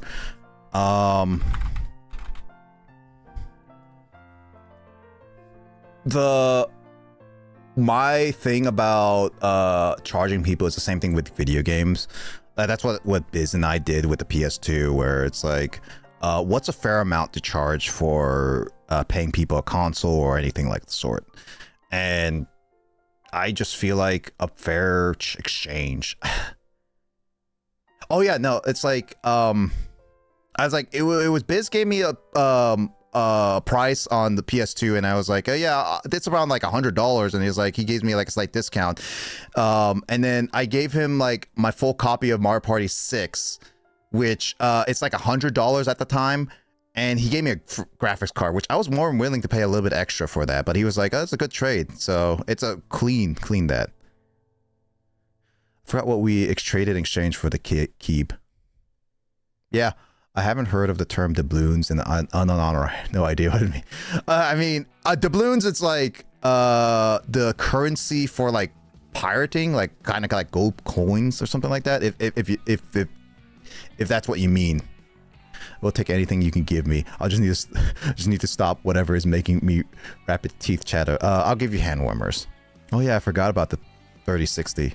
Yeah, like I was asking for it and I was more than willing to pay for some extra, but I gave you like Mario Party 6. Because I think you said you grew up with Mario Party 6. Mario Party 6 has like really good boards. I really do like it. But I kind of like the overall package from Mario Party 7. But Mario Party 6 is a lot of people's favorites. So I'll take that as compensation. Hey, I will more than happy send you a hand warmer. You know what's funny is like I like the idea of hand warmers, but I hate the execution of them, because I remember trying them and I think they always died out pretty fast for me before they really took off. Like they only last for like a couple hours for me and then they die. And I was like, God dang it, I wish they would last longer than that.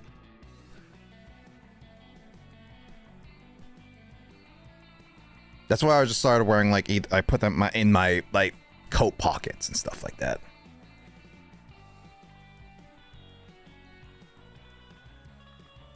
I haven't had hand warmers in like forever, personally. I honestly say hand warmers are such a I'm actually curious, what happened to hand warmers nowadays? Rechargeable hand warmers? There's rechargeable hand warmers now? Hey James, you want a rechargeable hand warmer? They're like 20 to 30 bucks.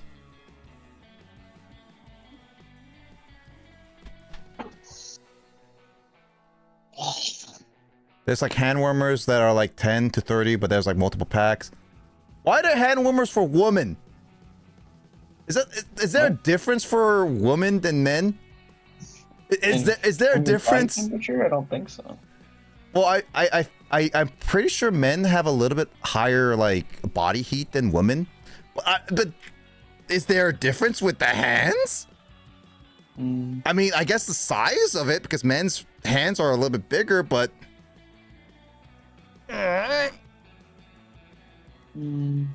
I'm questioning a lot of these products.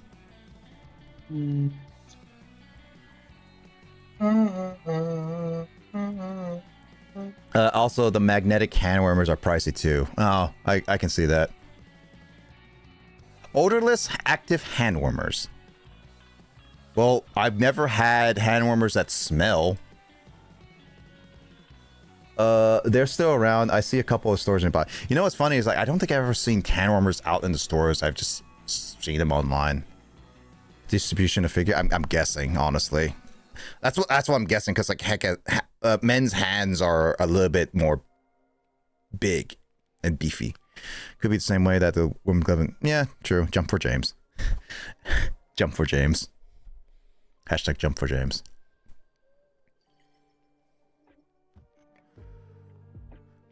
I was actually gonna buy a few things recently, like more recently. I was actually considering even getting a brand new PC for this Black Friday, but I realized I should save my money because if I'm gonna be doing some trips next year, I need to save some money. Unless James, you pay for everything I go for.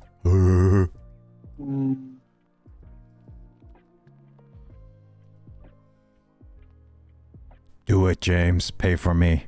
You're my husband or wife. Unless you're saying we're divorced again.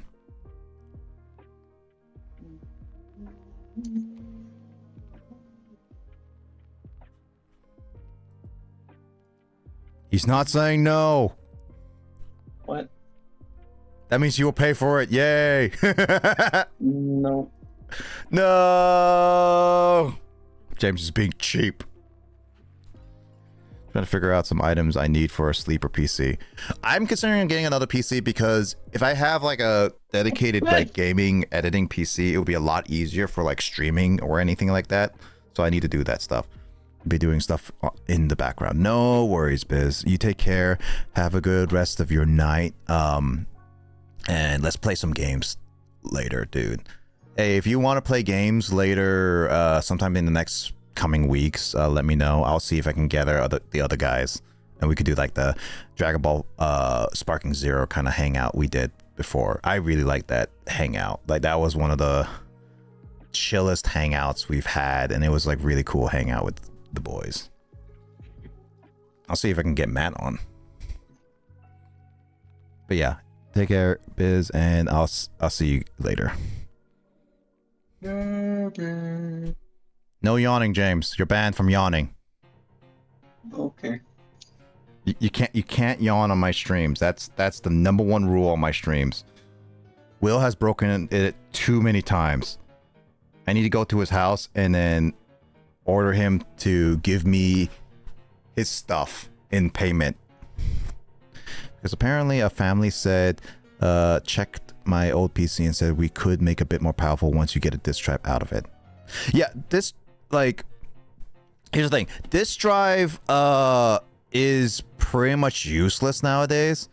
The only reason you'll do a disk drive is you want to play classic PC games, or, and I do know this is a thing, if you don't have a disk drive for some ROMs that are not properly worked around, like Pajama Sam 4 on Steam, for example, or you want to play the games directly, as I said, like CD, like Pajama Sam 4 on Steam cannot be ran unless you have a disk drive connected to your PC, but you can get an external disk drive piece for your PC really easily, and they're really cheap. So having a no disk drive is pretty much a standard, and for pretty much a 90% of the games nowadays. And yeah, you can probably make it more powerful. The biggest things to make it more powerful are CPU, GPU, and RAM. Motherboard is highly recommended to upgrade to the latest one or one of the most expensive ones when you can, because that will last you for like years. I think my PC, when I got my PC when I graduated.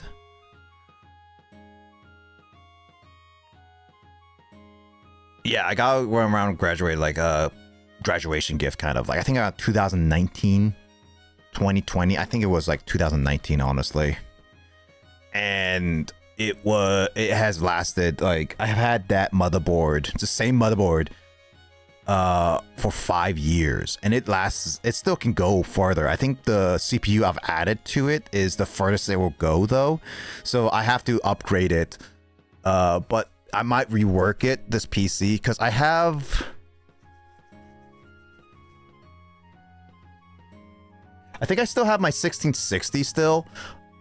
Oh no, James has my old CPU. I did give you my old CPU, so I don't have my old CPU anymore. I have to get a new CPU. And I need RAM sticks, which I plan to get like some better RAM sticks, so I might be able to give it to the other one. So basically, I need a new CPU, I need a new motherboard, I need a new RAM. And then obviously the case and the power brick, which are not overly expensive depending on where you get it. The main thing that might be challenging is the PC stuff is a bit small. Yeah, small PCs are hard to do because you need a small motherboard and there's a lot less workaround with them. So you need to work with smaller GPUs. My best recommendation to you, Luigi, is first get a brand new case. Cases, get a big case, so even if you have a lot of space, it's better to upgrade through those because then you get a better GPU and stuff like that. Cases can range from like good big cases can range from like a little less than 100 to like 200, 300. I would recommend getting around the $100 range, $150 range, and there's Black Friday coming up. They can go pretty cheap, so if you can get a good one, and it just has to be big. You don't have to like go all out. Obviously there's better ones based on circulation, how you go with the wiring, how it opens and all that stuff. There's a lot of different ones. Recommendation, Corsair is pretty good on cases, so if you ever wanted to look at some pretty decent cases for a good price, Corsair can be pretty good on some cheap, especially with Black Friday coming up. That's my recommendation. Obviously go with what you want to go with when you build a PC. It's one of those things you guys should decide on your own.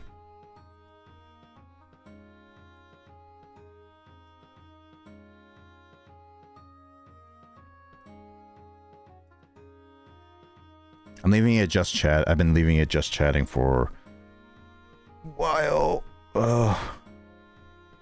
Why?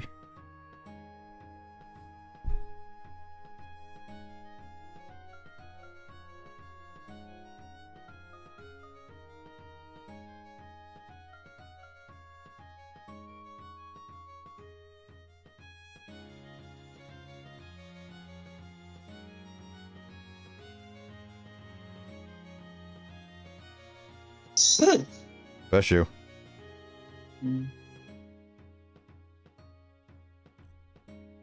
Recommend it. Lean Lee, factual design. Oh, and NZXT, I've heard some really good things too. That's one of the other cases. I was thinking Corsair or NZXT. God dang it, Nixt? That does sound not that right. I'm gonna say NX. NZ. Frick. NXZXT. God dang it. Why does names have to be so complicated? I don't know about Lee and Lee. I won't say I've never heard of them. I probably have seen some of the designs. I know NZXT is pretty good. I've seen some good reviews for them.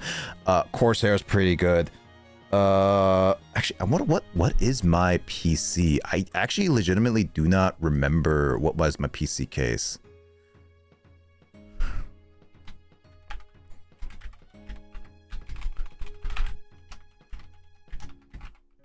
Hey James, can you give me back my old CPU?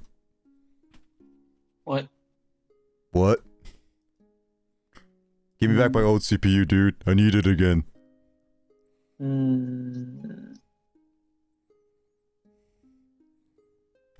I'll give you $2.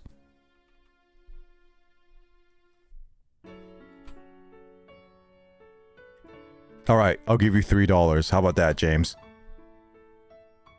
Oh, what? I'll give you $3 for my CPU. Nope. All right. You pull my leg, but $5.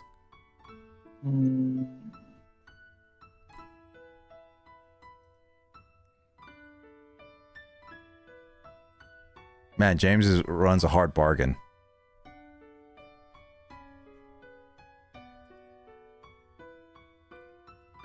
was the...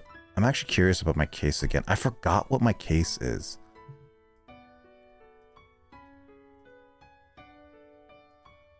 I'm legitimately curious now of what was my case.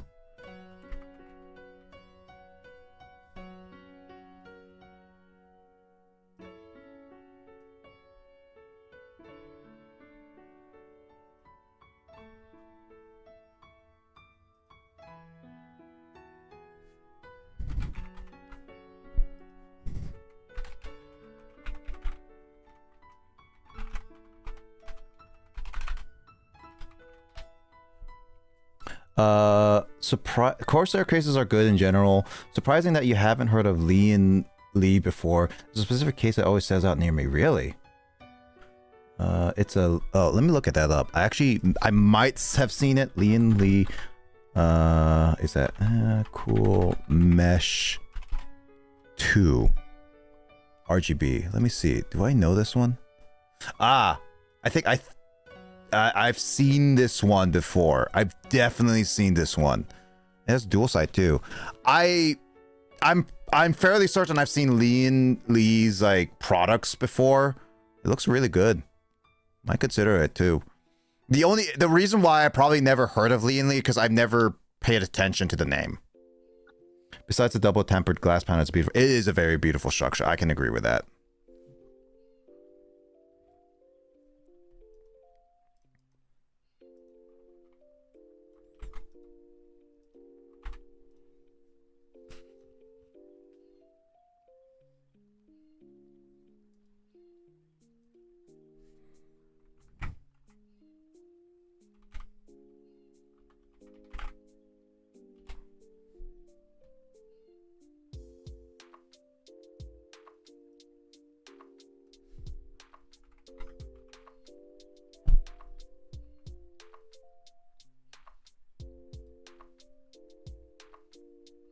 There it is. Ah, my computer case is the Fantex Eclipse P400. That's a long name. Fantex. Fantex is the computer case. It's pretty solid. I haven't had really many problems. It's the only problem I say is that it has some tighter spaces for some of the cable management, especially on one side. Oop, my bad. So it's not exactly the perfect one for cable management specifically. That's why I was like thinking of maybe a different case, so it's slightly bigger, so I have more cable management. Besides, very true. Do you like to look at statistics of parts, then see what works best for each other? When I first made mine, I kind of just went with whatever was like looked nice and big. Probably for my next one. For a case, I want it to be big. Easier access to both sides of the case. So I don't mind it being like tempered glass or anything. That's fine by me. I want it just be easy to have to open up and probably a little easier to pull in some cables so that I can move around with RGB, place them in there. Because when I was working with my buddy Fanto, a lot of the spaces were a little bit difficult for him because how tight it is in certain areas. So not the best, but it was fine enough. I do have a cooler fan. I just called a fan a flan.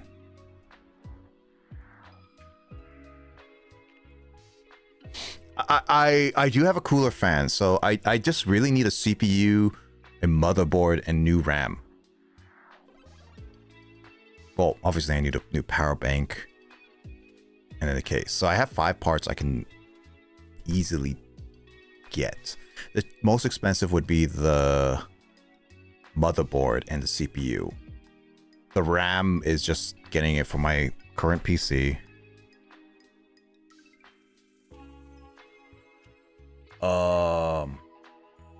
I don't think I can get with DDR5, so I might have to just switch the motherboards with that. Interesting.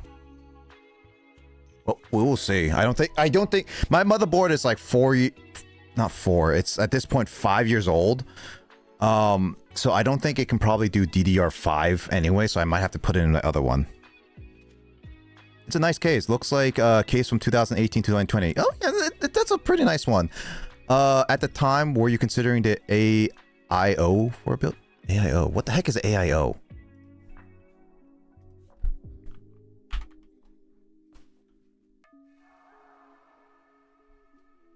Oh, is the AIO coolers? Is like the little CPU cooler and the fans up top? I honestly did not know those were existed. At that time, I did not know those existed. I now have multiple fans. I probably would consider those as a good cooler next for my next build, but obviously, again, I don't want to go over budget, and those things can be decently expensive. And I've also heard they are sometimes iffy depending on which ones they are. The top looks a bit small, and there's no USB-C port, but it's not really an issue. Yeah, so the top doesn't have a USB-C. At the time, I didn't care about having a USB-C. I didn't realize having a USB-C port might be useful. So I never was I mean, in a sense, I don't need it. I have adapters and I have different cables. So USB-C has never been a big issue for me. I know it can be useful, so I get it. And probably I wouldn't mind having it as a feature. My motherboard has it. Luckily, there is one motherboard port in it because I actually have a VR headset. Where the heck did I put that VR headset?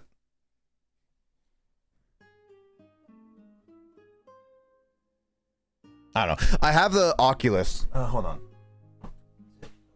Yeah. At the time, there was only one cable to use Oculus on my PC because I want to try the VR stuff on my PC, which I'm going to try to go back to.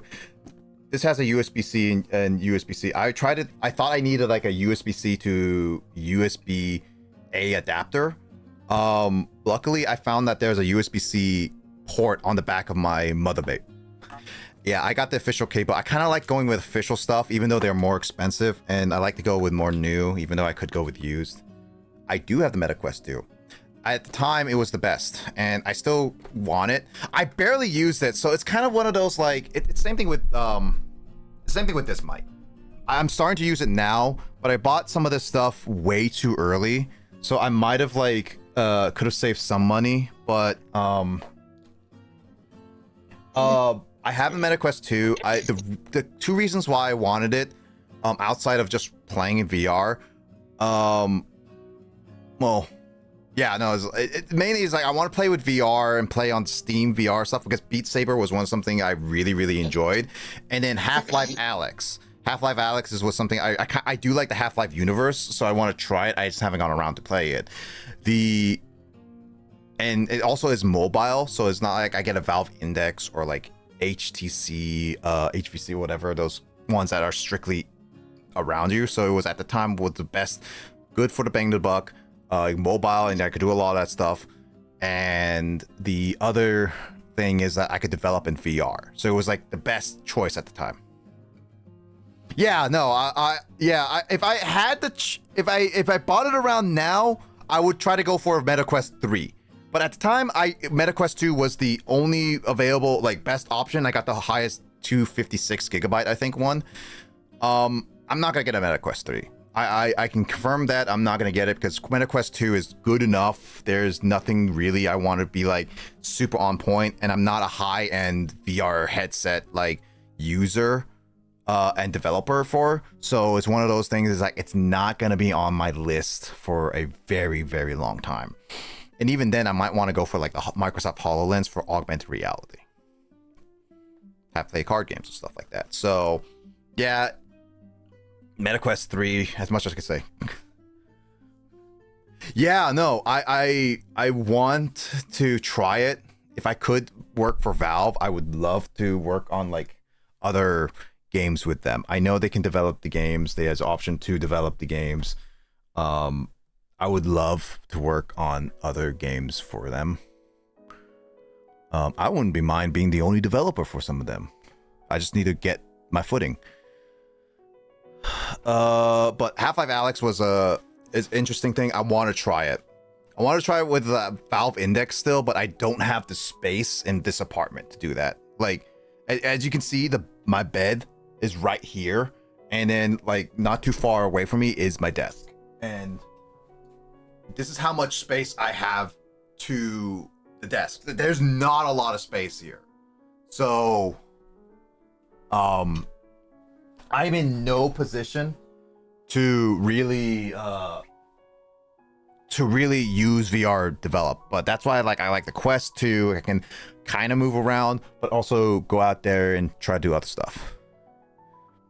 If you don't have a Quest 2, Quest 2 is perfectly fine versus a Quest 3. Like if I had a choice, if I had the time, I would consider Quest 3. Yeah, like Quest 3 has better hardware, so it's a little bit smoother experience. I've seen some of the video on that, and it has higher quality and has better like camera on the outside. I full agree on that, but I got my Quest 2. Shoot, I don't even remember when I got my Quest 2.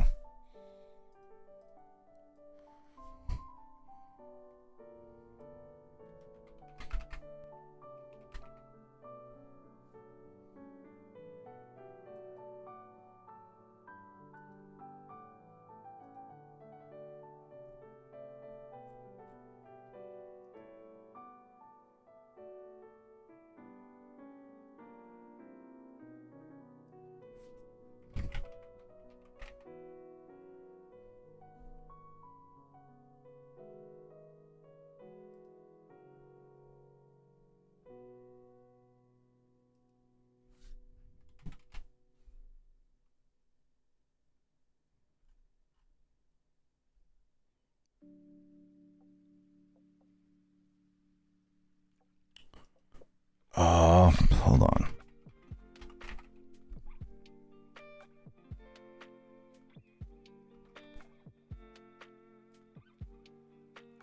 I think I've gotten like I got the silicon thing at 2021. I think I got during the pandemic when I was spending a little bit. I think I got it like in 2020, early 2021.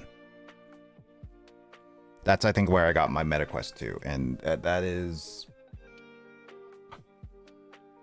around the, I think like MetaQuest, when was MetaQuest 3 out?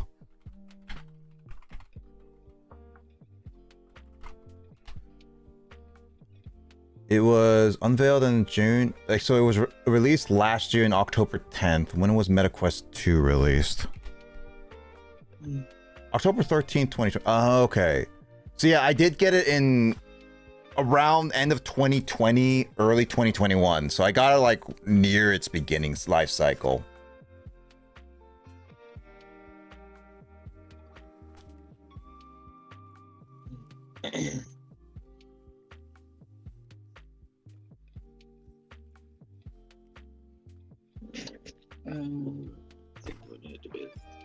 No, take me with you, James. Let me sleep with your phone on.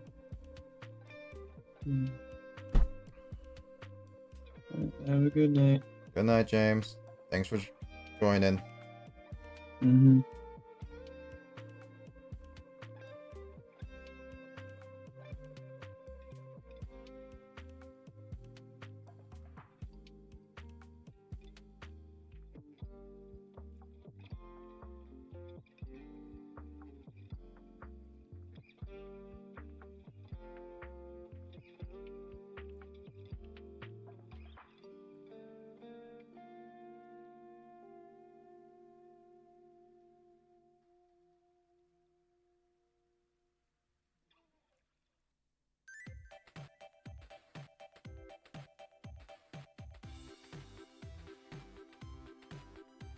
I'm just checking my phone.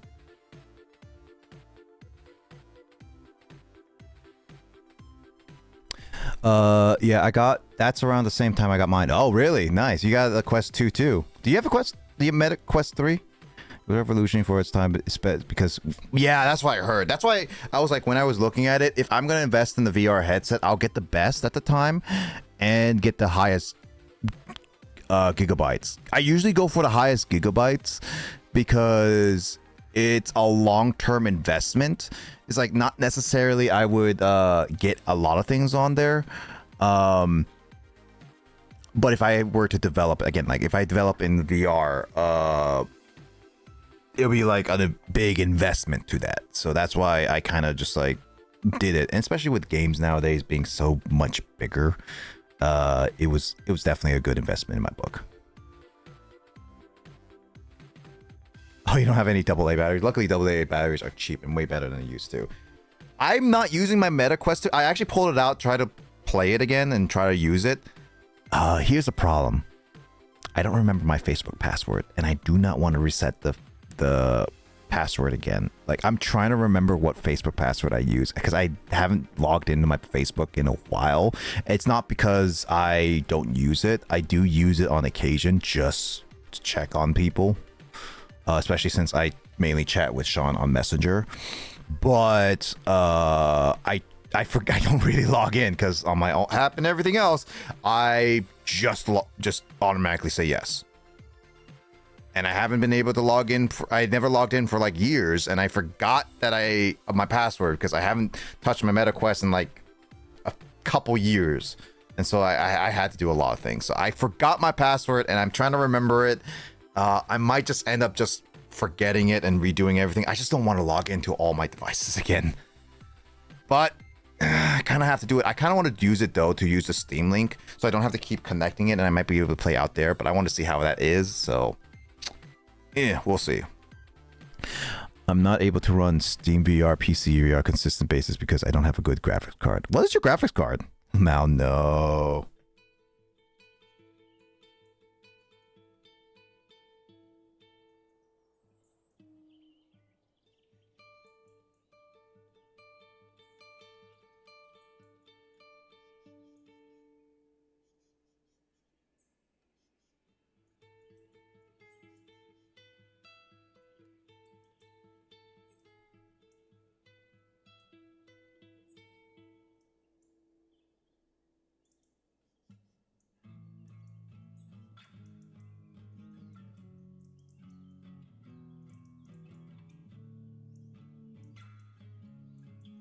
I mean, better to do it now than later. I think you should, for the convenience sake. Yeah, I should. But it's a lot of pain, a lot of work. Let's shrug. Currently in a low proxy GTX 1650, which is pretty sad. Is that bad?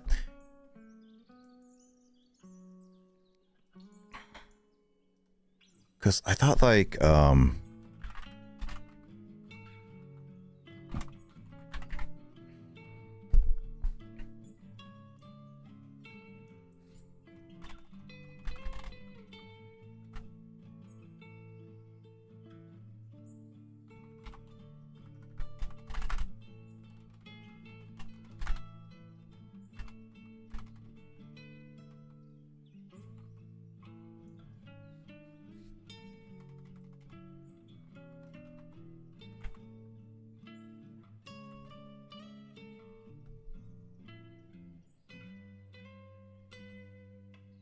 I have a 16. Oh, okay, so my last other graphics card was 1660 Ti, so it is slightly better. It was actually really good middle ground for. I thought it was like 1680, or like 1608, but I realized that's not make sense. So mine's 1660.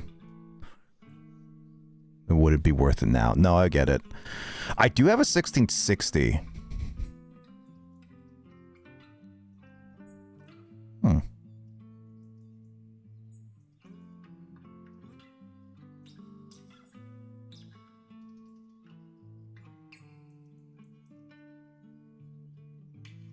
It was also a good one to use for VR stuff. I have tested that before because I plugged my Meta in. I call it Oculus. If you're looking to build a PC.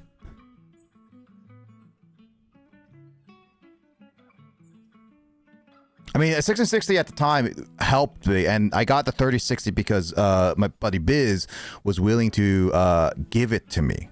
So it worked out really well. Again, we cut deal and everything. So I have a thought on it though. So yeah, so I'm not using it right now. It's literally just sitting in my closet back there. So yeah, I think I have an idea for it now. I'm gonna wait on that later.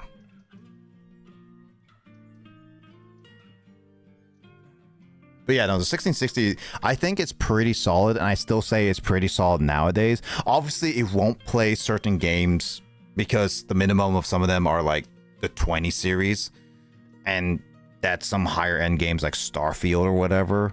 That is if you really, really want to play those. But I still say in some cases you can probably lower the graphics to medium or even low if you don't really care about the high end graphics and physics.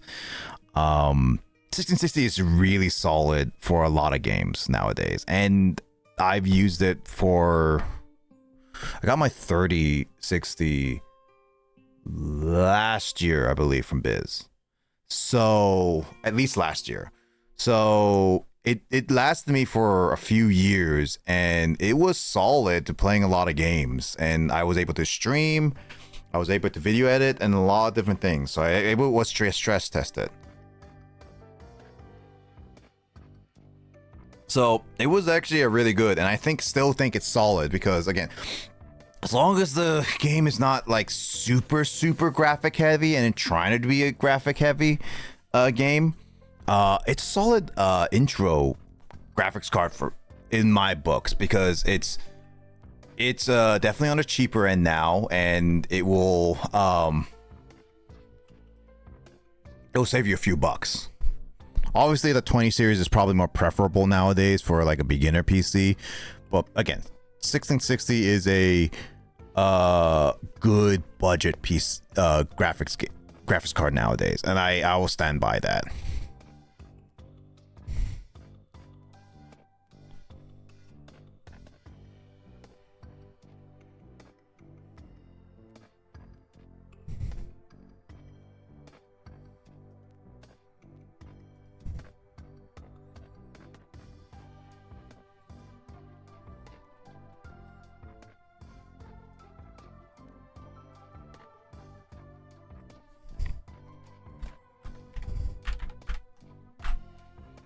The 20 series are decent for mid-tier bidders. I think the 30-40 series might be overtake. No, I definitely agree. Like, the 20 series is barely a jump from the 10 series, if I recall correctly. The 16 series, the 1080 series, like, at the time, it was not that much worth. I definitely say it's one of those, like, if you have the budget for 30 series, it's better for that. 40 series and 30 to 40 series is barely a jump, and especially since the 40 series is the most recent one, and at the current time it's probably the most expensive one. I would recommend the 30 if you have the budget.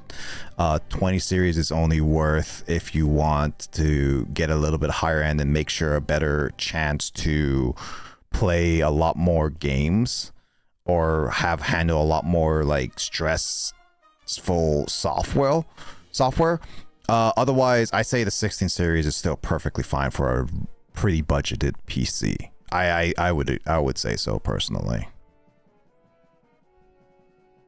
20 series is like the 40 series to the, like, yeah, it's like basically to 16 to 20. 1080 is like really cheap nowadays, and I don't recommend it that much nowadays. So I would say 1660 Ti.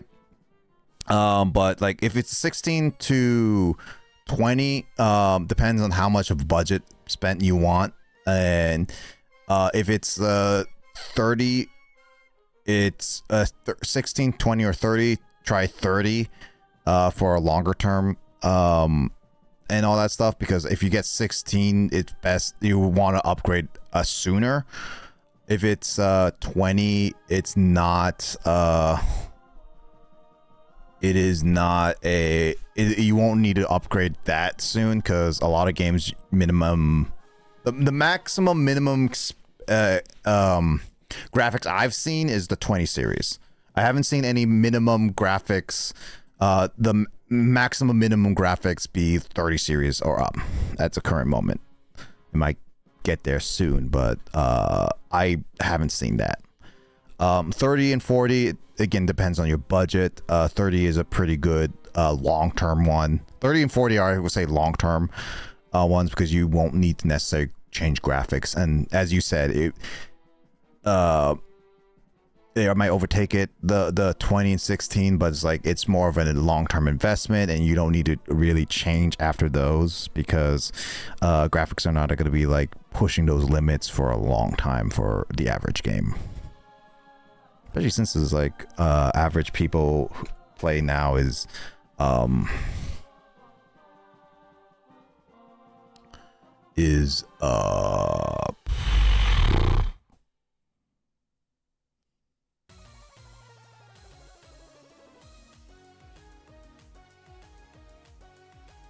God, what's the word?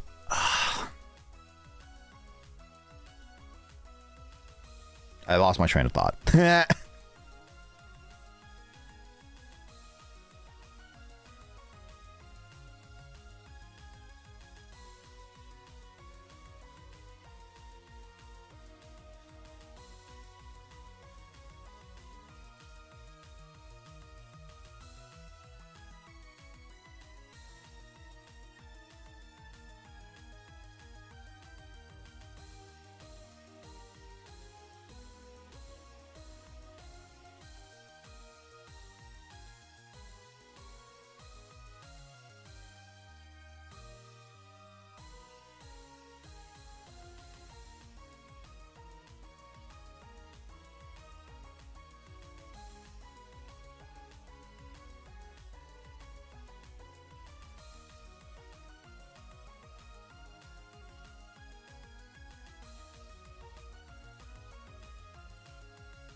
Much agree. I mean, even now, 16 series is good to carry the average non-intensive gamer. Yeah, for sure. Through a lot of mainstream. Yeah, and that's why I say, like, especially like if you are not going for like the biggest mainstream games, which some people like I would say a good amount of people nowadays are, because of games being really expensive, games also being really graphically heavy, a lot of storage space is needed. I honestly say with a lot of people with games, we probably want to wait for a cheaper price for like after a year or two kind of thing. So it's one of those like, it's 1660 is probably going to be more so for them playing like the older games and like indie games. Indie game scene is really, really big now, especially if you get like a good indie game out there. It's like, oh, hey, this is really exciting. Like games like Dave the Diver and Hades kind of thing have been really not graphically intensive, but looks great, and you don't need even a 1660 to run those games. Most of them aren't insanely demanding though, with exceptions of Black Myth, Wukong, and the God War Ragnarok. Yeah, like again, as you said, like some of those games are designed to be graphically intensive. God of War and Black Myth, I think, were developed for PS5, and that's a already graphically intensive one. So, and like Starfield, like it was for Xbox. Like again, like some games are designed for being graphically intensive. I get that, and some of them are crazy. Sometimes like Borderlands series uses a lot of graphic stuff. Crysis is heck of a demanding game, especially back in the day. So, it is one of those things that it depends on the game, and indie games have been the forefront for a lot of those. So I would say it's definitely one of those. It depends on the game, but a lot of games I don't think it's graphic. And I even am a believer on a lot of like those games, you can probably lower down the graphics. Again, I played on my original first laptop, a Dell Inspiron. I don't remember, it's like XPS or whatever. It was a really poor laptop to play any games. I tried. I asked my parents to buy me a Lenovo laptop that was more game heavy in 2014, and it was good because it lasted for a long time. I managed to play games, stream, and a lot of that stuff, even though it was really difficult.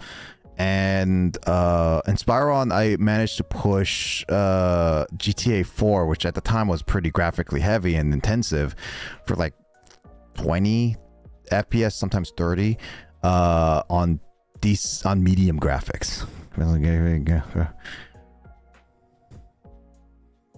Yeah, and again, it depends on the gamer, as you said. Like, it's some people care about having the most high quality stuff, even up to 4K, which honestly doesn't really have much of a difference. And you can't really get 4K unless you have a actual system that can do 4K and have a cable that can do a 4K and a display or TV that can do a 4K.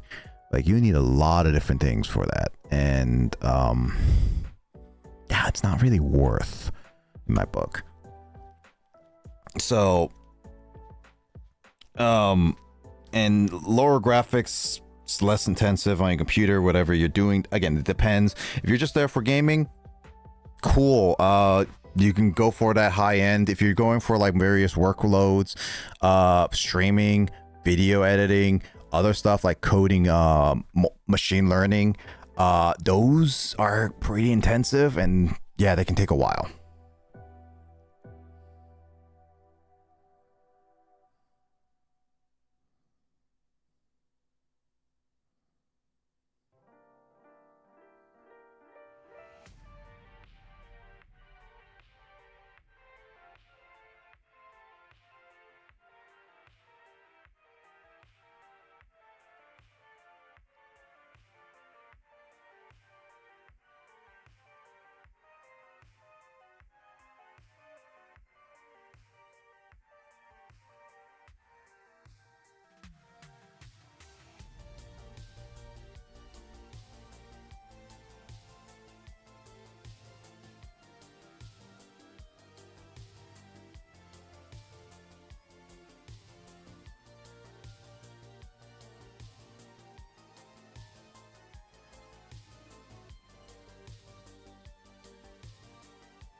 Agreed. Yeah, no, for sure.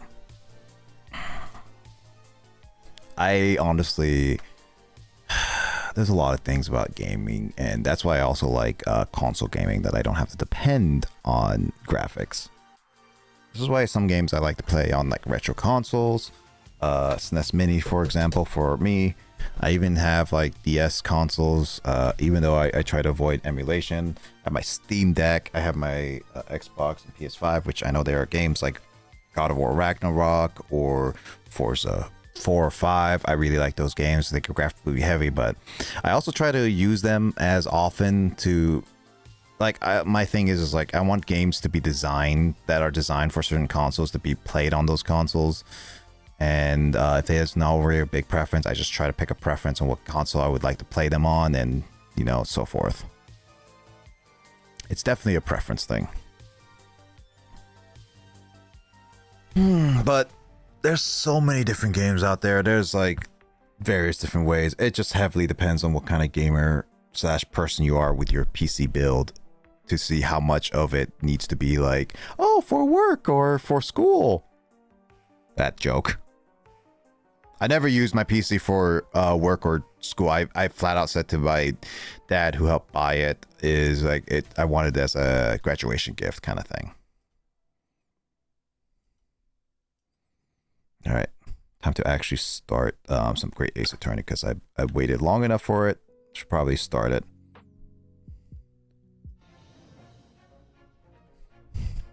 The developers make great games, and supporting creators is respecting their work. Yeah, I have a personal opinion, which is where I prefer getting the games physically before. I'll say this right now.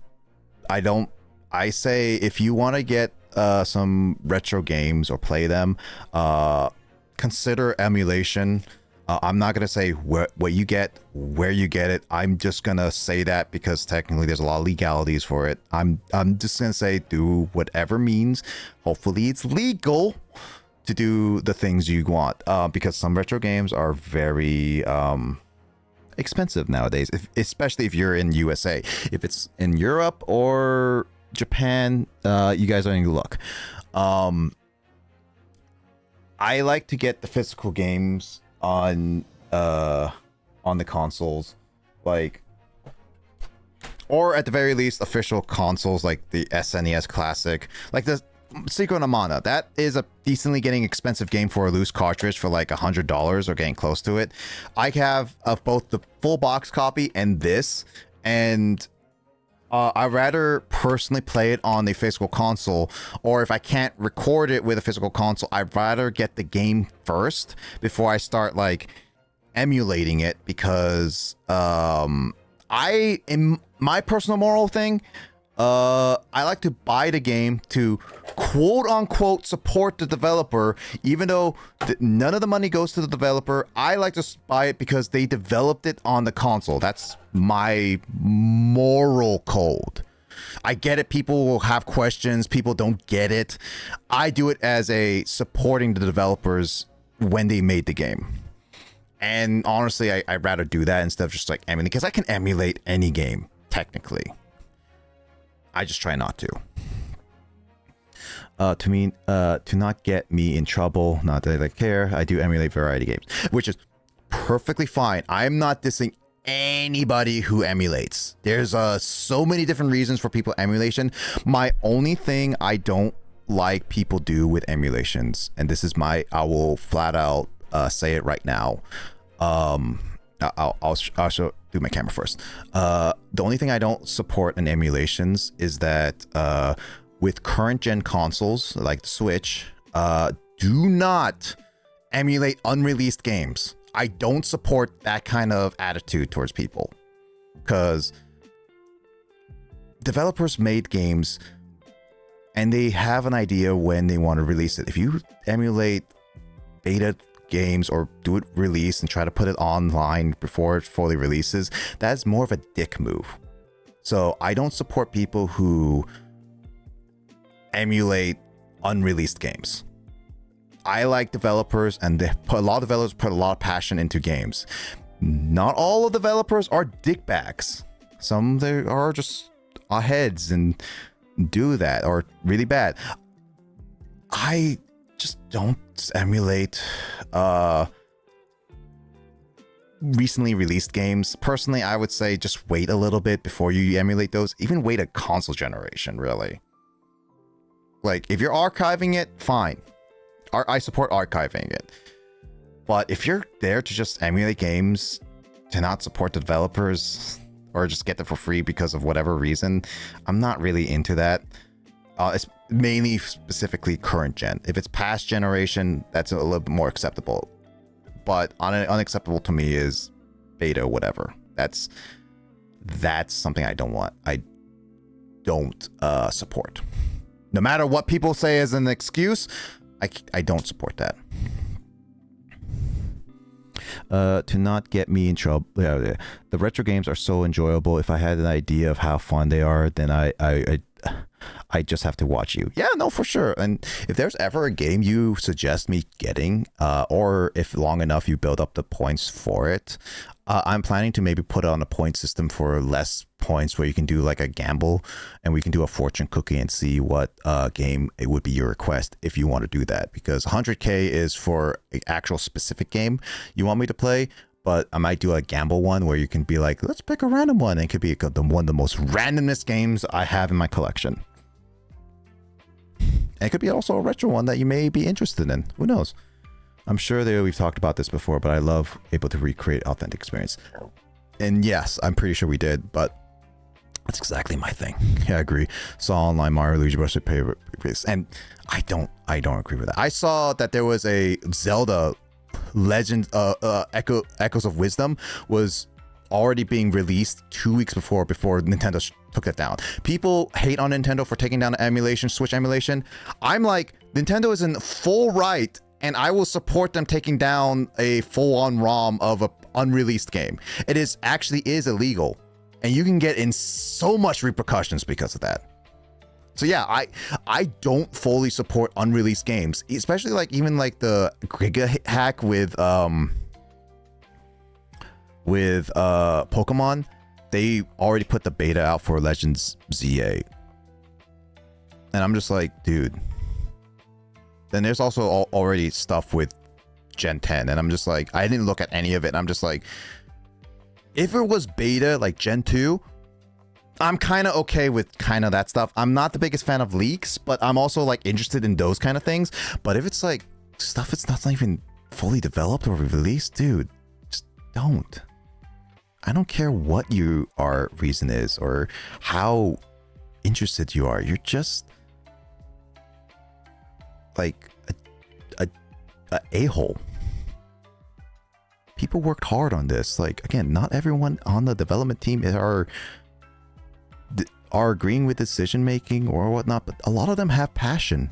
I'm trying to be a passionate game developer too. I don't care what reason people give.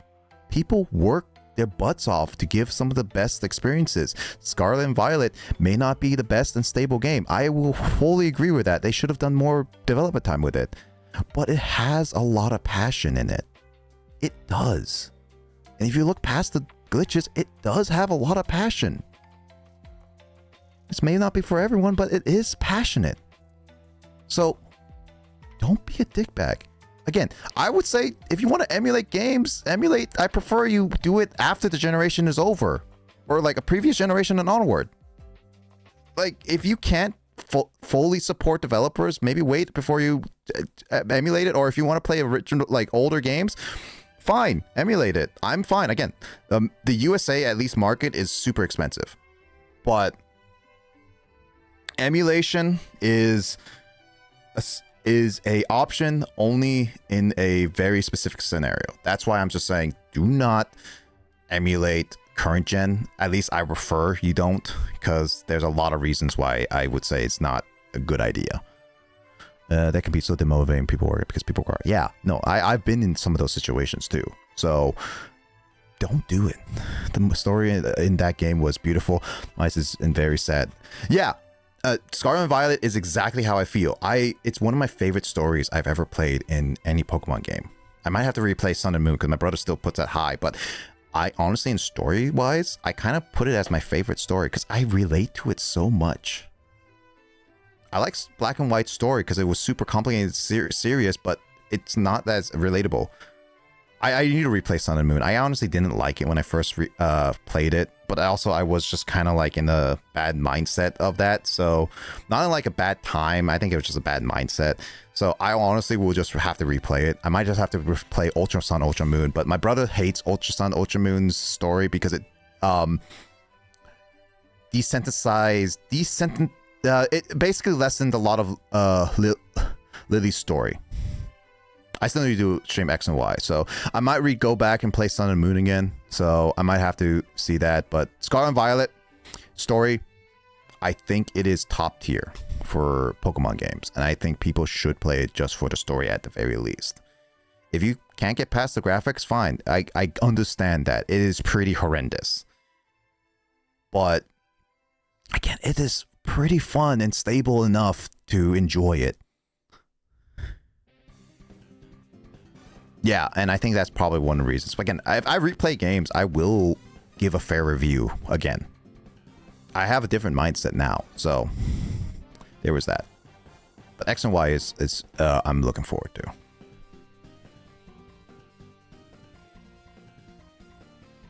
Like, again, I'm very passionate about game development, and people dissing on game development don't understand fully what it takes to be a game developer.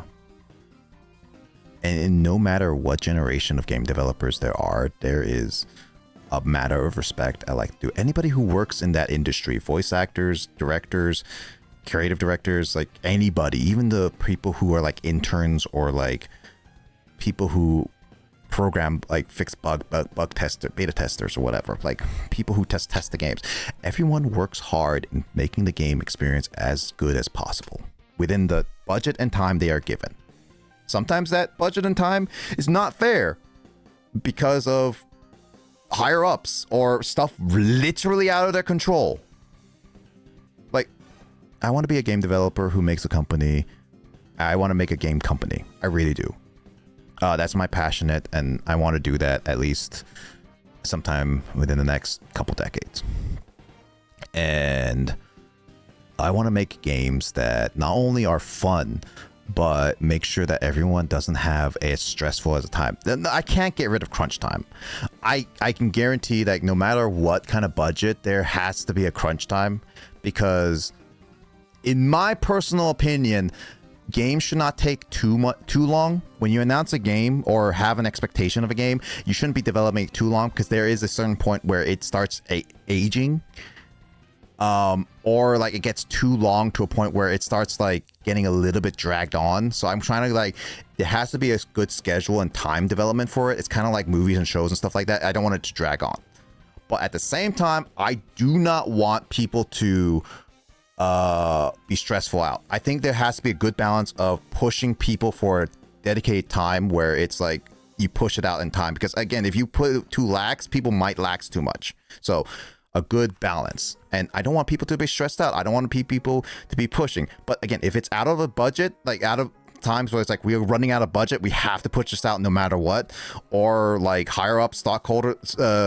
stakeholders and whatever, it's just, yeah, it's something that I will do my personal darndest to make sure everyone's okay. Absolutely. Not only do I find it morally long, but playing a game in an unstable state creates a more unenjoyable experience. Yeah, and again, like it's one of those things, like just play a game when it's released to the public and perfectly fine. I miss the days where the internet was not too spoiled on many things. This is why it's like nowadays the internet is just way too much, because once a game is released ever, it will get spoiled on the internet super fast. And I'm just like, I miss the days where it wasn't that big of a deal. Game development is constantly challenging. I give them praise for brutal. Yeah, and it is very brutal. There are stories, and I still would believe there are stories where people have been stressed out, people have been depressed. I've even heard stories of people's families and friends abandoning them because of how bad the game development was back in the days. I would still believe that's probably the same thing nowadays. So don't give people crap because you think this company is being a bad. Not everyone in that company is bad. If you want to say who's bad, do the people who are leading the charge, because they are the ones who are making the most of the decisions.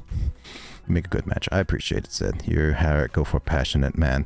I would love to see you create things. I really do want to. I'm not in any position. I really hope I can make a big break soon to do that. I want to be one of the people who start making some changes in the industry, because again, I am passionate for people to get in. Again, it's one of those things that people are passionate and they're so passionate, but there's a lack of opportunity.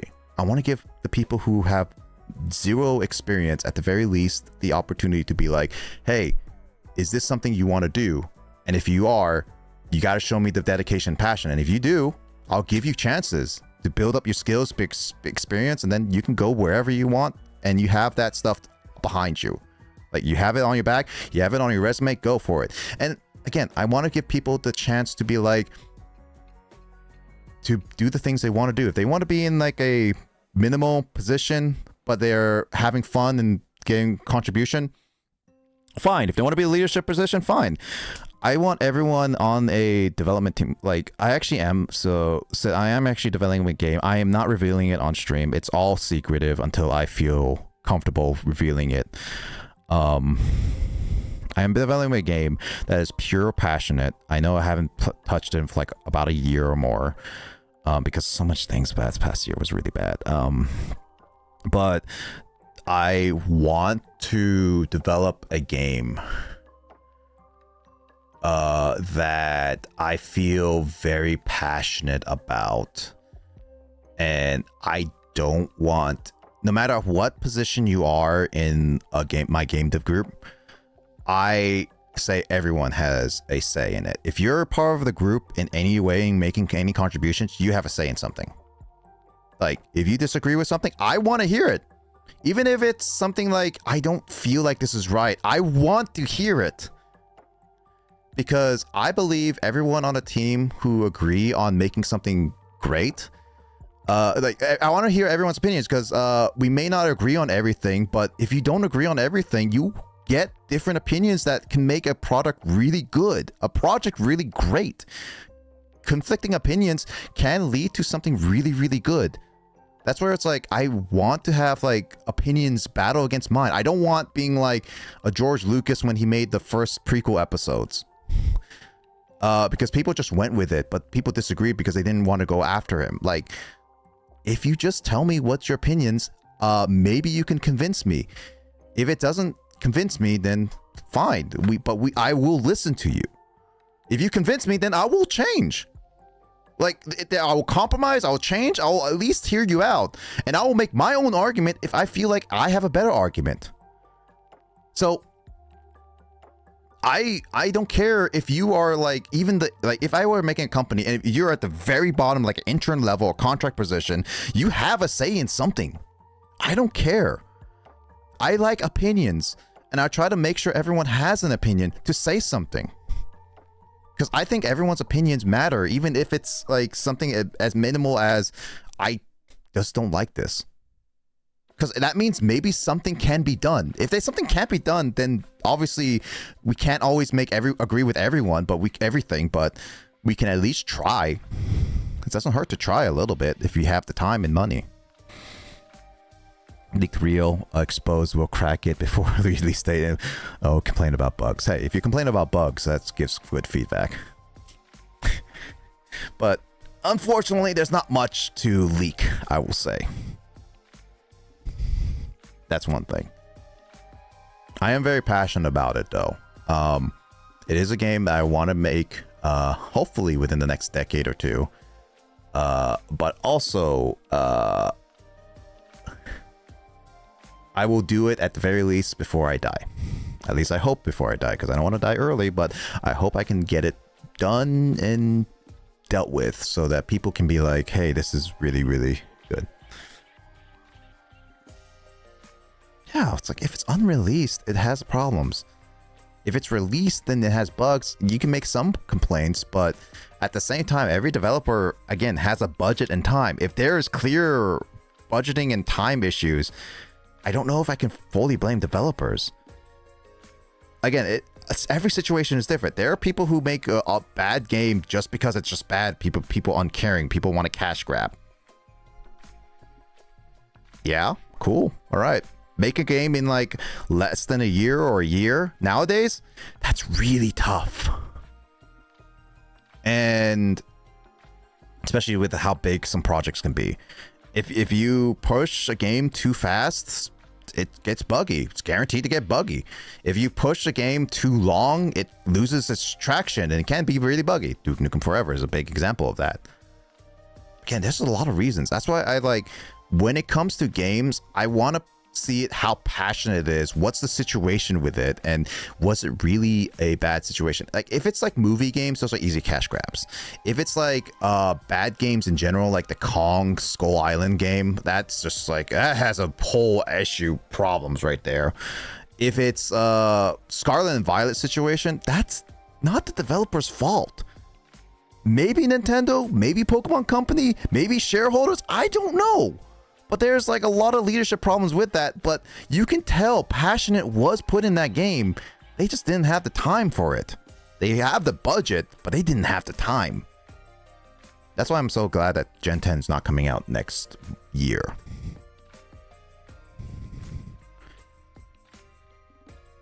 Yeah. I mean, if you DM me, I don't mind sharing some details about it. If you are very, very interested in. Again, I'm more than happy to take on anybody who wants to be passionate about it. Again, it's a passionate game. You're not going to get paid for any development time during the production of it. And I am been very bad at leading it, because the direction is still all there, and I have had a really bad year. So that's one thing. But if anyone who has ever developed on any of my projects, I will promise your compensation. One way or another, I will give compensation. And that's why with the game, I will not pay anyone, because I don't even have the money to pay anybody. I need to live. Thank you very much. But I do promise that if the game gets a good amount of money and sells, I will give everyone their dues with the portion. Promise that. I don't care how much money it gets. Everyone will get their portion. I fully am not going to be cheaping out. It's like, oh, you barely did anything. You don't get any money and royalties and blah, blah, blah. I'm not going to be that dick bag. If it sells like 10 copies and we get like $100 for everyone gets a fair share. Even if you get like a few bucks or something, like I don't care. Everyone contributed into something. It gone out. It's there. That's my personal thing about it. So again, I'm very passionate about game development, and when I become a leader in a group, I want to make sure that I am not a leader that is just sitting on a throne and ordering people to do my own bidding. I'm in a leadership position that helps push people forward from behind, pushing them to do the things that they get greater, or going forward and taking the full blunt on a lot of things, whether it be leading them how to do things or taking on all the hate. I want everyone to be equally treated. Like, that's my leadership philosophy. So I'm passionate about people's lifestyles. Most definitely, it's a topic for discussion to the state of it all. Yeah, I'm gonna be working towards the project when I can. I'm trying to get back into it. I'm slowly getting back in coding, which is one of the things I wanted to do in streams. So yeah, I will get back into it when I can, and I want to be very, very on top of it. So I've discussed this whole bit. I've been passionate about it for years. I'm not joking. I've been talking about it for like almost a decade now of doing it. Technically, developing it has been a decade. The introduction thought has been about a decade or more. I know it's still in the cards, by the way. Yeah, no, it is. It's a lot of talking. That's why I haven't gone to it. If it was just straight up gameplay, I would have just played it by now. That's why I do the voice acting. But it's still on the cards. I'll still play it. I'll still beat the section. I just have the passion to talk about this. Sorry for those who've been wanting to watch Ace Attorney. I know with VOD, this is going to go back and forth between games, and I do apologize to that with like Future Moto and other people, viewers and stuff like that. But it is, I do have a passion about game development and a lot of this stuff. I respect people's decision making. Well, I respect a lot of people's lifestyles as best as I can. And I do want people to have fun with the projects I do and all that stuff. So if there ever is a lost in passion, I want to know why. If that might be on my end, fine, blame me. I'm really bad at managing right now, but I'm inexperienced, so I still need to get better at that. And the best part about it is to really find ways to get back into the passionate and find a straight up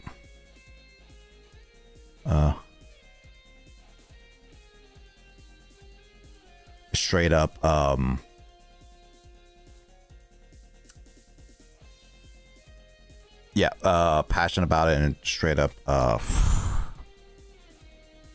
I'm losing my words. Have fun with all that stuff.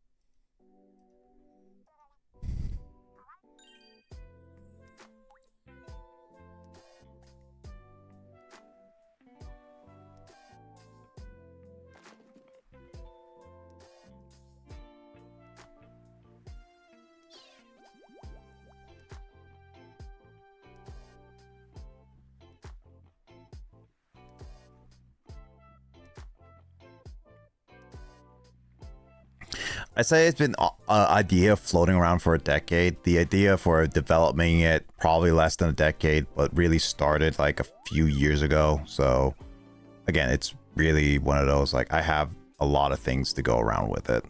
Great minds say that you have towards related might have a broken record, but again, no, and I really do appreciate it. It really does. I do really do appreciate it.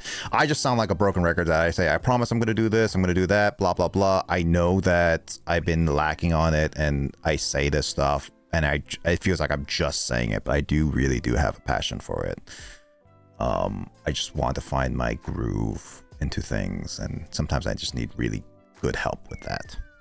So yeah, it's gonna be a thing one way or another. I hope it can be soon. I just want it to be out there because I think it's not one of those things is that I just want to get out there or like I try to just get a game out there just to get experience or anything like that. I genuinely have a passion for it, and I fully believe, I really do believe I have a really good idea. I just need to get it to the point where I feel so confident that I can feel like I can announce and release it and be really good at developing it. It's basically like once I have the idea and once I'm ready to announce and showcase it, that's when I will be like, hey, here's the idea and everything. Here's the aspect of it and everything. It's coming out soon. I promise you. And I'm trying not to be like a Kickstarter stuff like that because I don't know. I don't want to overpromise. And Kickstarter is a little bit iffy because if I do a Kickstarter, then I have to get things set up for it. And it's a lot more planning. I want to do it where I want to make a game where I don't overpromise and underdeliver. So there's a lot of that. So again, it's one of those, like, I have personal feelings about it. I know Fanto has mentioned about it, but it's one of those things that I have a confident idea that people will like it. And as far as I've told people, everyone has loved that idea. Everyone loves the idea, even the team. Like outside the team, in the team, like everything. Everyone loves the idea. So I am very confident in my idea. I'm very certain that I can make it really good and everyone would like it. And I'm not just saying this because I'm being biased. I legitimately think it's a really good idea. So say what you want about it. I'm a believer of it. Definitely community and the people around you help build your community. And that's what it is. I'm not here to look for money. I know getting money is a thing for businesses, and understandable. You should make money, especially for giving your team a financial option. Again, I want to compensate everyone who worked on it.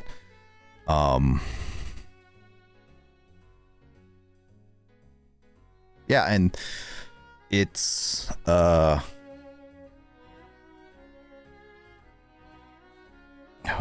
it's a project that I will want to. I just want to get out there for people to play because I think people will enjoy it. Like people like you too, Sid. I think you would enjoy it too. I mean, I don't know fully your types of games, what you prefer, but I think you still would be interested in trying it because you have been interested in different types of games. So I think it would be something that at least you might want to watch online or something like that. If you want to watch online, that's perfectly fine. I just want to put it out there for people to be like, hey, this is a really cool game. This is a really cool idea. Because I've watched games on stuff like before because I couldn't afford it, or I wanted to see what it was before I buy it, or I just never bought it before. Like, I still would say it's pretty good or something like that. So yeah, that's my personal takes on stuff.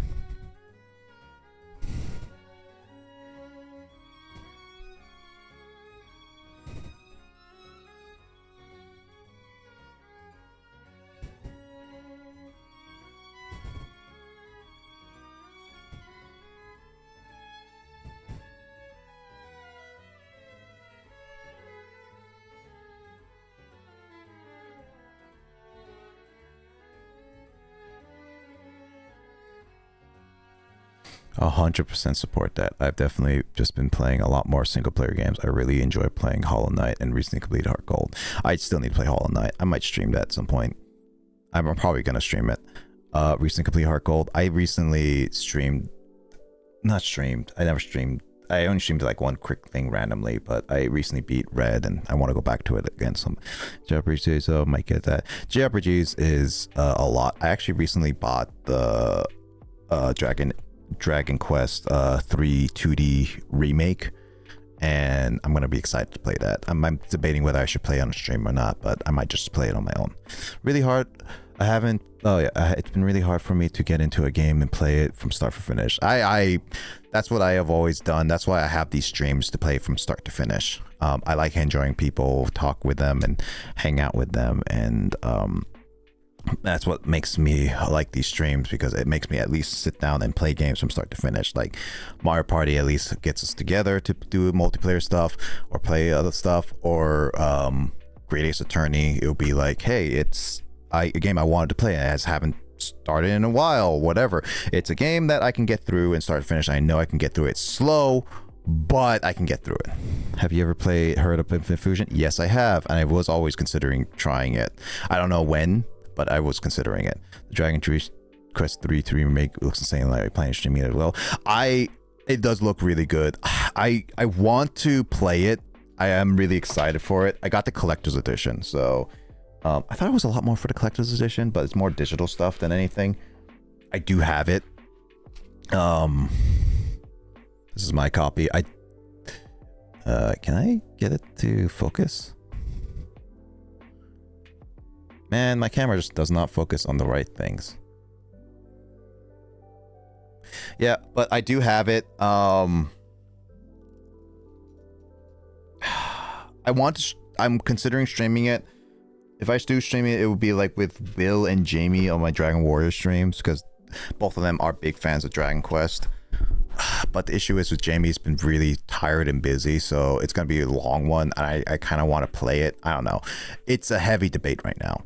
I don't know fully what I'm going to do with it yet, but we will see how I feel. I'll give it maybe a couple weeks to see fully how I feel. Dragon Warrior is going to I already played it before, so that's why I'm fine with playing it slowly. But Dragon Quest, on the other hand, I never played 3, and I've always wanted to play 3, so I mean, I could just play the original 3, because I do have that on the NES over there. Another hard game to come by physically.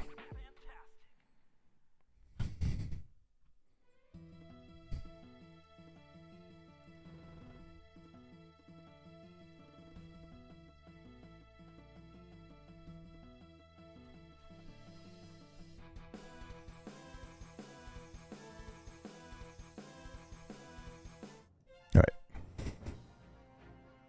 That was a lot of talk. Let me go through this. You can still type with me, Sid. I know it's pretty late for you, but I'm going to start this and we can keep chatting. I'm going to start this now, so this is a good cut for future Moto. Woo!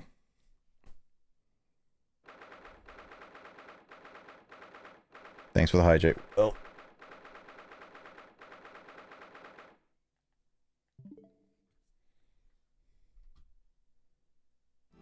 I gotta pause this for a quick second. I need some more water. It's actually getting hot in here, so I will take a quick breather break. I'll come back.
Good thing this is in the winter, otherwise my room will be a lot hotter. Luckily, such a cold season that I'm actually doing pretty good.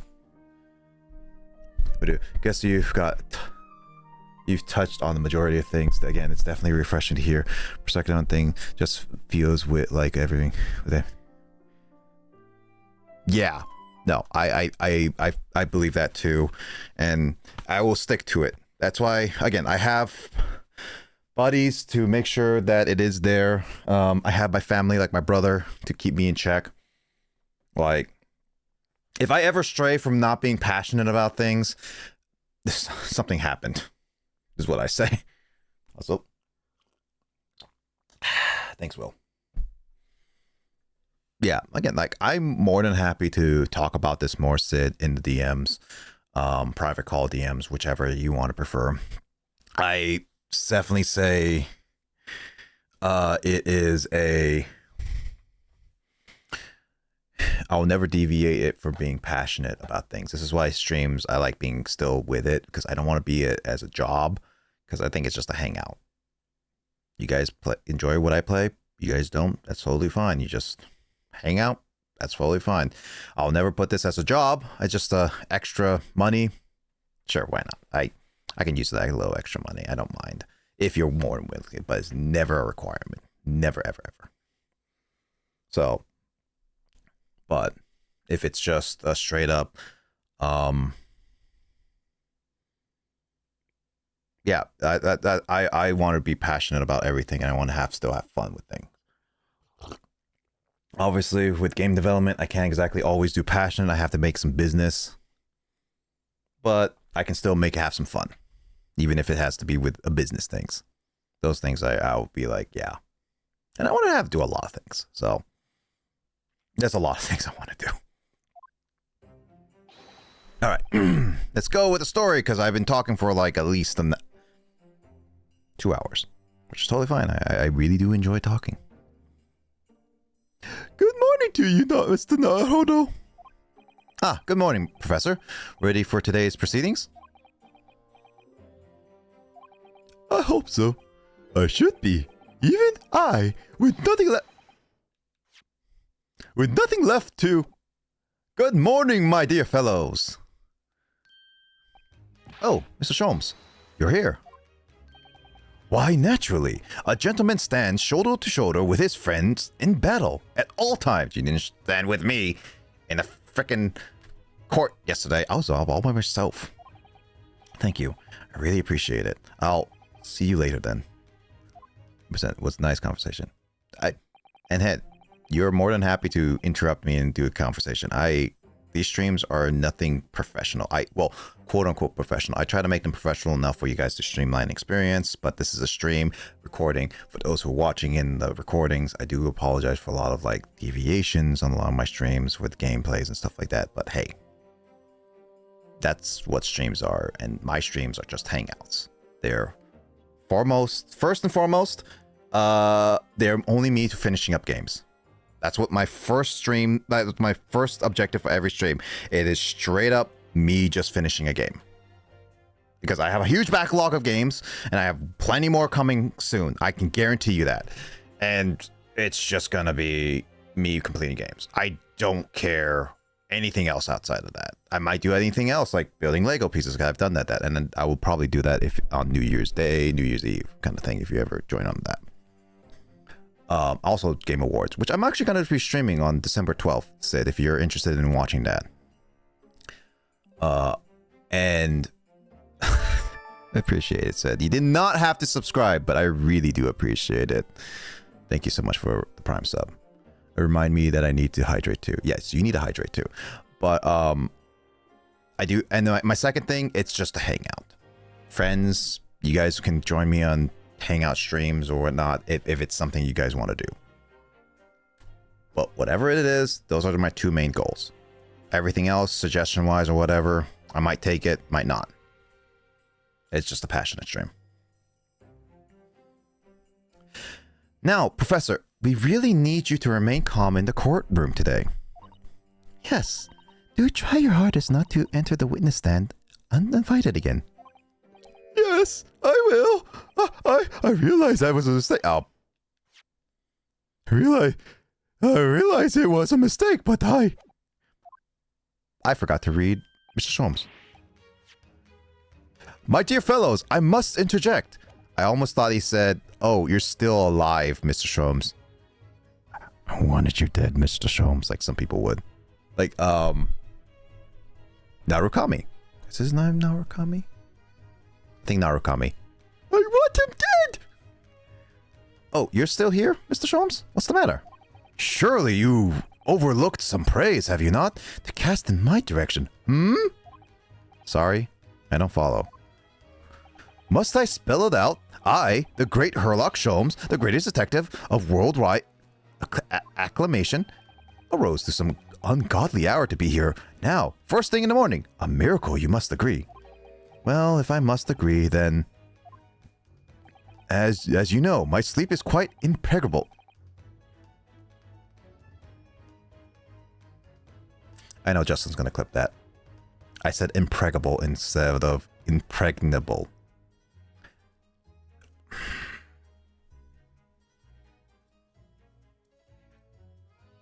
Go on, quote it. Whatever. Just gonna go on the out of context. It depends on a few things, but hoping December 12th is a possibility. Oh yeah, no. If you want to know Game Awards, look online. It's December 12th. I think around 4:30 they officially started, but 4 o'clock and this 4 o'clock p.m. in terms of Pacific time. So Pacific time, which I think you are 3 hours ahead, would be like 7 o'clock for you. 7 o'clock is when they do the pre-show, which they do the quick, cool, I say least important ones, but obviously they're still important enough in my books. The nominations are going to be happening on Monday, which is already tomorrow. So if you are interested in looking at, go for it. I try to do this every year, including like Nintendo Direct, as much as I can, so that I can like, hey, we can react everything together if there's any special directs coming out. So hey, I will do as much as I can. But yes, if there are stuff that you're interested in, there's that. I'm in Western Canada, so I'm PSD. Good to know. Yeah, no, and obviously, if you don't join in during that time, that's totally fine. I just stream my reactions. But there's some good announcements, and I'm mainly there to see some of the good reveals and people who deserve some rewards / games. I know it's controversial now. Personally, I just in there for some fun. And there were some good reveals. So I'm mainly in there for like what reveals of games there are. Really, that's it. Barely the awards, but yeah. Very brief, but any predictions? I hope Astrobot wins a couple awards. I love that game. I need to really look at the 2024, but I think Astrobot has to at least win one award. It has to. Nominations, I wish it get like probably like 4 or 5. Hopeful. Maybe it's going to be like 3 or 2. But Astrobot at least 1 or 2 rewards. I hope it wins. Because I really like that. And that is a very passionate game. Very cute too. If you love PlayStation, that is a game that you would very much enjoy. If you can't play it on the PS5, watch a playthrough. It is actually genuinely fun. I never grew up with PlayStation, but I had a ton of fun looking at what games were there. The game references were there. As you know, my sleep is quite impregnable. Iris had to employ her full gamut of tactics. What the heck is a gamut? Future Justin, tell me. She pulled off the covers off, shook me, poked both cheeks, punched me, and kicked me out from the bed. Then she poured a boiling cup of her latest experimental blend on my face, and at last I was bestirred. I'm surprised you didn't get like first-degree burns. Oh my, Iris has been busy. Iris doesn't have it in her to go that far. She's too nice. Ah, I sense a spirit of a fellow scientist one who relishes the infinite possibilities of blended tea. I'm the one worthy of praise here, not Iris. This is my victory. Sorry to cut in. Oh, sorry to cut in. Oh, Inspector Gregson. Good morning. I hate the question mark because I can't give them a proper voice. Oh, I never got to ask, Sid. Any predictions or any hopeful ones you want for 2024 releases? I know there's a currently controversial thing with the decision-making of Game Awards being like DLC, remasters, remakes are considered for all categories. I'm personally in the boat of I'm glad they're considering it a little late. I mean, pretty late in my book because there's been quite a bit of DLC and expansions in the past that deserve it. But I also feel like remakes, remasters, DLCs, and expansions should be in their own separate categories. Because it's hard to qualify remakes and remasters as better games because they're following a basic sample. Again, it's hard to fully because people like people will argue like Final Fantasy VII remakes are kind of a completely different game compared to its original. I get that, but at the same time, you're still following the same blueprint that it did. It's not fully original. Expansions are kind of like, I still consider like a bit different as long as it's like a full-on blown story. Like Future Connected of Xenoblade Chronicles, like Torna and like Future Redeemed. And then there's like Elden Ring expansion. Those are, I've heard always really, really good. Future Connected was like, is almost like a brand new setting on it. Do I consider it a brand new game? Kinda, honestly. As long as it's like big enough and kind of like different, it's kind of like a sequel to the game in a sense, if you really, really want to be very technical. So, prequel, sequel, either way. So, again, my personal take, DLC is, I would prefer to say expansions, as long as they're like kind of an own blown thing. DLCs is more, if I consider like small extras and stuff like that, very small extras, maybe a couple missions and stuff like that. Not really much. Remakes and expansions, remakes and remasters, I kind of say they should be in their own category, not really considered like newer games. But again, that's a little bit controversial. That's my personal opinion. Don't attack me on that. And then expansions can be considered like newer games, depending on how big they are and stuff like that. Anyway, oh, Inspector Gregson, good morning. Gregson, my dear fellow, my grim expression. Why the grim expression at this delightfully early hour? Oh, I don't know. Maybe because I've been confronted with a grimmer expression, eh? Dear me, are you going to take that insult lying down, Professor? What? I don't know. Poor Professor. Anyway, here's the paperwork you asked for. What paperwork? Ah, I took the liberty of requesting it yesterday. I have a feeling it may prove useful. You wouldn't believe the hoops I had to jump through to get this brought out of the archives. It's the professor's autopsy report. What? That mass murderers? Who killed 5 members of the aristocracy? Aristocracy. I can't say that properly. Blech! He was found guilty in a closed trial 10 years ago, and it was all done under wraps. And he was quickly executed soon after the trial. It's all in here. The killer's autopsy report has been entered to the court record. I don't know what to say. Thank you, Inspector. Yes, very much obliged, Gregson. Us lowly lot out the yard are just doing what we can, in the shadow of the great Detective Sholmes, of course.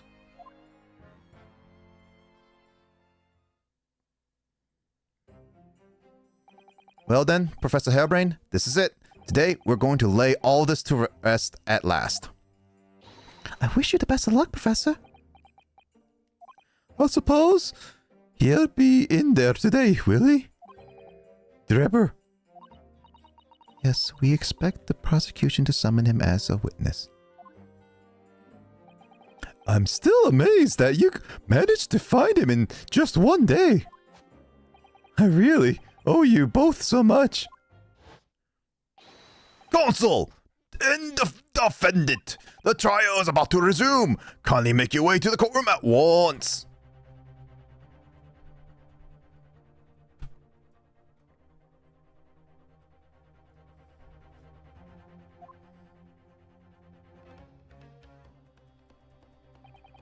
This is it then. The final chapter. Funny. My heart's racing a little. It's not the final chapter of this game. Final chapter of this section. Well, it's the final it's the final court case. I know there's still another part of it. But no matter what, we're finishing it tonight. I know that these court ones are pretty short. I'll make sure to go in pretty fast because I'll probably be staying up to 4 a.m. Again. I've not felt this before, actually. This strange foreboding. As if something's going to happen in this trial that I'm not ready for. But I can't let that distract me from the only thing that really matters. Finding the truth. Hey, he's turning into the actual, like, his descendant. Believed in the truth and stayed with the truth.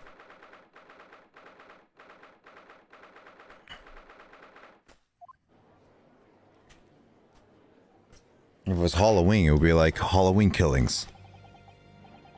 In the name of Her Majesty the Queen, I hereby declare this court to be in session again. We resume the public hearing of Albert Haberlin here present, who stands accused of the murder. I changed it to more raspy. Are the counsels of for the prosecution defense ready to proceed? The prosecution is ready, my lord. The defense is ready, my lord. As promised, Lord Von Zeeks has his apprentice with him, his apprentice with memory loss. If I may, Lord Von Zeeks.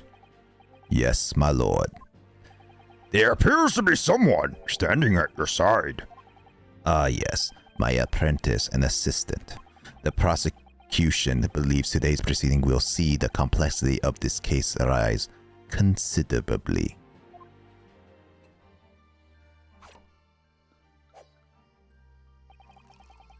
I therefore instructed my assistant to attend to ensure the smooth running of the trial. And the smooth running of the liquid refreshments, by the look of it. He is his bottle opener. The way he holds himself, the way he moves, it couldn't be anyone else. Technically could. You've only saw like a handful of people in your life.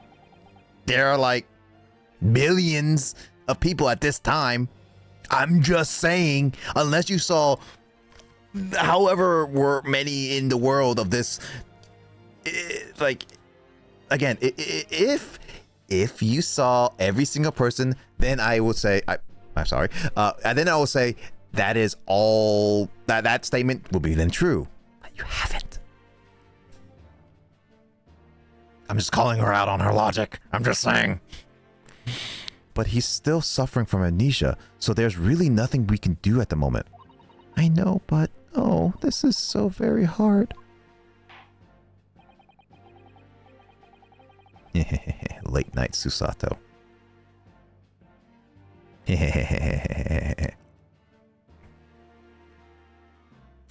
I'm sorry, future Justin. I'm ruining it for you. It's late night. What are you talking? What are you gonna do with me? You can't defeat past me. My past me is ruining your future, current, whatever time you're doing right now. It would appear the prosecution has done a fine job in responding to the demands of the court made yesterday.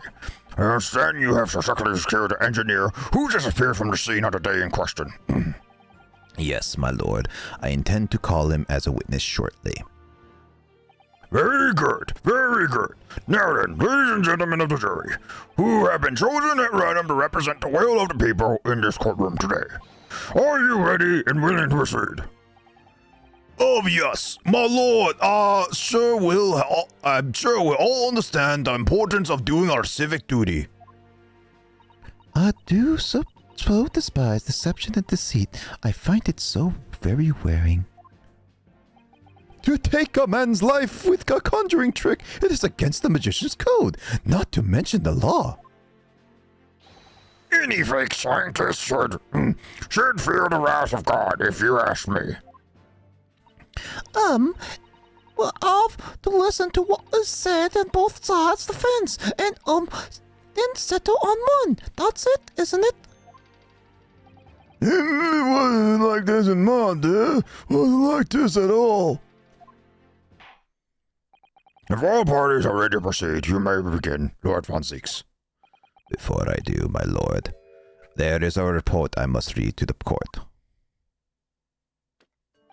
Yesterday, at the Great Exhibition Grounds, the evidence of primary importance in this case, the super high voltage instantaneous kinesis machine, which was installed on the experimentation stage, was deliberately destroyed in an explosion effected by an unknown person or persons.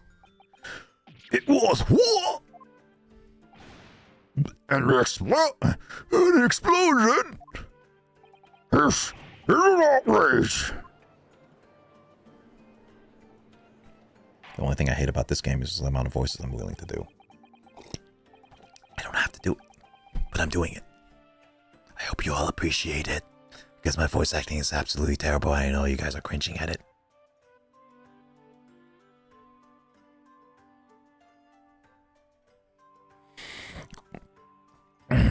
Yes, I heard this grave news yesterday. Scotland Yard has submitted a report to my office in the evening. I read that the machine was blasted to smithereens and the wreckage reduced to ashes into flames. I have here a photographic print of the scene taken in the wake of the explosion. It shows what little remains of the machine. Yes, a terrible business. He did it to destroy the evidence, did he? That Enoch Drebber. The court will take this print as evidence, counsel. Post-explosion photograph has been entered into courtwork. I'm perfect. The late yesterday afternoon, the protection afforded to the machine by the Special Dispensation for Scientific Equipment Act was revoked. However, before a thorough investigation could begin, the invention was obliterated from existence. As such, this will become a very different trial.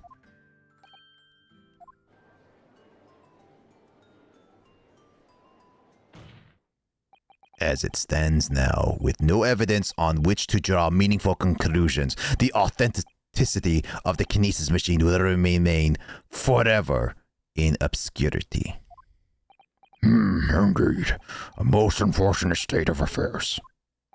However, one thing remains clear. The victim's death was the result of the actions of the accused.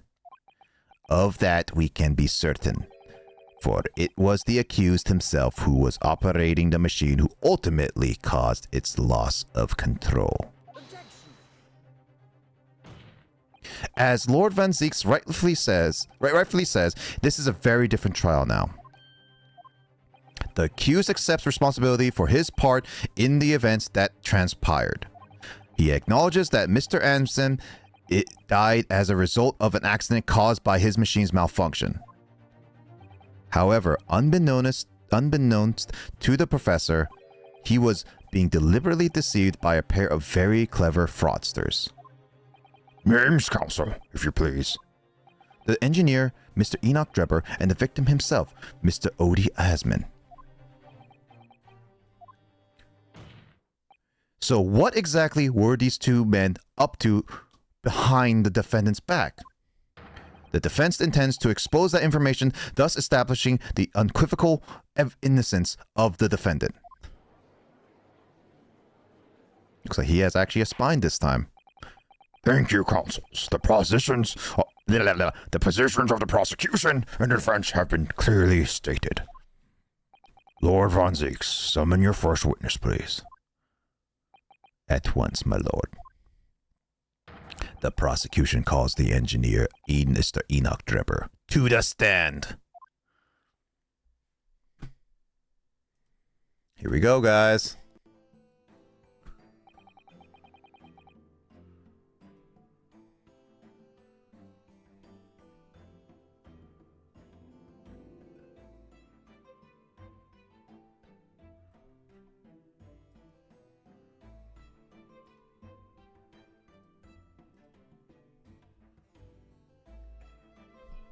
State your name and occupation for the court. Name Name, Enoch Trevor. Occupation. Hard to pin down, I would say. I'm giving him a very, like, high-pitched voice because it just sounds better. But this is not a perfect voice for him. But, hey, I'm going to give it anyway. Thank you for the hydrate.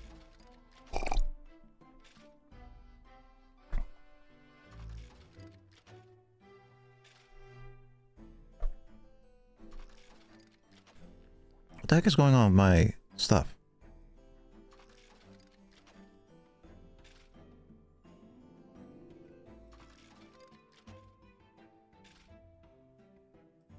Oh, is it kind of breaking? Okay, so my mic audio is good.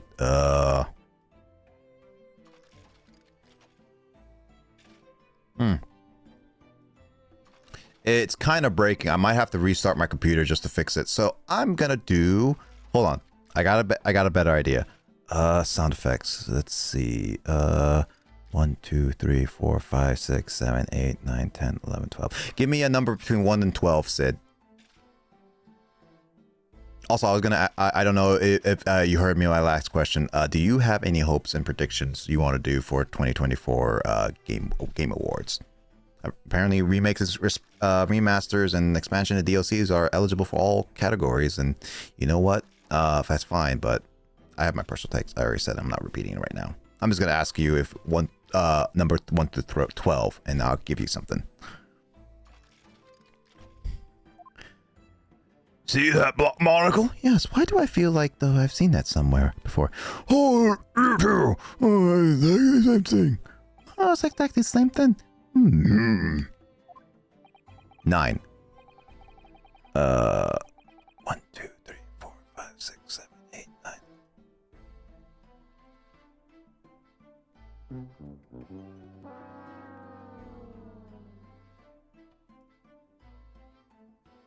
There you go. I believe it played. Beautiful. Your fire indicates that you are currently being investigated in connection with another case. The theft of a waxwork model, is it? Well, most extraordinary sounding business. I think there's a fly around here. But that has no bearing on this trial. I assure you, cleave it from your mind. You're familiar with the public experiment carried out at the Great Exhibition some days ago. It played, but it was quiet as hail. If I fix it, I have an idea. Let me fix that. Where are you? Ah, there it is.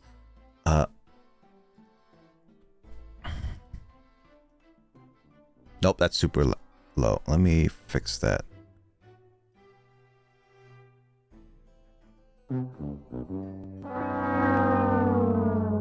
All right, there we go.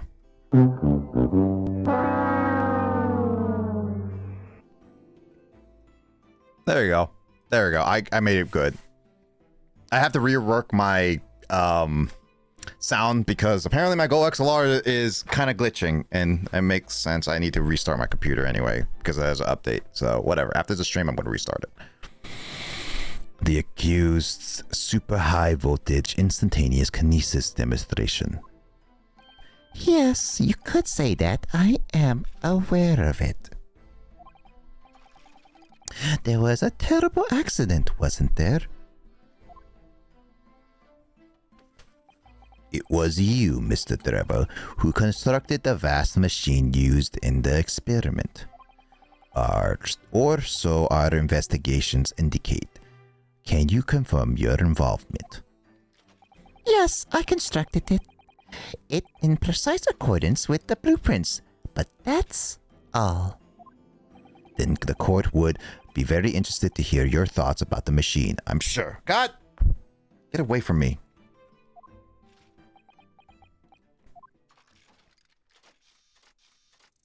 Stupid fly in my room. An amazing device, if you ask me. A the pinnacle of modern science, making instantaneous kinesis a reality at least.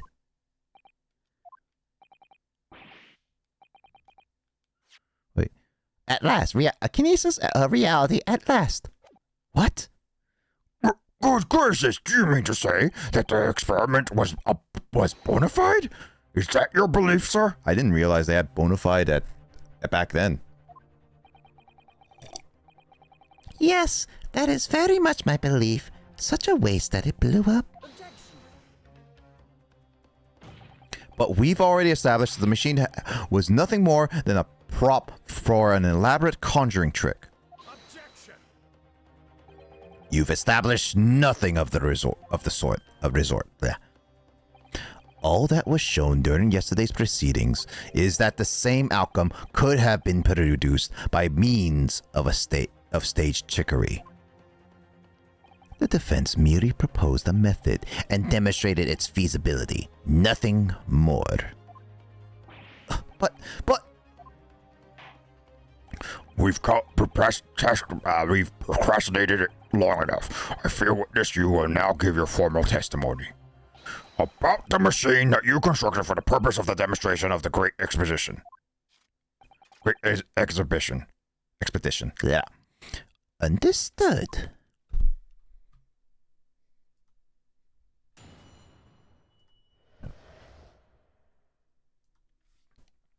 The kinesis machine. I met the young professor approximately 1 year ago through Mr. Asman's introduction. I was going to say protection. He provided me with the blueprints and I constructed the machine to his precise specifications. It was no trick. If the whole show was a fraud, it would have required a body double. Tell me, did the victim have a twin? All the specifications saw the birdcage appear above their heads and then crash headfirst into the crystal tower. A terrible accident, I grant you. Perhaps the science on which the machine was built was flawed somehow?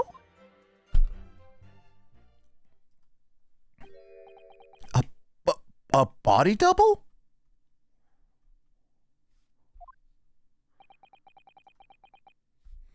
That goes without saying, surely. To give the impression that something has moved when in reality it hasn't, it's a basic conjuring principle. The deception cannot be achieved without substituting the original with a fake at some point in the performance. But would I be right in saying you haven't managed to establish anything along those lines? Incidentally, the prosecution has already confirmed that Mr. Asman had no twin siblings. It is my understanding that this witness is well versed in conjuring artfulness. But such talents do not indicate that he was actually able to accomplish what he claims. Namely, the construction of what, by all accounts, must have been an extremely complex scientific machine. Whatever do you mean? Yesterday's proceedings brought the true nature of your past exploits to light, Mr. Drebber. Indeed it did, my lord. As a swindler who preys on innocent scientists to elicit government grant money through conjuring know-how. Yes, it's true that I possess considerable knowledge of stage magic. But crucially, my scientific knowledge more than matches that of any academic in the field. Investigations of the witnesses' workshop attest to that claim, my lord. As evidence, the police found this Royal Society trophy for young talent in science there. Yes, that's true. We spotted it there ourselves. If a hypothesis is sound, it can always be forged into a physical manifestation with sufficient skill. Though I may have sold the secrets of some deceptive wiles to sniveling, talentless scientists in the past. Would you therefore assert that the explosion of the machine was an unfortunate accident of or, of course, a deliberate act of murder carried out by a misuse of the science.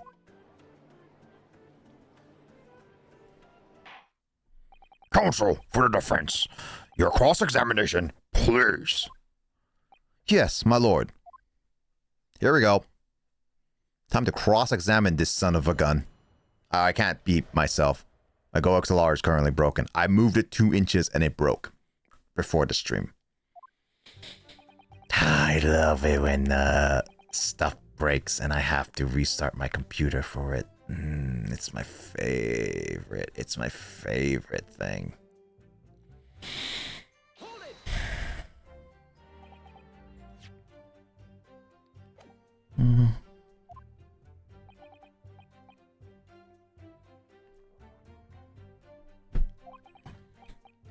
So he's already acquainted with Asthma. Yeah.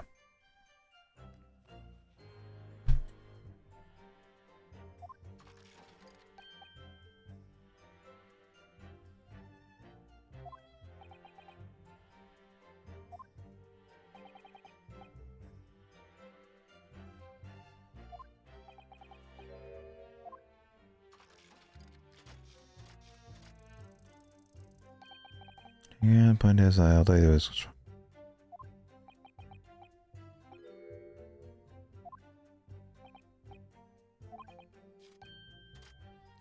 Like no other. Okay, cool.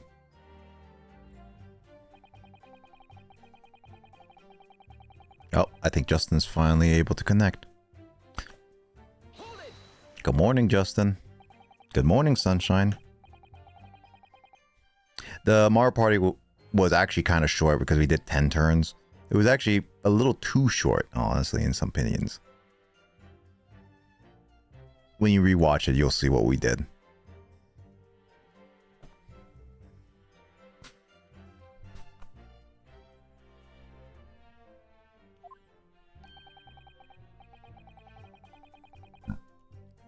Let's see.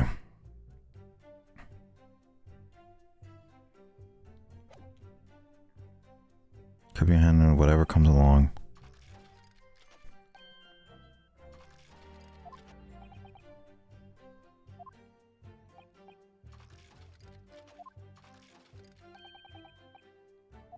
It's unfortunate. We would have solidified some things.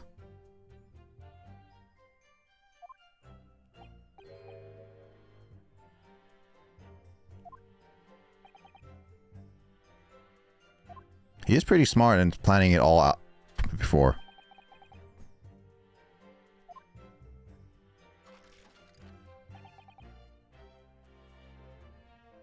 Hold it. Objection.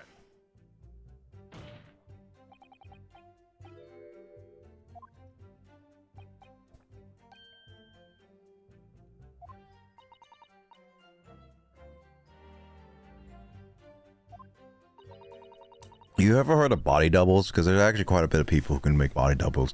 I mean, for Eastern Asians like me, you can probably find a pretty good body double for me.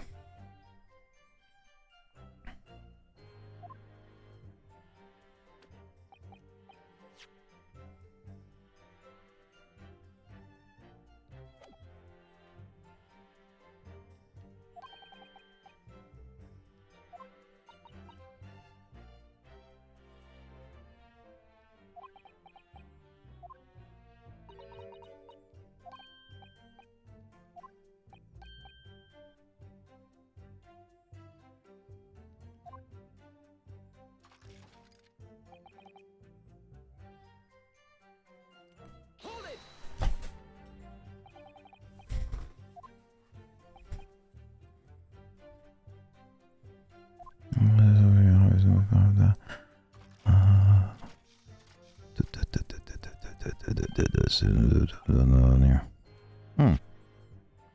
He rarely leaves his workshop. Just like I rarely leave my room. I actually leave my room quite often. I'm not locked in like it was in 2020. That was a perfect time for a lot of us.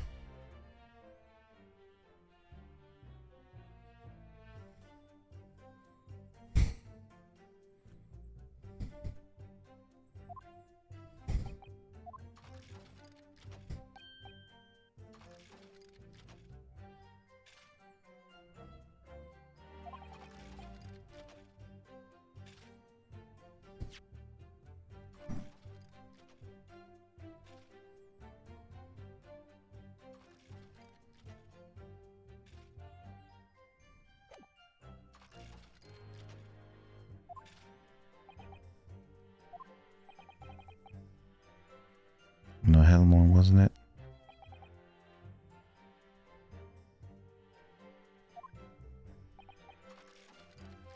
Recruits like me reads the new papers. Oh, okay.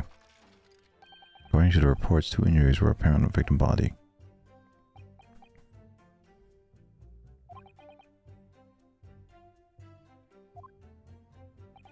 Correct. Yes, I do research.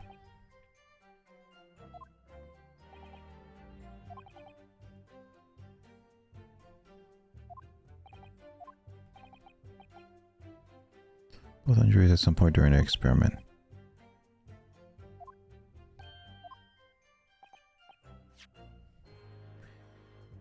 Yes, he fell from considerable height. Okay, and the last one. Hold it.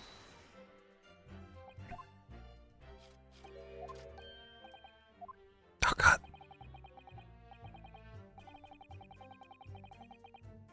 Let's see,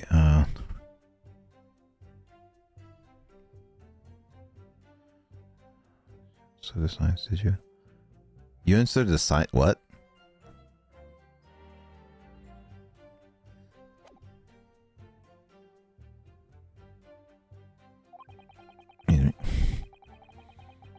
Uh,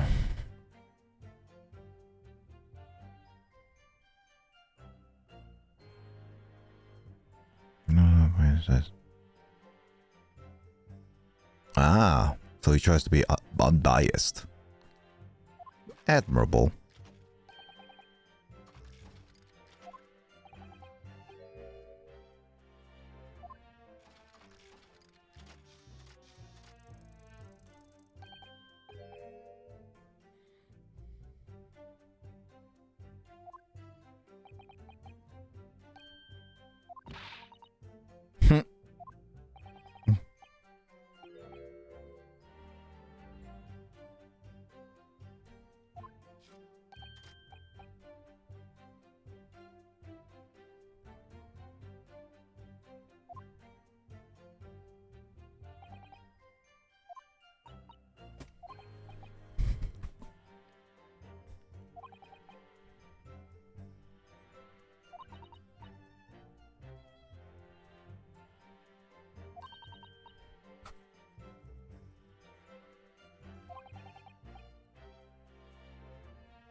He just wants the truth.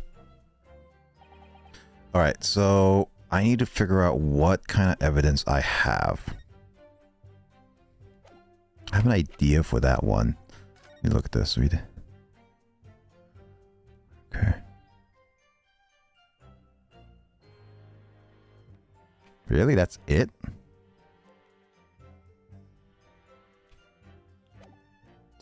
This is hanging?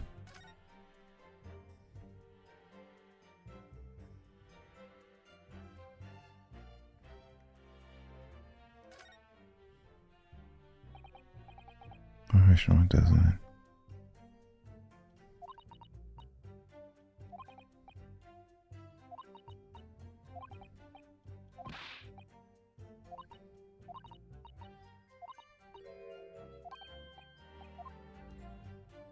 Yeah, we're not going to be able to open this up until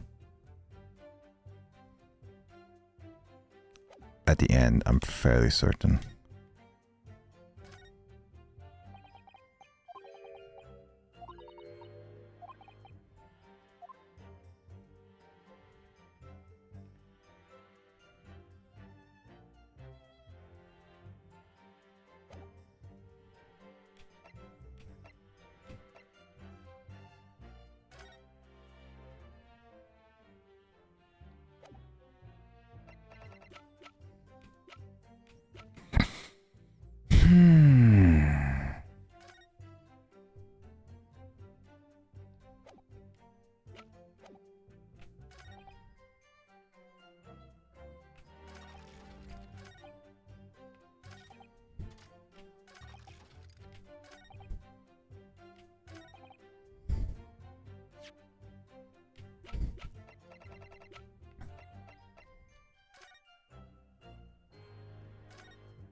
Let me try this.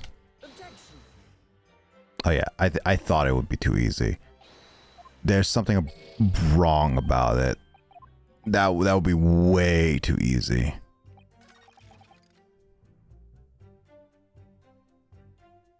Hold it. I think it's either the second or third statement. Objection.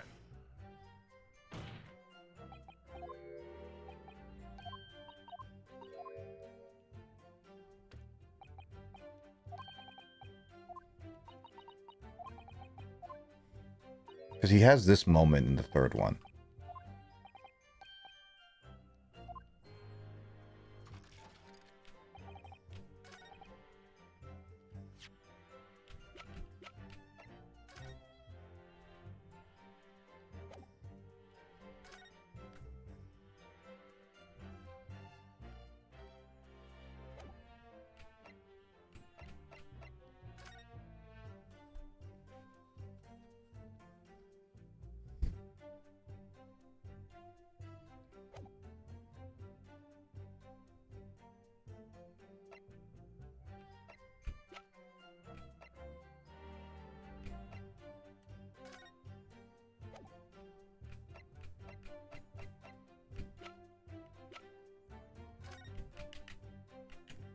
There's nothing there. Trying to think.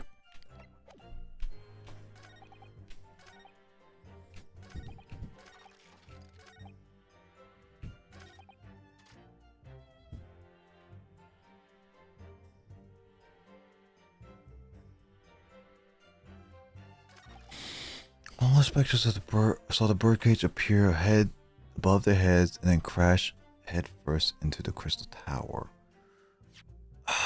I want to say that's also wrong because they didn't technically see it.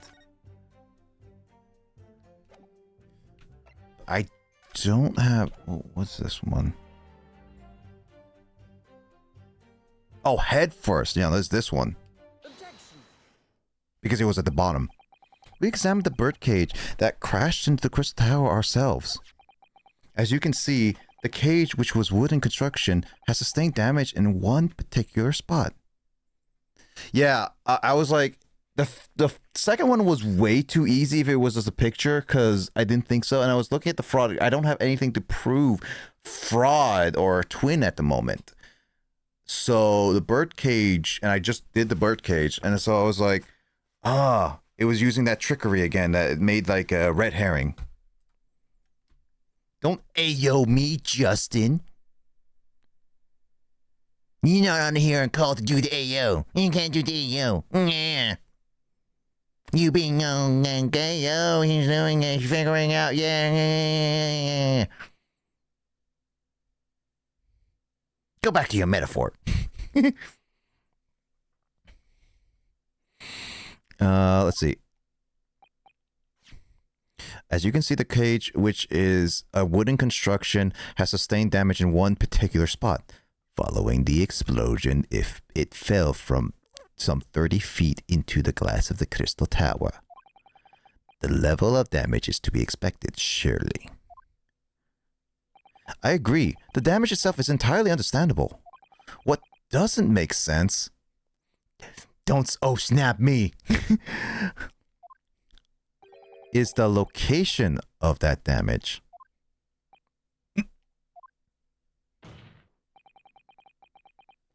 This is a little game quiet. I might have to boost up the audio a little bit.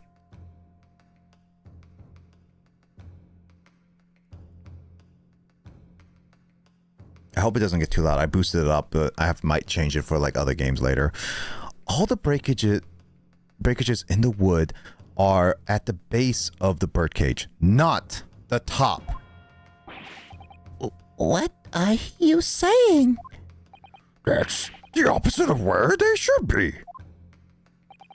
That's right, my lord. The birdcage that was at the scene is damaged at its base. As we have reports of the birdcage falling headlong into the crystal tower, yet the damage is at the bottom. Please do. I will make it mute. Okay, so there we go. No all game audio. The only way to reconcile these two facts is to be accepted. See, No game audio. We're not listening to anything at all. It's all your fault, Justin. All right. Unmuting.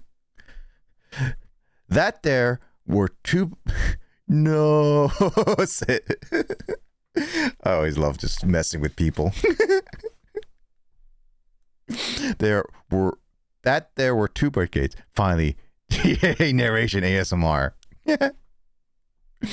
That there were two bird cages in play that day, which were at some point switched.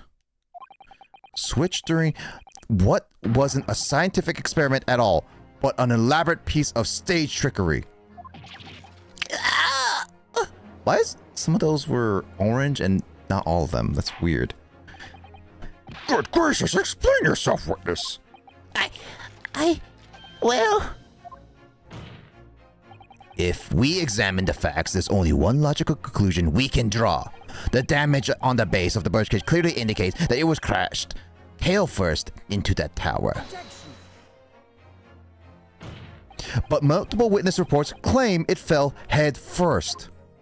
But the birdcage materialized in the sky next to a balloon flying over the stage following a spontaneous explosion at an altitude of some 60 feet above ground level, which is approximately 18 meters. It then proceeded to fall some 30 feet into the crystal tower in the ensuing deflagration. God dang it. Why do you have to keep using big words, Fanzeeks? Can't you just use simple terms as like ensuing tower in the chaos of destruction? Baby words. I'm only a 5th grader knowledge of English here. I think even 5th grade English is pretty advanced for me. Huh. Witness reports amid such chaos are notoriously unreliable. But the victim's neck was broken. He plummeted 30 feet inside a heavy wooden cage. However, he fell. It would be unsurprising to find one or two of his vertebrae crushed. Yes, but they would still be location-wise, right?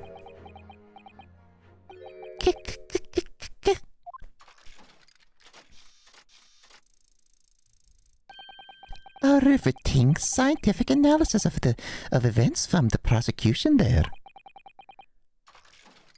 Though, to be even more rigorous, you would have to say it was only one vertebrae, actually. He wasn't quiet for long. I find it hard to see what's motivating Lord Von Zeeks. This witness is clearly a swindler and one who deceived a personal friend of his.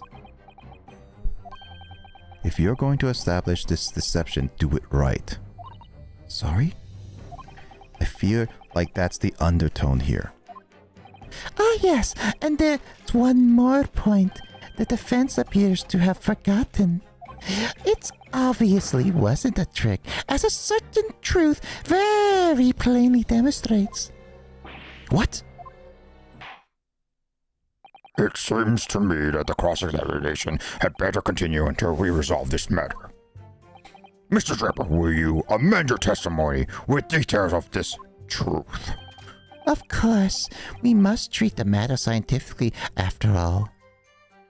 Ugh, I nearly had him there. Oh, he's using different animations!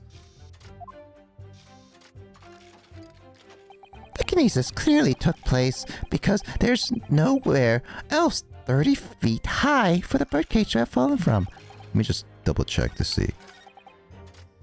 Okay, so this is the new statement. Got it. Only new statement. I mean, let's see. Live from station front to audience. Yep, that's true. That's true. Where was exactly the big factor of the founding fall? Logically, therefore, the victim must have fallen from somewhere.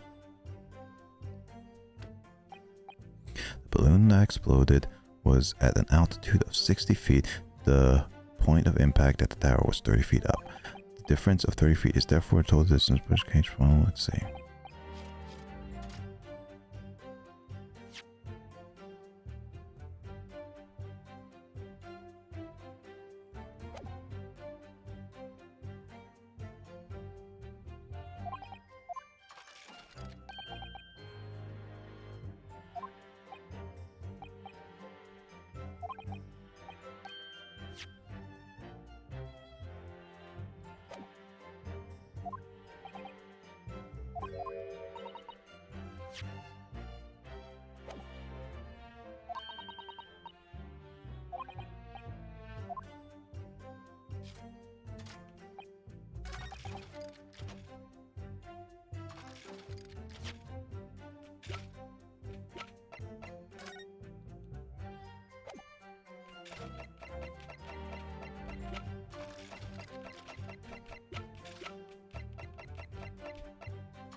Objection. Okay, so it is not that.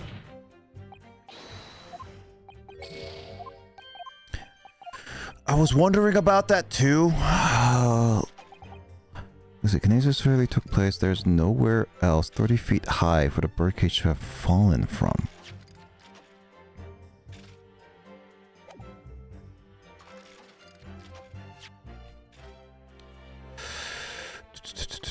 Let me read that. What do you mean? How the victim was alive on stage? Yes, there was a lot of witnesses, and the victim broke his neck and packed following the fall. Logically, therefore, the victim must have fallen from somewhere. The balloon that exploded was old. The difference, 30 feet, is therefore total distance the birdcage fell. So he ran around the balloon, which is weird that they say that like that.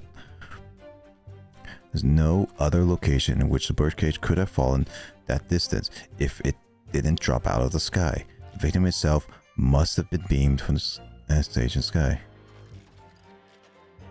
It's all very well thought out.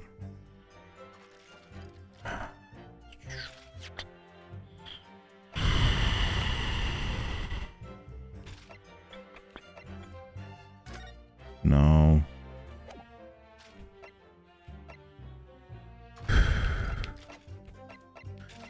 No, that's not even useful.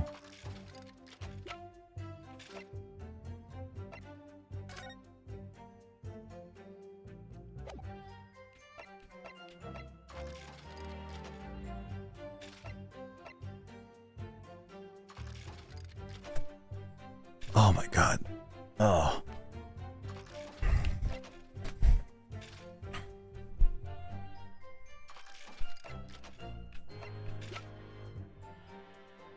Okay, let me look at this. Actually, this photograph has nothing to do with where he has fallen. I need to do fallen. Can't do that. Can't do that. Can't do that. None of these are enough. There's no point with the broken glass because he's clearly just fallen. I need to do it with something else. Feet high to appreciate for fallen. This is just irrelevant at the current moment. There's nothing with the whole Trevor. Just not ignoring, but enjoying the music. I already used that. I've just used this, which I was wondering if this is the case, but it's not. So I'm gonna ignore that. There's no point in really. It's no point. It's not stabbing. This is just the autopsy of him saying like how he's dead.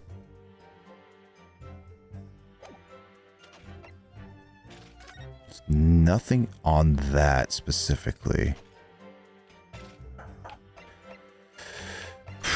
I'm thinking of the green cloth, because that's the only thing that could possibly. Because I'm trying to think of like he says, anywhere else, nowhere else than 30 feet high would the birdcage would fall from. Objection. Ah, nuts. Andrew did it all. Yep. Man.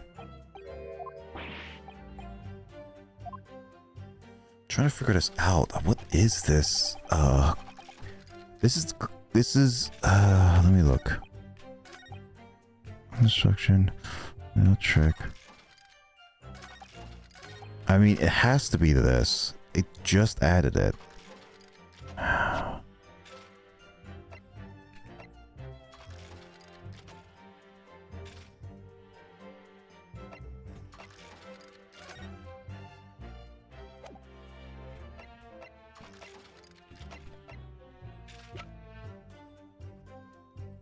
God dang, what is it?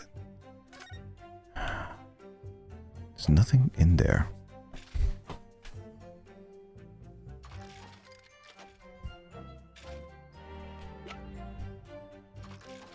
I thought there was going to be more to this autopsy report. I'm kind of disappointed that there's only one page and there's like one sentence. What am I going to do with that?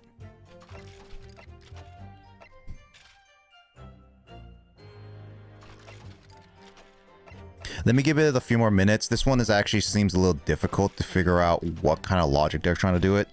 I'll let you know, Justin. Trying to think. Let's see, Kinesis really took place.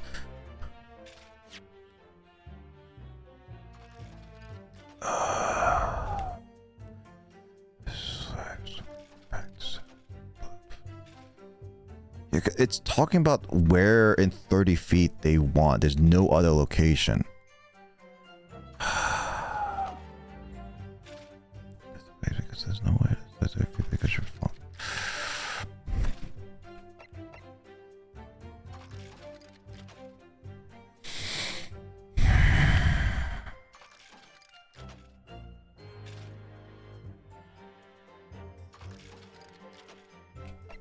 Let me read this all. My Jan, this is World Science being held in London.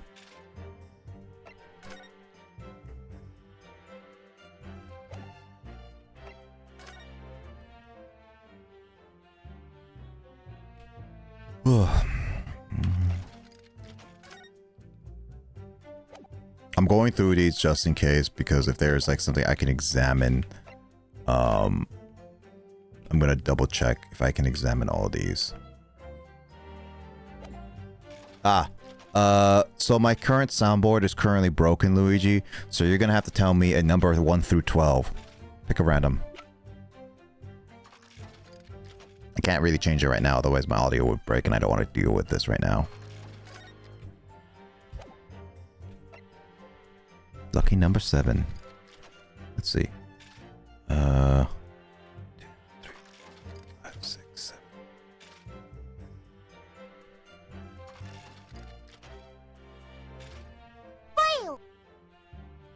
There you go.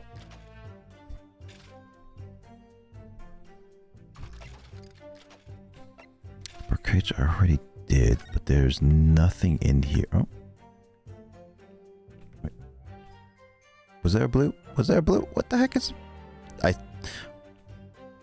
God, fly. I hate the fly. I want to just kill it. God freaking dang it.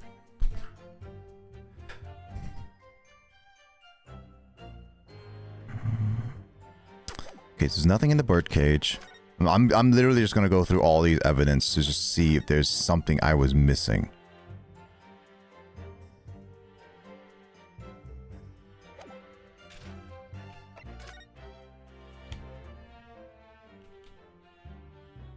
Fly interrupting the hardest court case of the day. Yeah. It's not the hardest one I've ever played though, but it's definitely one of those. I'm trying to think of it. What is he trying to hide? I can't do anything with this. Because there's this lock, but that's the only thing I can interact with. There's nothing in there. Okay, so I examined everything in terms of like getting updated stuff. So, Crystal Tower and Harebrain's Machine.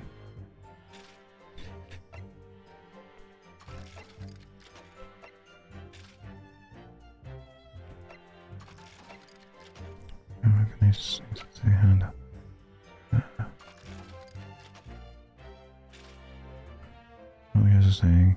Okay, so moments after it shows another balloon that he claims was green explosion. Okay. No.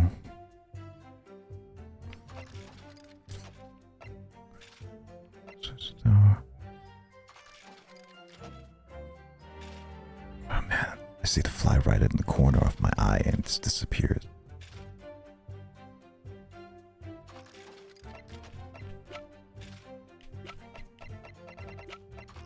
I think I need a hint, Justin. Give me a hint. I think I have an idea, but I don't want to risk it with 2.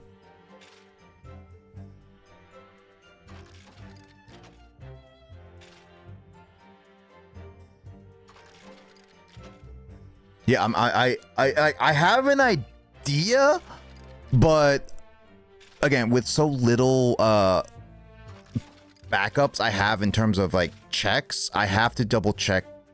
I have an idea what they might be, but I'm trying to figure out the specifics on it. It's clearly my armband, guys. The armband.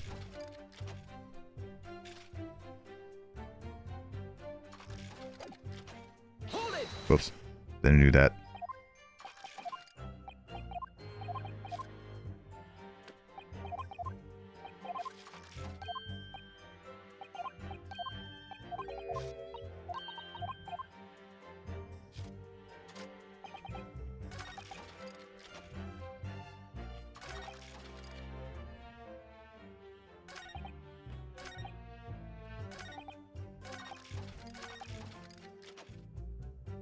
I mean, that's what I was focusing on too. Like that's the statement I've been focused on.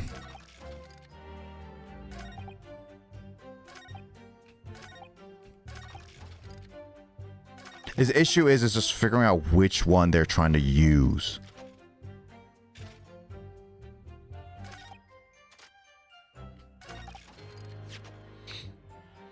Because like, yeah, there's no other location which could have fallen. Yeah, that's the one that it's like there is clearly one possibility. I just don't know which item they're trying to ask for. Because the balloon, this one didn't work. This photograph doesn't do anything. This doesn't really do anything. I tried using this photograph, which shows like moments before it possibly exploded. That didn't work.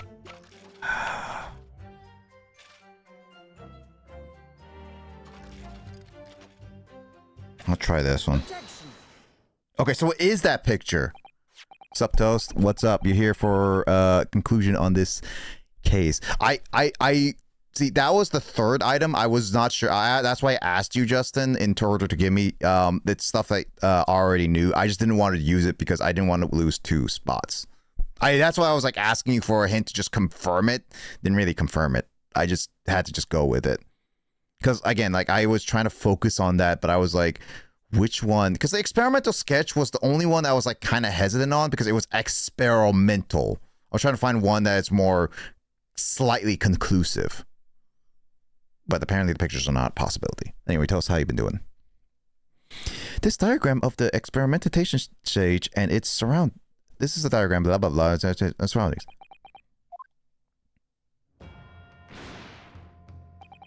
We know that somehow the birdcage appeared in midair before falling down into the crystal tower.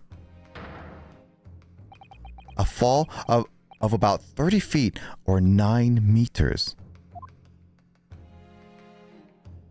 However, if you examine the diagram carefully, you'll see that there's one other possible location from which the birdcage could have fallen. The same distance of 30 feet. No. Zeeks, you should have known this. We've kind of established this before. Well, it appears the defense has a possible explanation to put forward. Go ahead, counsel. Yes, my lord. Of course. You indicate the place to which you're referring to on the same diagram. The alternative location which the birdcage could have possibly fallen, the requisite 30 feet. Can I not move? I guess not. I hope this is the right spot. Take that! If it had fallen, the birdcage would have been plummeted the same 30-foot distance. Objection! This is the demonstration program. God, it's not that spot. God, I hate some of these pictures because they are sometimes too ambiguous which spots they are.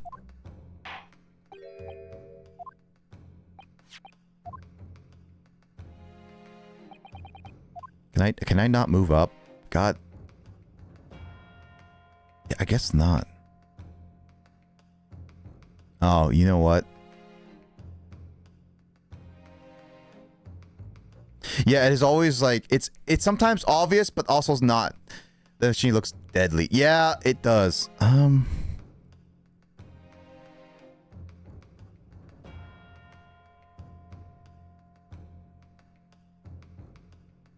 Take that! I was thinking of like that one, but it's not the one we're trying to. Basically, my thought process is where we saw potentially where it went, not the theory where we're going with. I forgot that's what we're doing right now. So, but yeah, map diagram is obviously really iffy. So I thought we were proving the possibility it could have been for the theory, but no, it's the other. The place I'm referring to is here. But that's where the birdcage would have been to begin with. Which is exactly the point, my lord. Yes, the birdcage was in the machine on the stage, but what we must also consider is the height of the stage itself. Ooh, go on, Council. It turns out the experimentation stage was built at a considerable height above ground level. If you look at the diagram, in fact, you'll see it's about the same height above the ground as the balloon was above the crash site.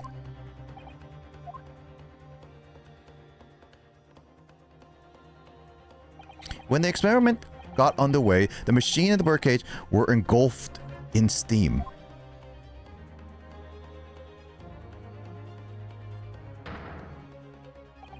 At that moment, the floor of the stage gave way if we assumed there to be a void underneath. This birdcage and the one seen by the audience have fallen almost exactly the same distance.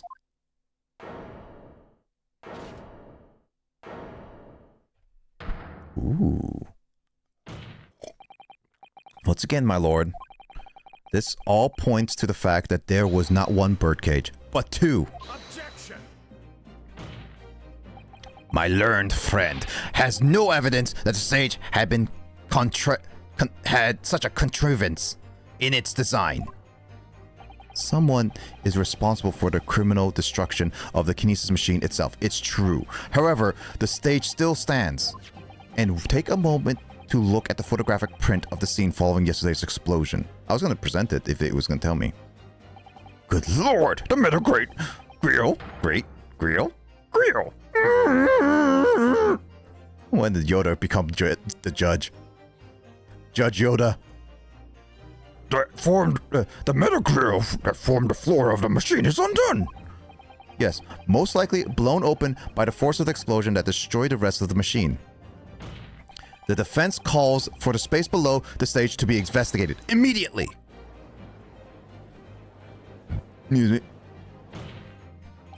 Mr. Drebber. It was you who built the kinesis machine, which means that it was you who built the two bird cages that were used to carry out this deception. Whether Professor Harebrain's hypothesis is sound or not makes no difference, because it's the construction of this machine that matters. A machine designed to take Mr. Asman's life. And lay the blame firmly at the professor's door. Something that could only have been carried out by you, Mr. Enoch Drebber.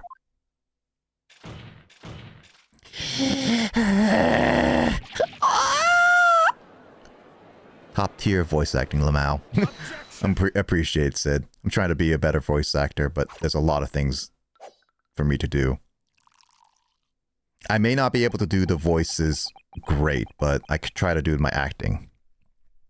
If my learned friend has reached the end of this wild assertions... Also, I'm trying to be very quiet because it is very late. And he wasted wine. The prosecution would like to crush the defense's argument slowly but surely. What? Your argument fails to hold water. On two accounts. Two? Firstly, before and after the experiment, this witness went nowhere near the kinesis machine. Every relevant member of staff from the exhibition has attested to that.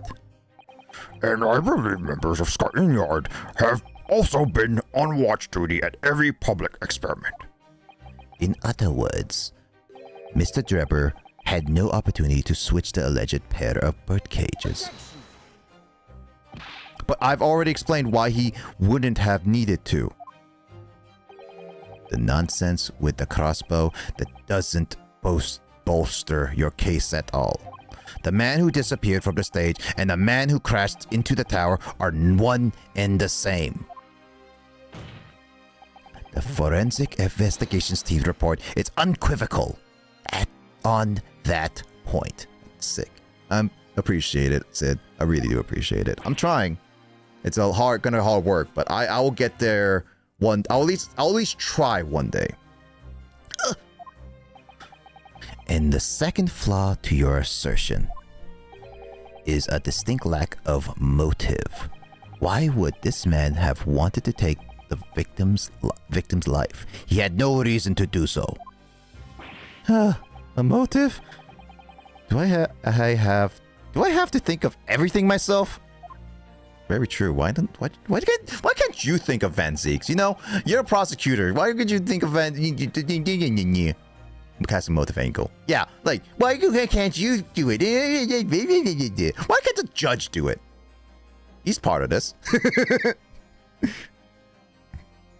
I have here a contract provided by the witness. What contract is this, Lord Van Zeeks? The contract which Mr. Drebber entered with the victim, Mr. Asman. It reads, Mr. Drebber is to receive 30% of all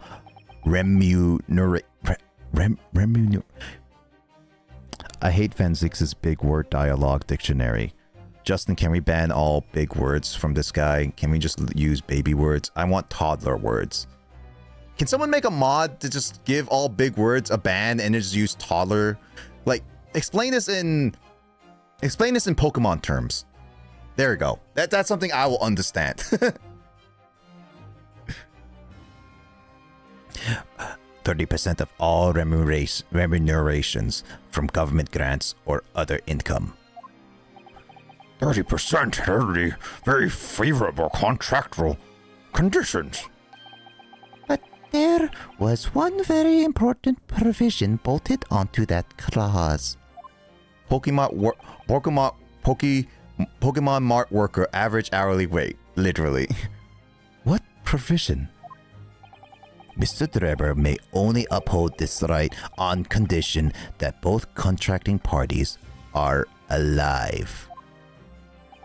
In other words, if either of us were to die, the contract would become null and void. So you see, I had nothing to gain from Mr. Asman's death. The diametric opposite, in fact. Why wasn't this contract given to me earlier? Jepper received 30% of players' Poke for having his Pokemon equipment be destroyed. That makes so much more sense. Justin, you should write for this game. Make every sentence Pokemon terms, and I'll fully understand. I'm getting lost in translation already. Need I say more? The witness had neither an opportunity nor a reason to commit the alleged crime. In short, the possibility of Mr. Drebber having done as you suggest is nil. Why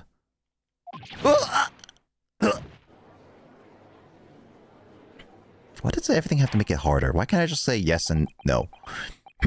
It seemed the defense assertion was somewhat wide of a mark. Lord Van Zeeks, you will submit the contract as evidence, please. Mr. Jepper's contract has been entered to the court record. It's true. Alright, let me quickly read this, because there's something more about it. Mr. hereby enters his contract with to fund labor and materials for the contract of super high voltage machine. Jepper is to receive 30% of remuneration of all income. Mr. Jepper may only uphold the right to continue if both parties are alive.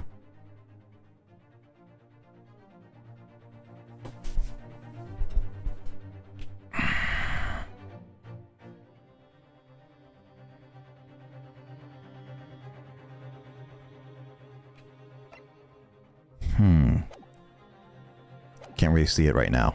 It's true.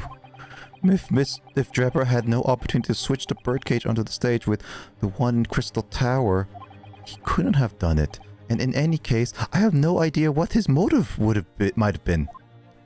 There is one aspect of your argument that still holds true, however. There were 2 birdcages. The prosecution is unable to deny that. So I'm sure you're right. On the right lines, Mr. Naruto, and I've no doubt there are no other aspects of your assertion that are undeniable truths too. That's true. He never denied the 2 bird cages. He just denied the whole motive and the switch, which technically we never really fully switched. We just proved which bird cage is what, really. Well, it would seem that the defense has no rejoinder to offer.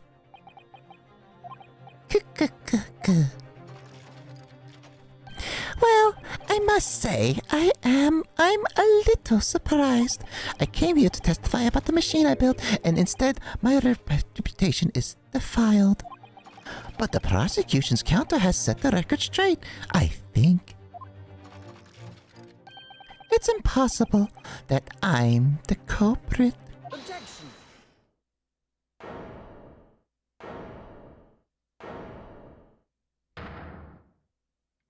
At the beginning of this trial, we believed that there was only one birdcage. Yet now we know there must have been two. In other words, there was more to the demonstration than we realized at first. I think it's abundantly clear that the same applies to the culprit. Get to the point. The stage demonstration was constructed and set up in its entirety by you, Mr. Drebber. Therefore, it's inconceivable that you had no hand in the events that transpired.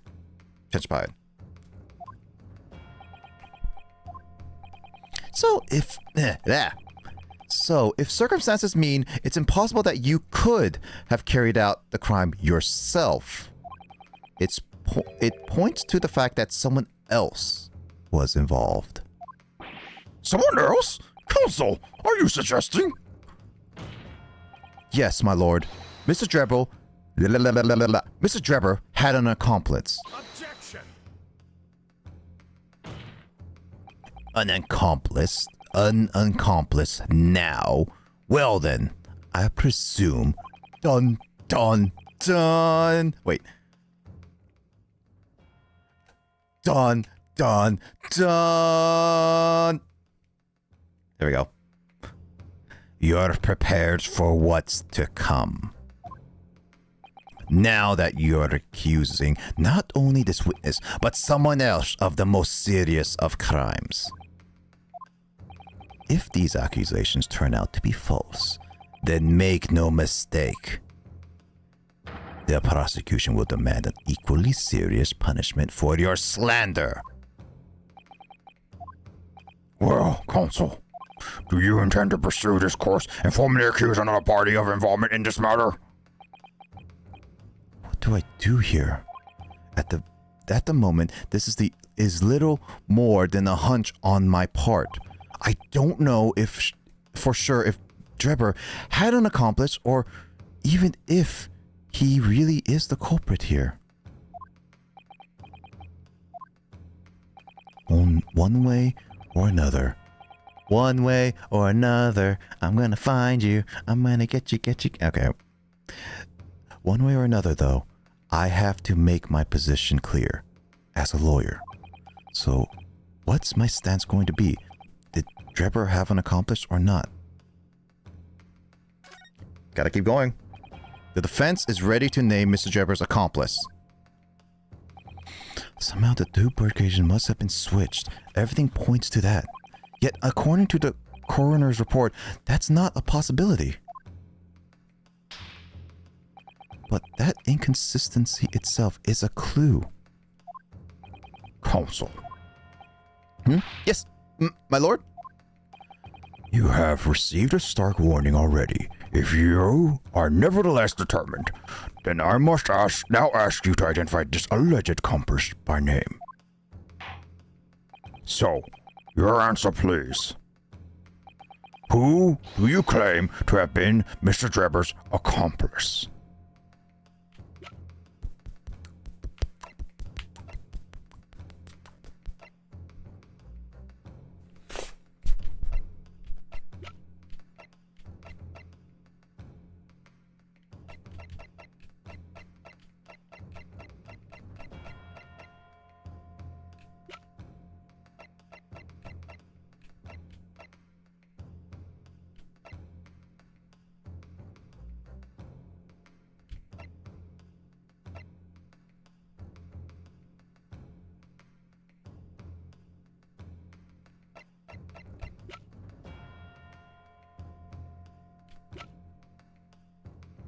Definitely the 10-year-old.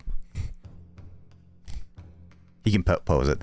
It was the balloon kid. Nobody else could have done it.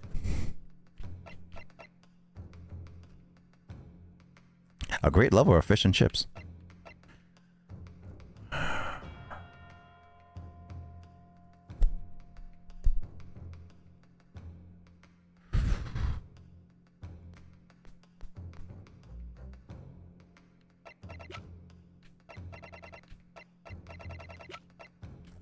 Trying to think right now.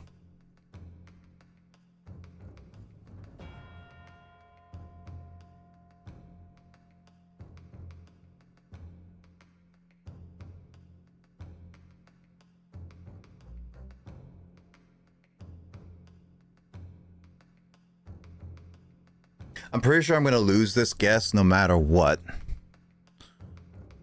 So I'm going to have to redo it again later. But,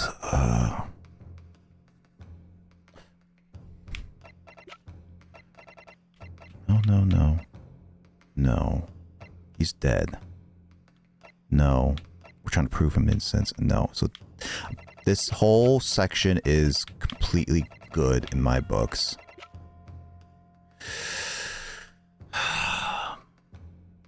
Well, only the Masked Man is the only one that could have been there. But at the current moment, no. It's this side. These two were up in the air, and the only way to switch the birdcage is if you were there, which is by only policemen or whatnot. Jabber is confirmed not to be an accomplice of himself, so there's that. Seath.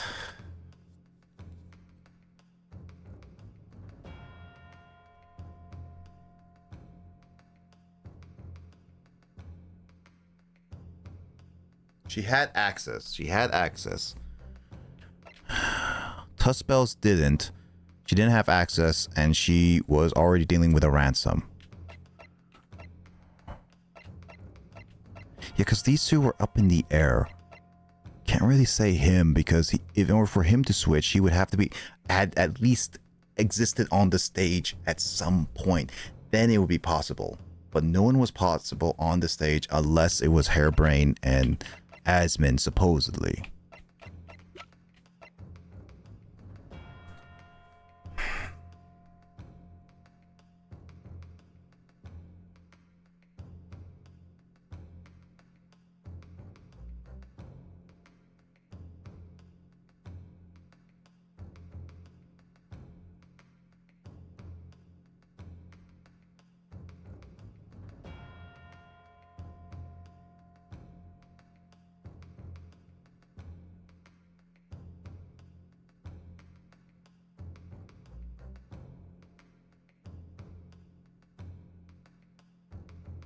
If I had like a few more points, I would probably guess a few of these.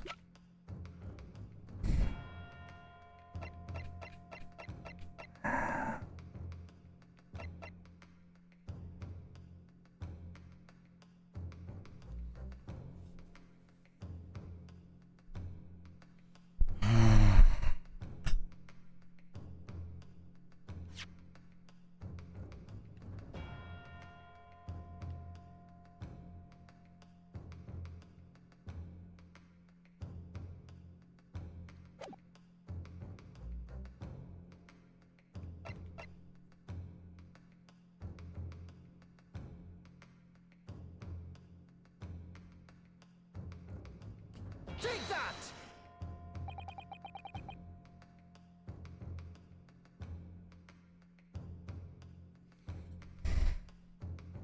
Name of the person in question is...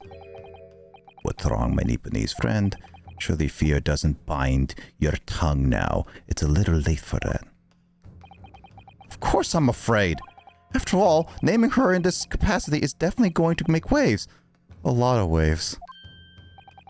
Could very well turn every single person in this courtroom against me. I'm sure it will be alright, Mr. Naruhodo. Thank you, Mrs. Sato. The enemy always appears larger than life. That's Backstreet Boys' song. But you'll appear exactly the same to the enemy. All right, then. Here goes. You've kept us waiting long enough. Your answer, Council. Now. The person who colluded with Mr. Drebber in order to carry out this wicked crime is Scotland Yard's coroner, Dr. Courtney Seath. What in blazes are you talking about? Dr. Seath? The head of the forensic investigation team and the coroner who conducted the autopsy on the victim. Now that I think about it, there was a lot of issues I had with that autopsy that when I was thinking about it wouldn't make any sense if I was taking it as truth. And another thing, as I want to point out to people, the reason why I also got ticked off on it, and one only she was briefly shown. She was the coroner who did the autopsy, and they put emphasis on one of Lord Strongheart's most trusted allies. Usually when they put that, it's a big hint for a lot of things. Now it's just because Edgeworth isn't here to update it. Justin, you're banned. Don't Edgeworth update me. You're banned.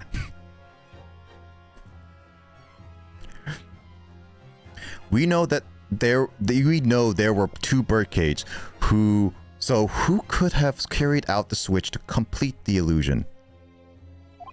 The accident happened in front of a huge crowd of spectators, and the area was immediately sealed off. Then everyone, police officers included, were banished to make way for the forensic investigations team. Don't you dare run away with that.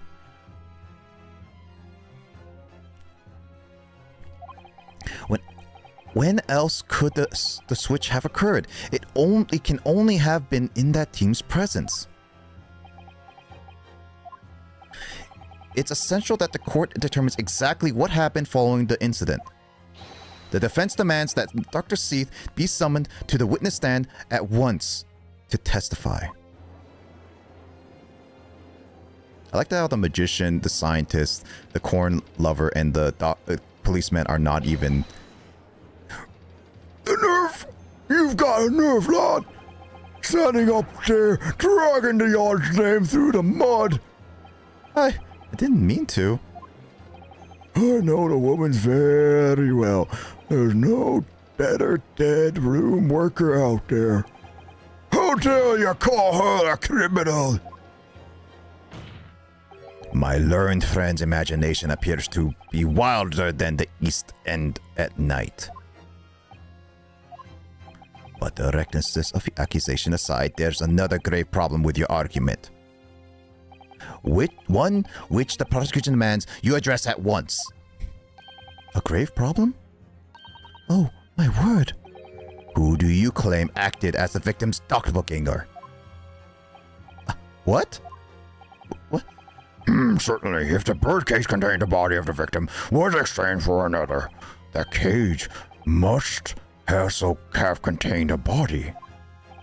And yet, no missing persons or accidental deaths of anyone even remotely resembling the victim have been reported. Which means there was no one, dead or alive, who could have fulfilled the role of a body double for Mr. Asman. That's true. If my argument is that there were two bill cages, then there must have been one person inside each. But I don't know if I've got an answer to this yet. Have I? What can I do to reveal how this body stunt, how this body double stunt was achieved?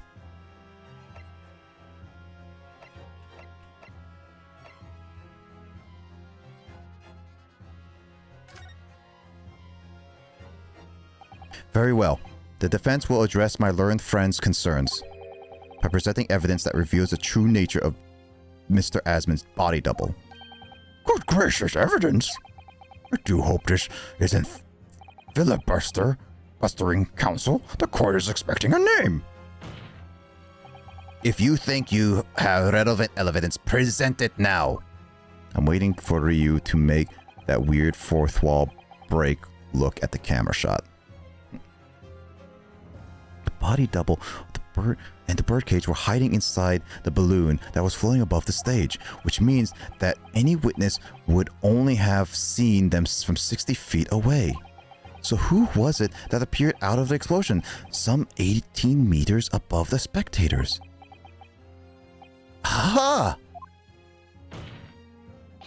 The body double inside the second birdcage was... Take that! We know that the victim, Mr. Asman, was in the birdcage that was situated inside the kinesis machine on stage. And therefore, we couldn't have been inside the second birdcage. He couldn't have been inside the second birdcage. Instead, that contains something else. What's been described as a body double, which is what fell from the sky and crashed into the crystal tower. Yes, Counsel, according to your somewhat elaborate version of events. And that body double inside the second birdcage was in fact... It's alright, Mr. Naruto. You're ready for this. Just steel yourself and come out with it. Thank you, Mr. Sato. I needed that. As I was saying, the body double inside the second birdcage was, as unbelievable as it may seem, that thing there. When did that thing come there?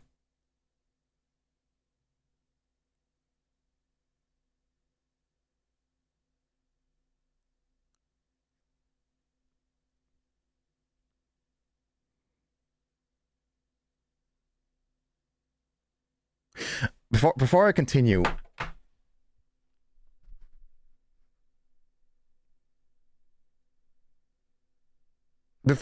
first off, the professor has not even been established as part of this case.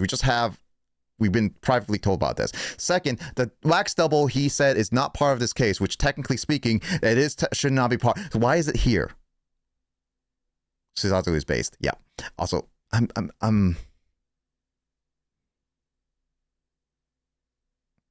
I'm sorry, Justin, but I don't see the logic of why this was here in the first place. I'm just seeing the whole state of that thing right there. That's it. Wow. No, if there was like a reason to have the wax that are there, then I would be like, oh, okay, cool. But it just appeared out of nowhere, and no one ever questioned why it was there in the first place. I like how Mazen Tuspels also allowed this to come here. So what is it in? Oh, it's in the coffin. Yeah, I'm just weirded out by why logically this thing is here in the first place.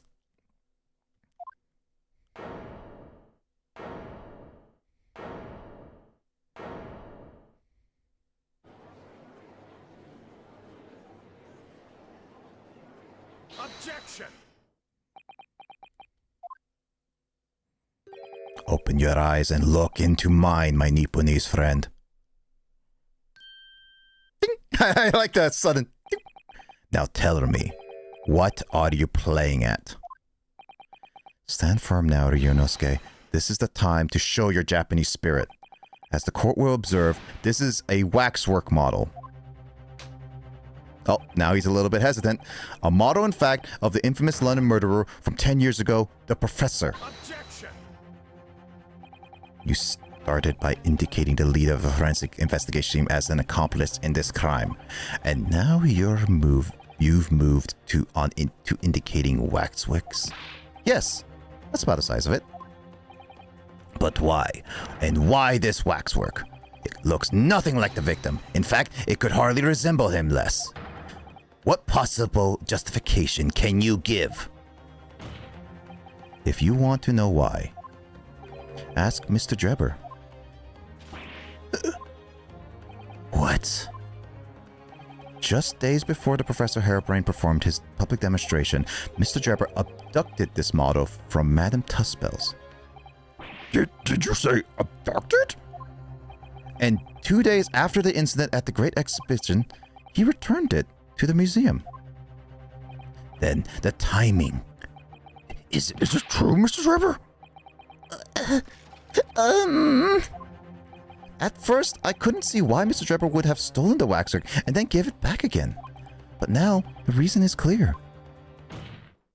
He took it so he could put it inside the second birdcage as a body double for Mr. Asman. Gah. Are you hearing this, ladies and gentlemen of the jury? Are you hearing the defense's astonishing proposal? That witness fabricated this vast machine with the intention to deceive of deceiving some wretched scientist? That he did so in conclusion with the country's finest coroner on the public stage in front of a vast audience. And that, to effect the deception, he used a waxwork model that in no way resembles the victim. Are we really to believe this far-fetched tale? What do you decide? Objection. Wait. Yes, if you put it like that, of course it sounds implausible. My lord! My lord, I need to speak if you please. Go ahead, Mr. Foreman. Oh, he's another foreman. Myself and my colleagues have reached an agreement. Very good. In that case, ladies and gentlemen of the jury, you will state your leanings for the court to hear now. Guilty. Guilty? Guilty. Guilty? Guilty. Guilty? Guilty. Guilty. Guilty? Guilty.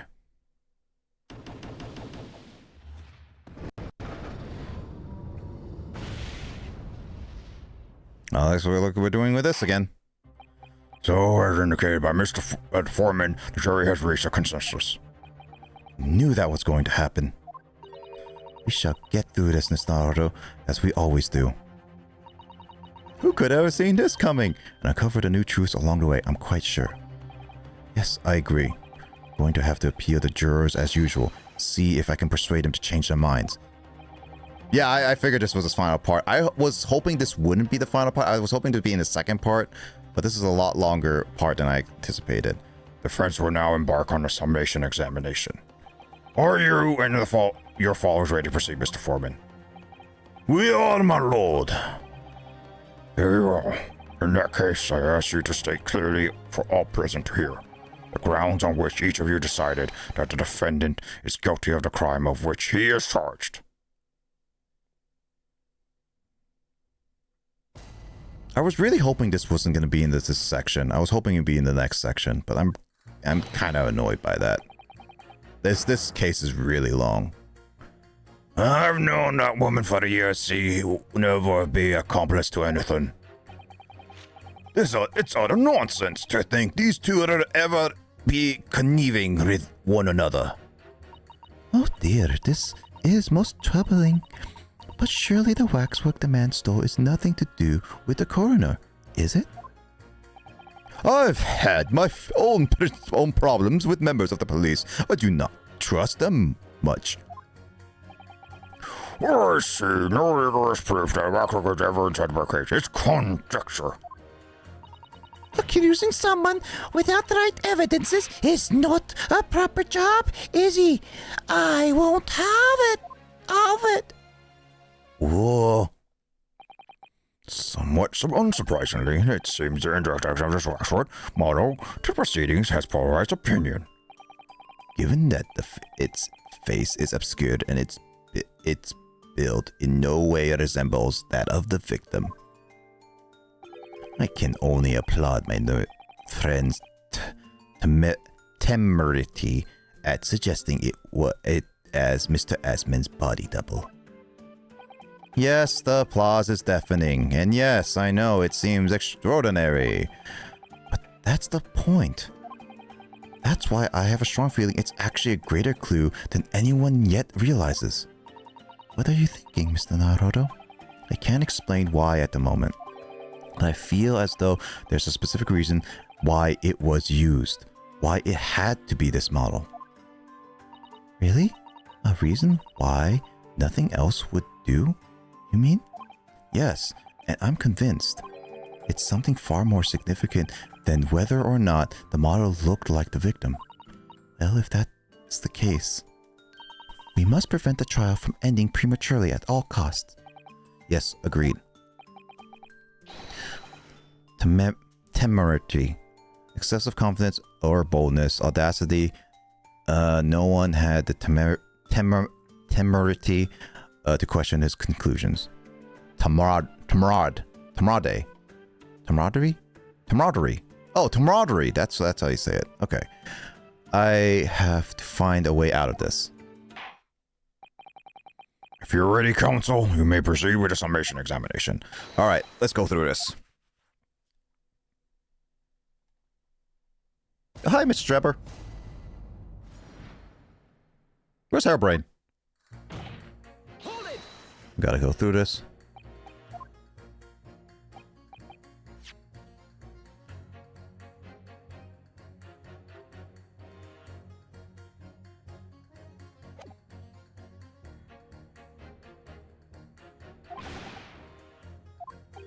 Did he just pull out the gun?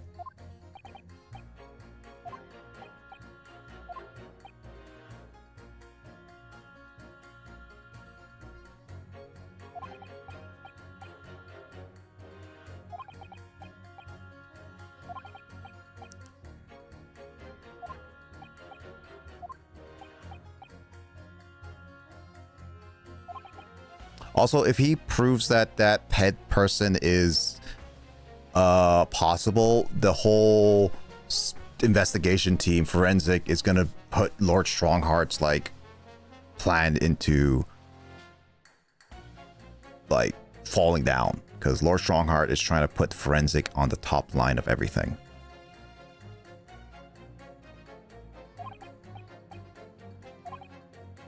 Also, yeah, being a woman at this time and age was very, very rare, and people hated it. People were sexist back then, too. Yeah, pretty much ripped forensics teams at this point, especially in London. And in forensics in general. I'm happy that he's actually supportive of having a woman being in charge of a very important team. A lot of people would not agree with that. No. Oh, Vim? Oh, you're a coder too. Good job, man. We don't understand that Vim is like a terminal code, terminal usage to run like coding and edit stuff. I had a professor really love Vim. Okay, so he's pretty good. There's nothing wrong with that one.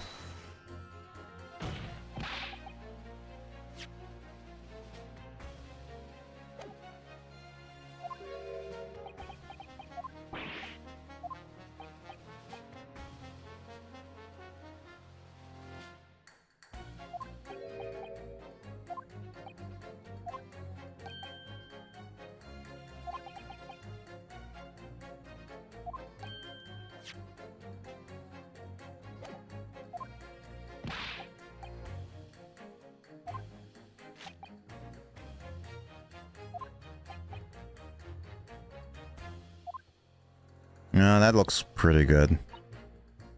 Hold it.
Yeah, you seem to be the more unique one that I want to see what's the problem.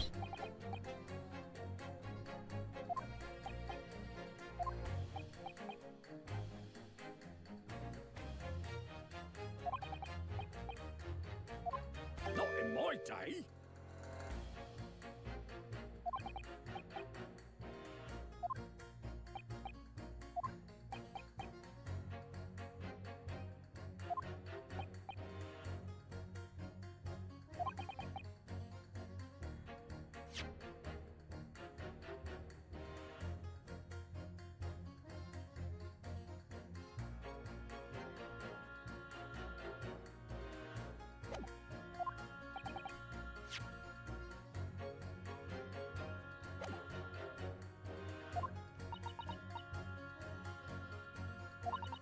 I mean, he does have a reasonable, humane thing where it's sometimes so outrageous you go against some of your times your morals.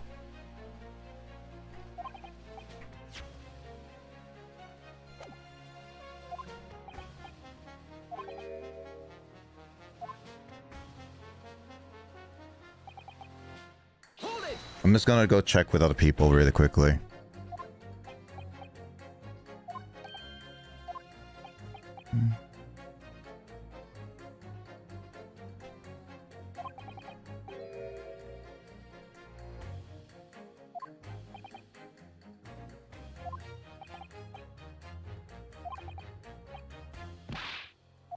He thinks it was during that explosion. Interesting.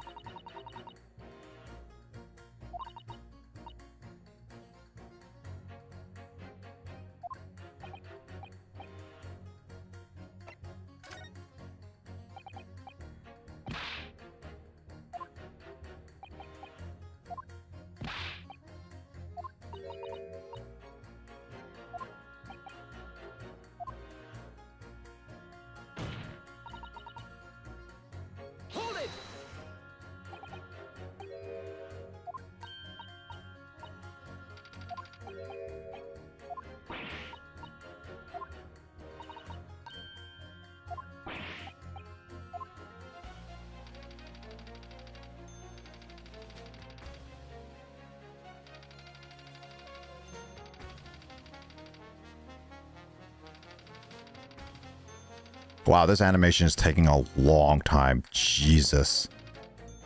I can't even pass that.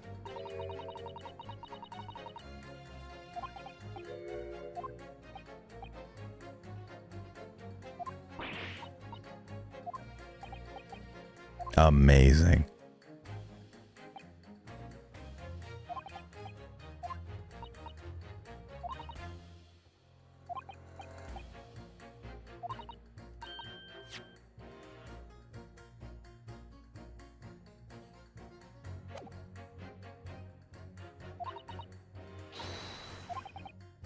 This is a rice cooker?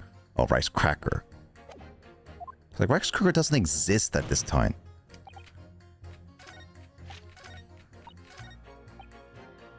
All right, let's go through this. The corn shall lead us to truth, surely. Yep. Excuse me. Do you have something to say in response to that, Mr. Automole? Who are you calling a mass murderer? Sorry, my mistake. I got confused because I heard you look at him. I don't look at anything like that, man. You want to be locked up, sonny? Thanks, Mr. Sholmes. Perhaps we could move on. I was really wondering if you had something you wanted to add in response to that juror number 3 just said. You clearly do. Back in my day, back in the good old days, it wasn't like this. What was it like, sir? We worked our fingers to the bone to earn public trust. We did. And by Jove, we earned it. People respected us back then. Respected you? No one would have called a coroner into question in them days. A coroner's report was the hallmark of an investigation done raw. Especially when Dr. Courtney Stevens put her name to it. She was the best of the best. Apple of the force's eye. Hold it. Hold on a minute. What are you talking about? Who's Courtney Stevens? Oh, sorry. Stevens is Dr. Seath's maiden name. Her maiden name? So that was before she was married. Or changed it. Oh yeah, silly me. It's Seath now, isn't it? Stevens. I'm sure I've seen that name somewhere recently. Anyway, the point is, those were the great days of policing. Not now. Not like now. Sorry to interrupt, sir. But do you think you could change your statement to include that name? Oh yes, I see why not.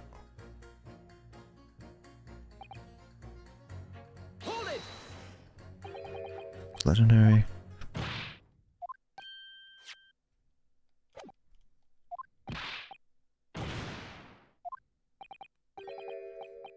He's he's old and senile, that's for sure.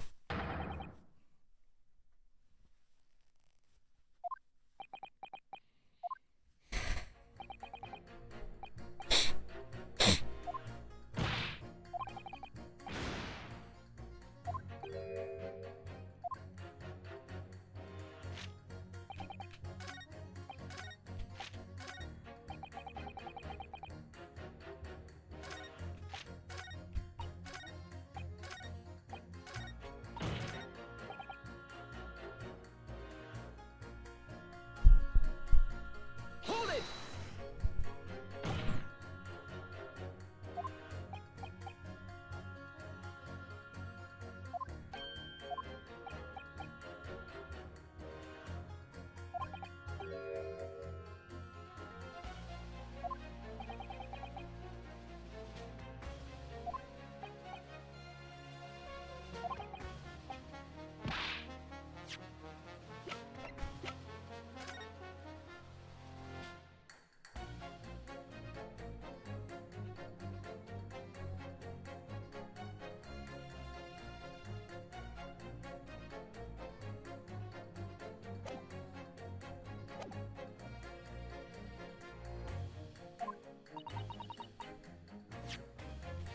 Let's see. Let me look at this.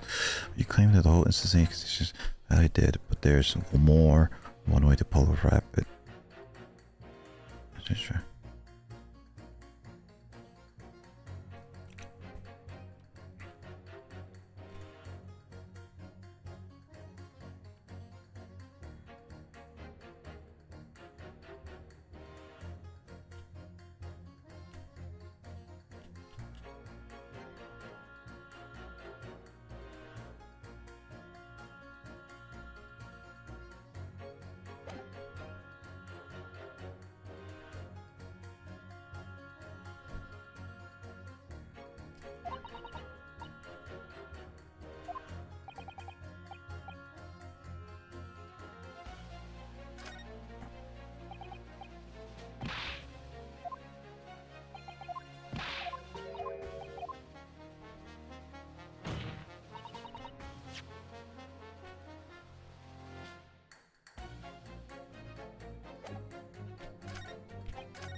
Just want to double check something. I want to see this statement. Oh yeah, there's new ones, yeah.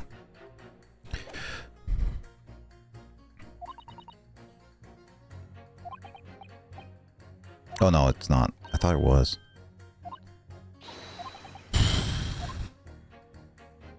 I might mess this up, but I feel like...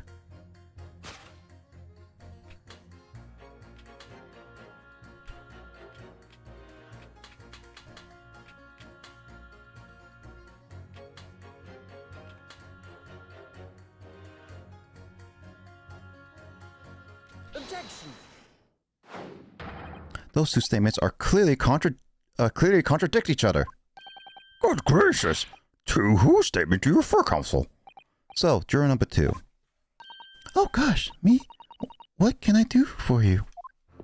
I presume that you heard what juror number 6 said in his statement. It's brought to light that the maiden name of the coroner, Dr. Seath, which in turn has revealed a connection that wasn't apparent before. Well, naturally, as a woman of society, I find such connections and relationship irresistible. But oh golly, I'm afraid I failed to see what you mean. Dr. Seath's maiden name is Stevens.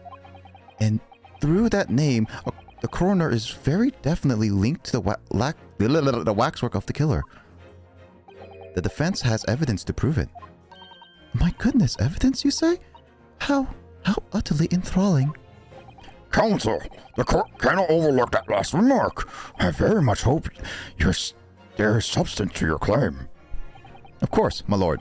I would ask the court to look at this. Evidence that clearly links Dr. Seath to the mass murderer known as the Professor. I had to say it like that. I have here a certain autopsy report from 10 years ago. A 10-year-old autopsy report? What relevance does that have? It is, of course, from the autopsy of the person portraying in the waxwork, the killer known as the Professor. The Professors? But the man was a capital offender, so... That's right. This is the certification of death that was drawn up after the convict's execution. The identity of the killer was never made public, so the report gives few details. But what's important is the name of the coroner who wrote it. Courtney Stevens. Oh my, Courtney Stevens? Strike a light! Here's that the professor's autopsy was conducted by Dr. Seath 10 years ago. A few days ago, Mr. Drebber very deliberately stole the waxwork of the professor from Madame Tussbells. A waxwork that doesn't, in fact, resemble the victim, Mr. Asman, at all. And do you suppose there's some unsavory relationship between those events? Absolutely. I'm sure of it. There's no doubt in my mind that the professor's case is at the heart of a link that we have yet to uncover. Between Dr. Courtney Seath and Mr. Enoch Drebber. Hidden links, mysterious connections, secret relationships. This is almost extraordinary. We're certainly obliged now to explore this further.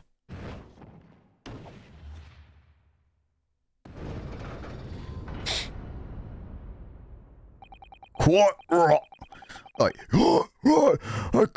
We can't let this trial come to an end now.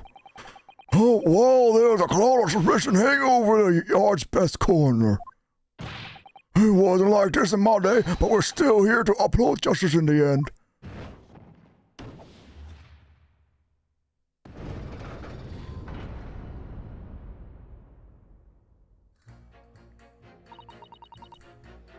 Isn't the Professor Link's swindler and the coroner? Oh, I can... Ooh. So I need to get one more person. And I think I know which person.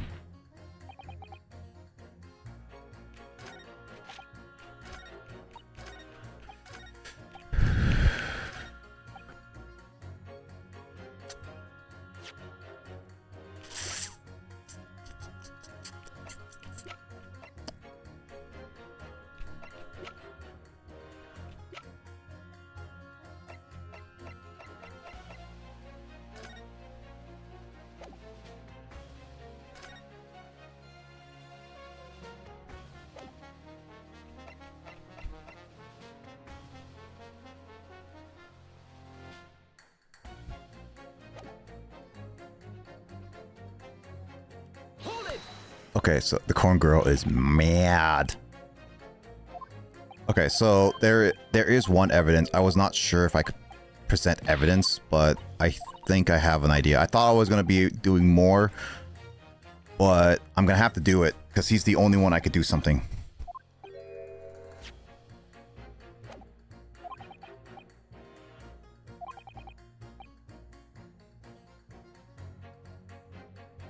Trepidation.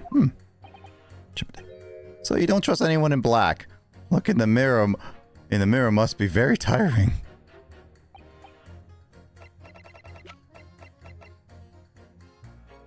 Take that! What's that? A piece of glass? That is unusually thick for glass. Yes, it's a piece of broken glass that we found inside the jacket on the waxwork. As you say, it's not ordinary glass though. It's very thick and clearly made for extra strength. Extra strength? Much like a special glass that was developed for the construction of the Crystal Tower. Holy smokes! Exactly, the centerpiece of the Great Exhibition, where the very incident we're talking about took place. On the day in question, the birdcage fell from above and smashed through the window of that special glass. From whence this special piece of... from whence this special piece originated. Is that it? Precisely. So, what do you say? Now that clear evidence in support of assertion has been placed before you. Well, as I said, I only trust men in white coats as a rule. However, when the reasoning is sound, it's fair to say color shouldn't come into it. Slightly racist. In light of what you've shown me here, yes, I feel obliged to change my position on the matter. In that case, juror number 4, you will amend your statement now, please. Presence of the piece of glass gives me a little doubt. Hold it!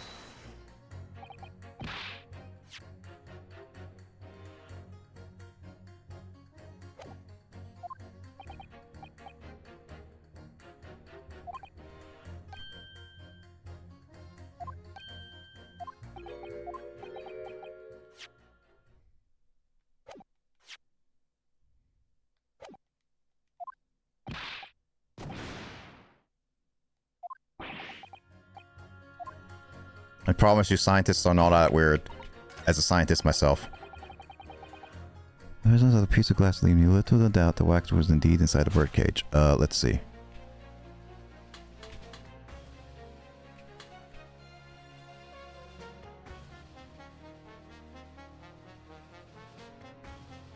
Objection! Those two statements clearly contradict each other. Good gracious! To whose aim is your fur counsel? If you could put down your corn for a moment, juror number 5. Oh, you mean me?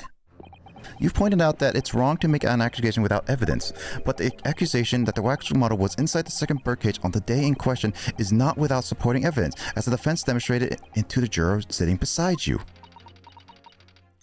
Oh, is that alright? Is that right? Would it be fair to say you didn't follow the argument? I don't understand much besides corner cob, to be honest. Of course you don't. If I could interject here. Please do, sir. Now that this assertion of yours about the waxwork has been backed up by some solid evidence, it would be wrong for me as a man of science not to pursue the matter further.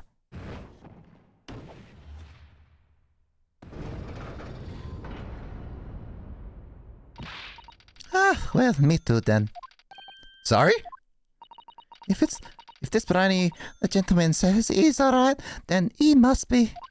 See, I wouldn't dream going against Colonel Cobb or anyone who's got stuff in between the ears.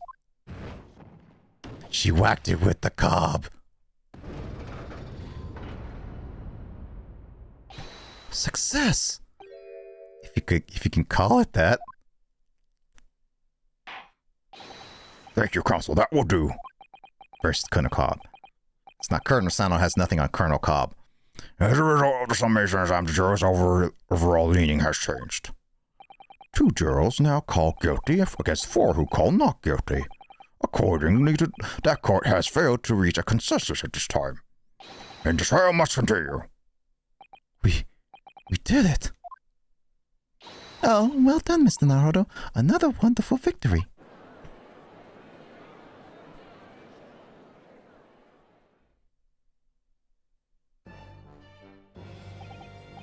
A waxwork of their despicable pressure, used as a body double for the victim in this quite extraordinary case. I must say, it's extremely hard to believe the assertion could be possible to be true. However, it would appear that it does at least warrant further investigation. It's the waxwork of the professor that links Mr. Drebber and Miss Dr. Seif. And I'm convinced that there's a special significance to that link. I don't know. Oh, you're proving to prove that. I really don't. The truth, sir, by using evidence and testimony.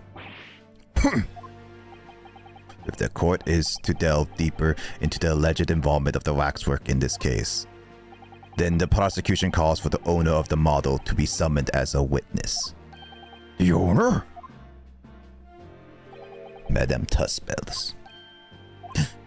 I really thought that Lord Von Zieks would object to this whole line of inquiry.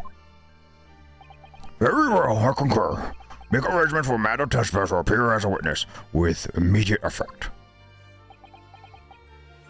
Listen carefully, my learned friend. Oh, yes?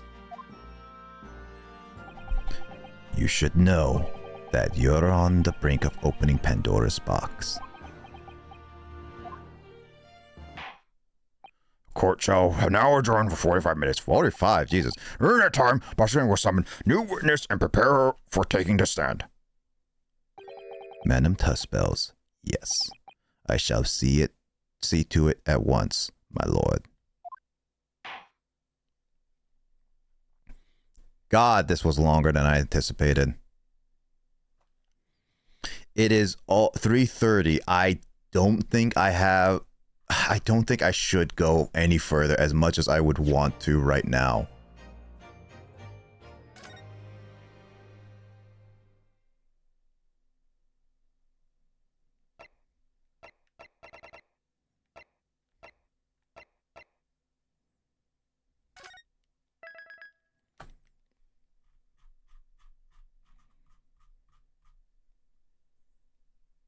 Yeah, I'm going to have to just end it here. The next section is probably going to be a decently long time, so I'm going to have to just go.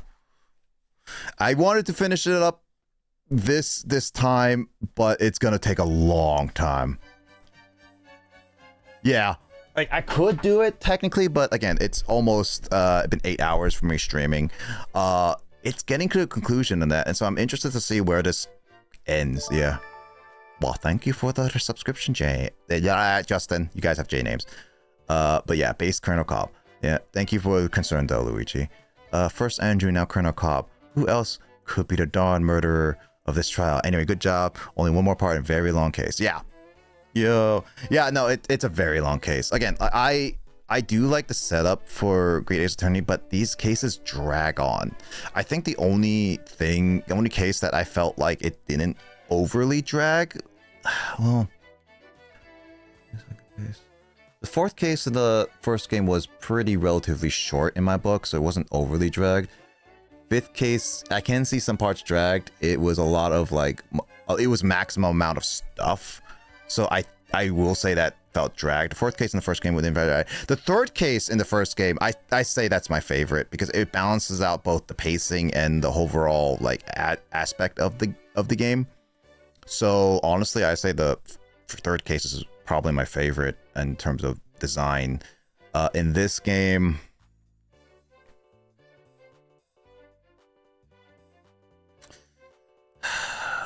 first case was long. Second case definitely had some dragging part. Yeah, I think the only one that really I like in the first game as of right now is third case of the first game.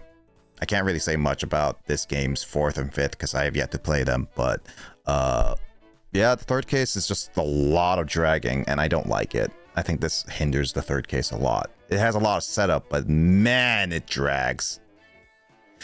I know, given that I pressed everything, I could just go straight to it, because some of them I knew exactly where to go.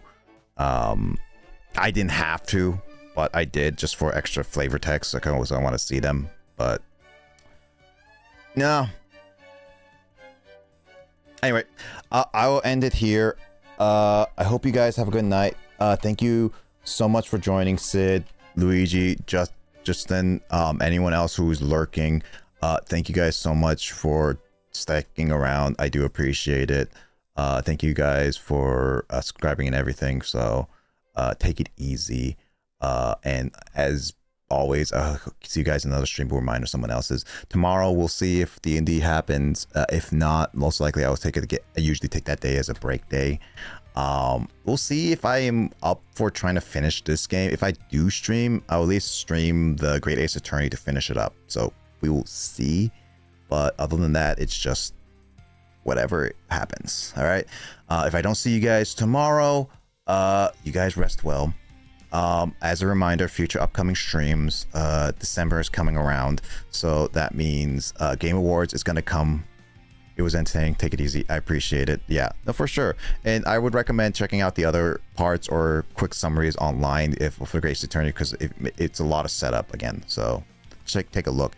But yeah, no, I hope you guys take it easy. Again, upcoming streams, December 12th at around 4 o'clock Pacific time, which most likely when I start, it would be like around 3:30 my time, Pacific time. 3:30 p.m. Pacific time. I will probably start stream because the pre-show at 4 o'clock will start, and then at 4:30 is when the actual show starts and goes on for 2-3 hours. Usually 3 hours now. So that's a heads up for that. It's the Game Awards. People say it's just an advertising word. Yeah, it is. But at the same time, I'm just like, I like to see what reveals are there and sometimes see what awards win. So some are deserving, so you know what, I'll take it.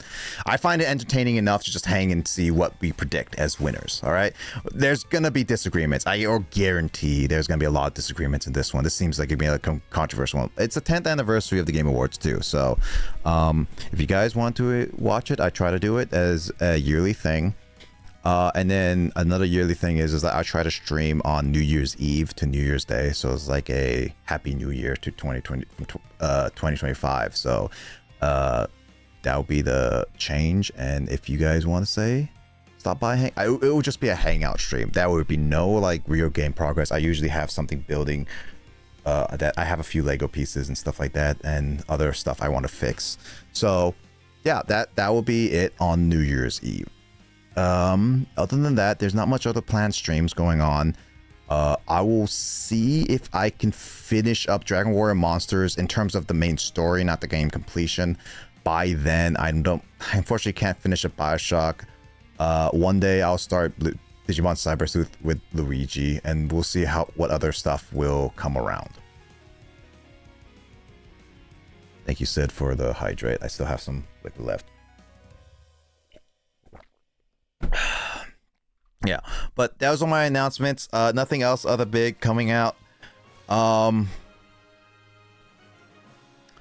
This week I think I should still be fine. Toast, I am leaving, so I do appreciate you dropping by and saying hello again. It's getting late, so sorry that you just dropped by again, but take it easy, Toast. I really do appreciate you dropping by as always.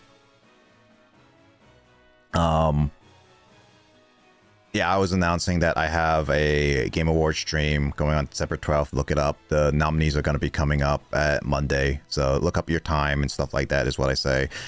I have a New Year's Eve stream as well. So just a heads up.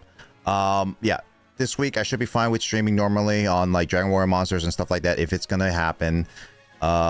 Next Saturday is probably going to be the last Mario Party stream consecutively is what I say specifically, because I want to do I know I don't do all the boards on stream. I already played Raceway and Galleria. I probably will do those on stream, but not every single weekend this time, because I just want to finish up the last board that I played so I can actually start watching other people play it, because I do want to see what other people's opinions on it. But the Bowser board next week, so check it out. It's going to be chaotic. And then there is going to be Thanksgiving coming up. There's going to be a decent chance I won't be streaming those Thursday and Friday, but Saturday probably still. So yeah, as a note for that. So yeah, everyone take it easy. Thank you guys so much for stopping by. And again, thank you guys for lurking. It's been really fun talking with you guys. And Sid, don't forget to DM me. We will discuss any details as we discussed in the stream.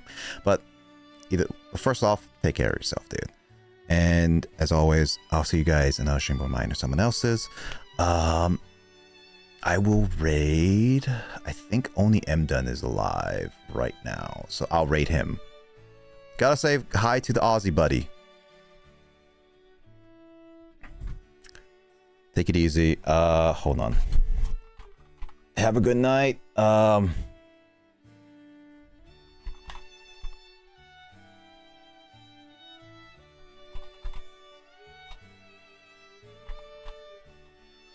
Let me just make sure that's right spelling, because I've rated accidentally someone else with the same similar name. Yeah. Anyway, yeah, I'll be rating. Say hi to Ozzy. He is playing Dead by Daylight, so if you're interested in a little bit of some Dead by Daylight, he's playing some. So go ahead, Luigi. You might be interested in that. So yeah, take it easy and take care. I'll see you guys in my next stream. Take it easy and good night.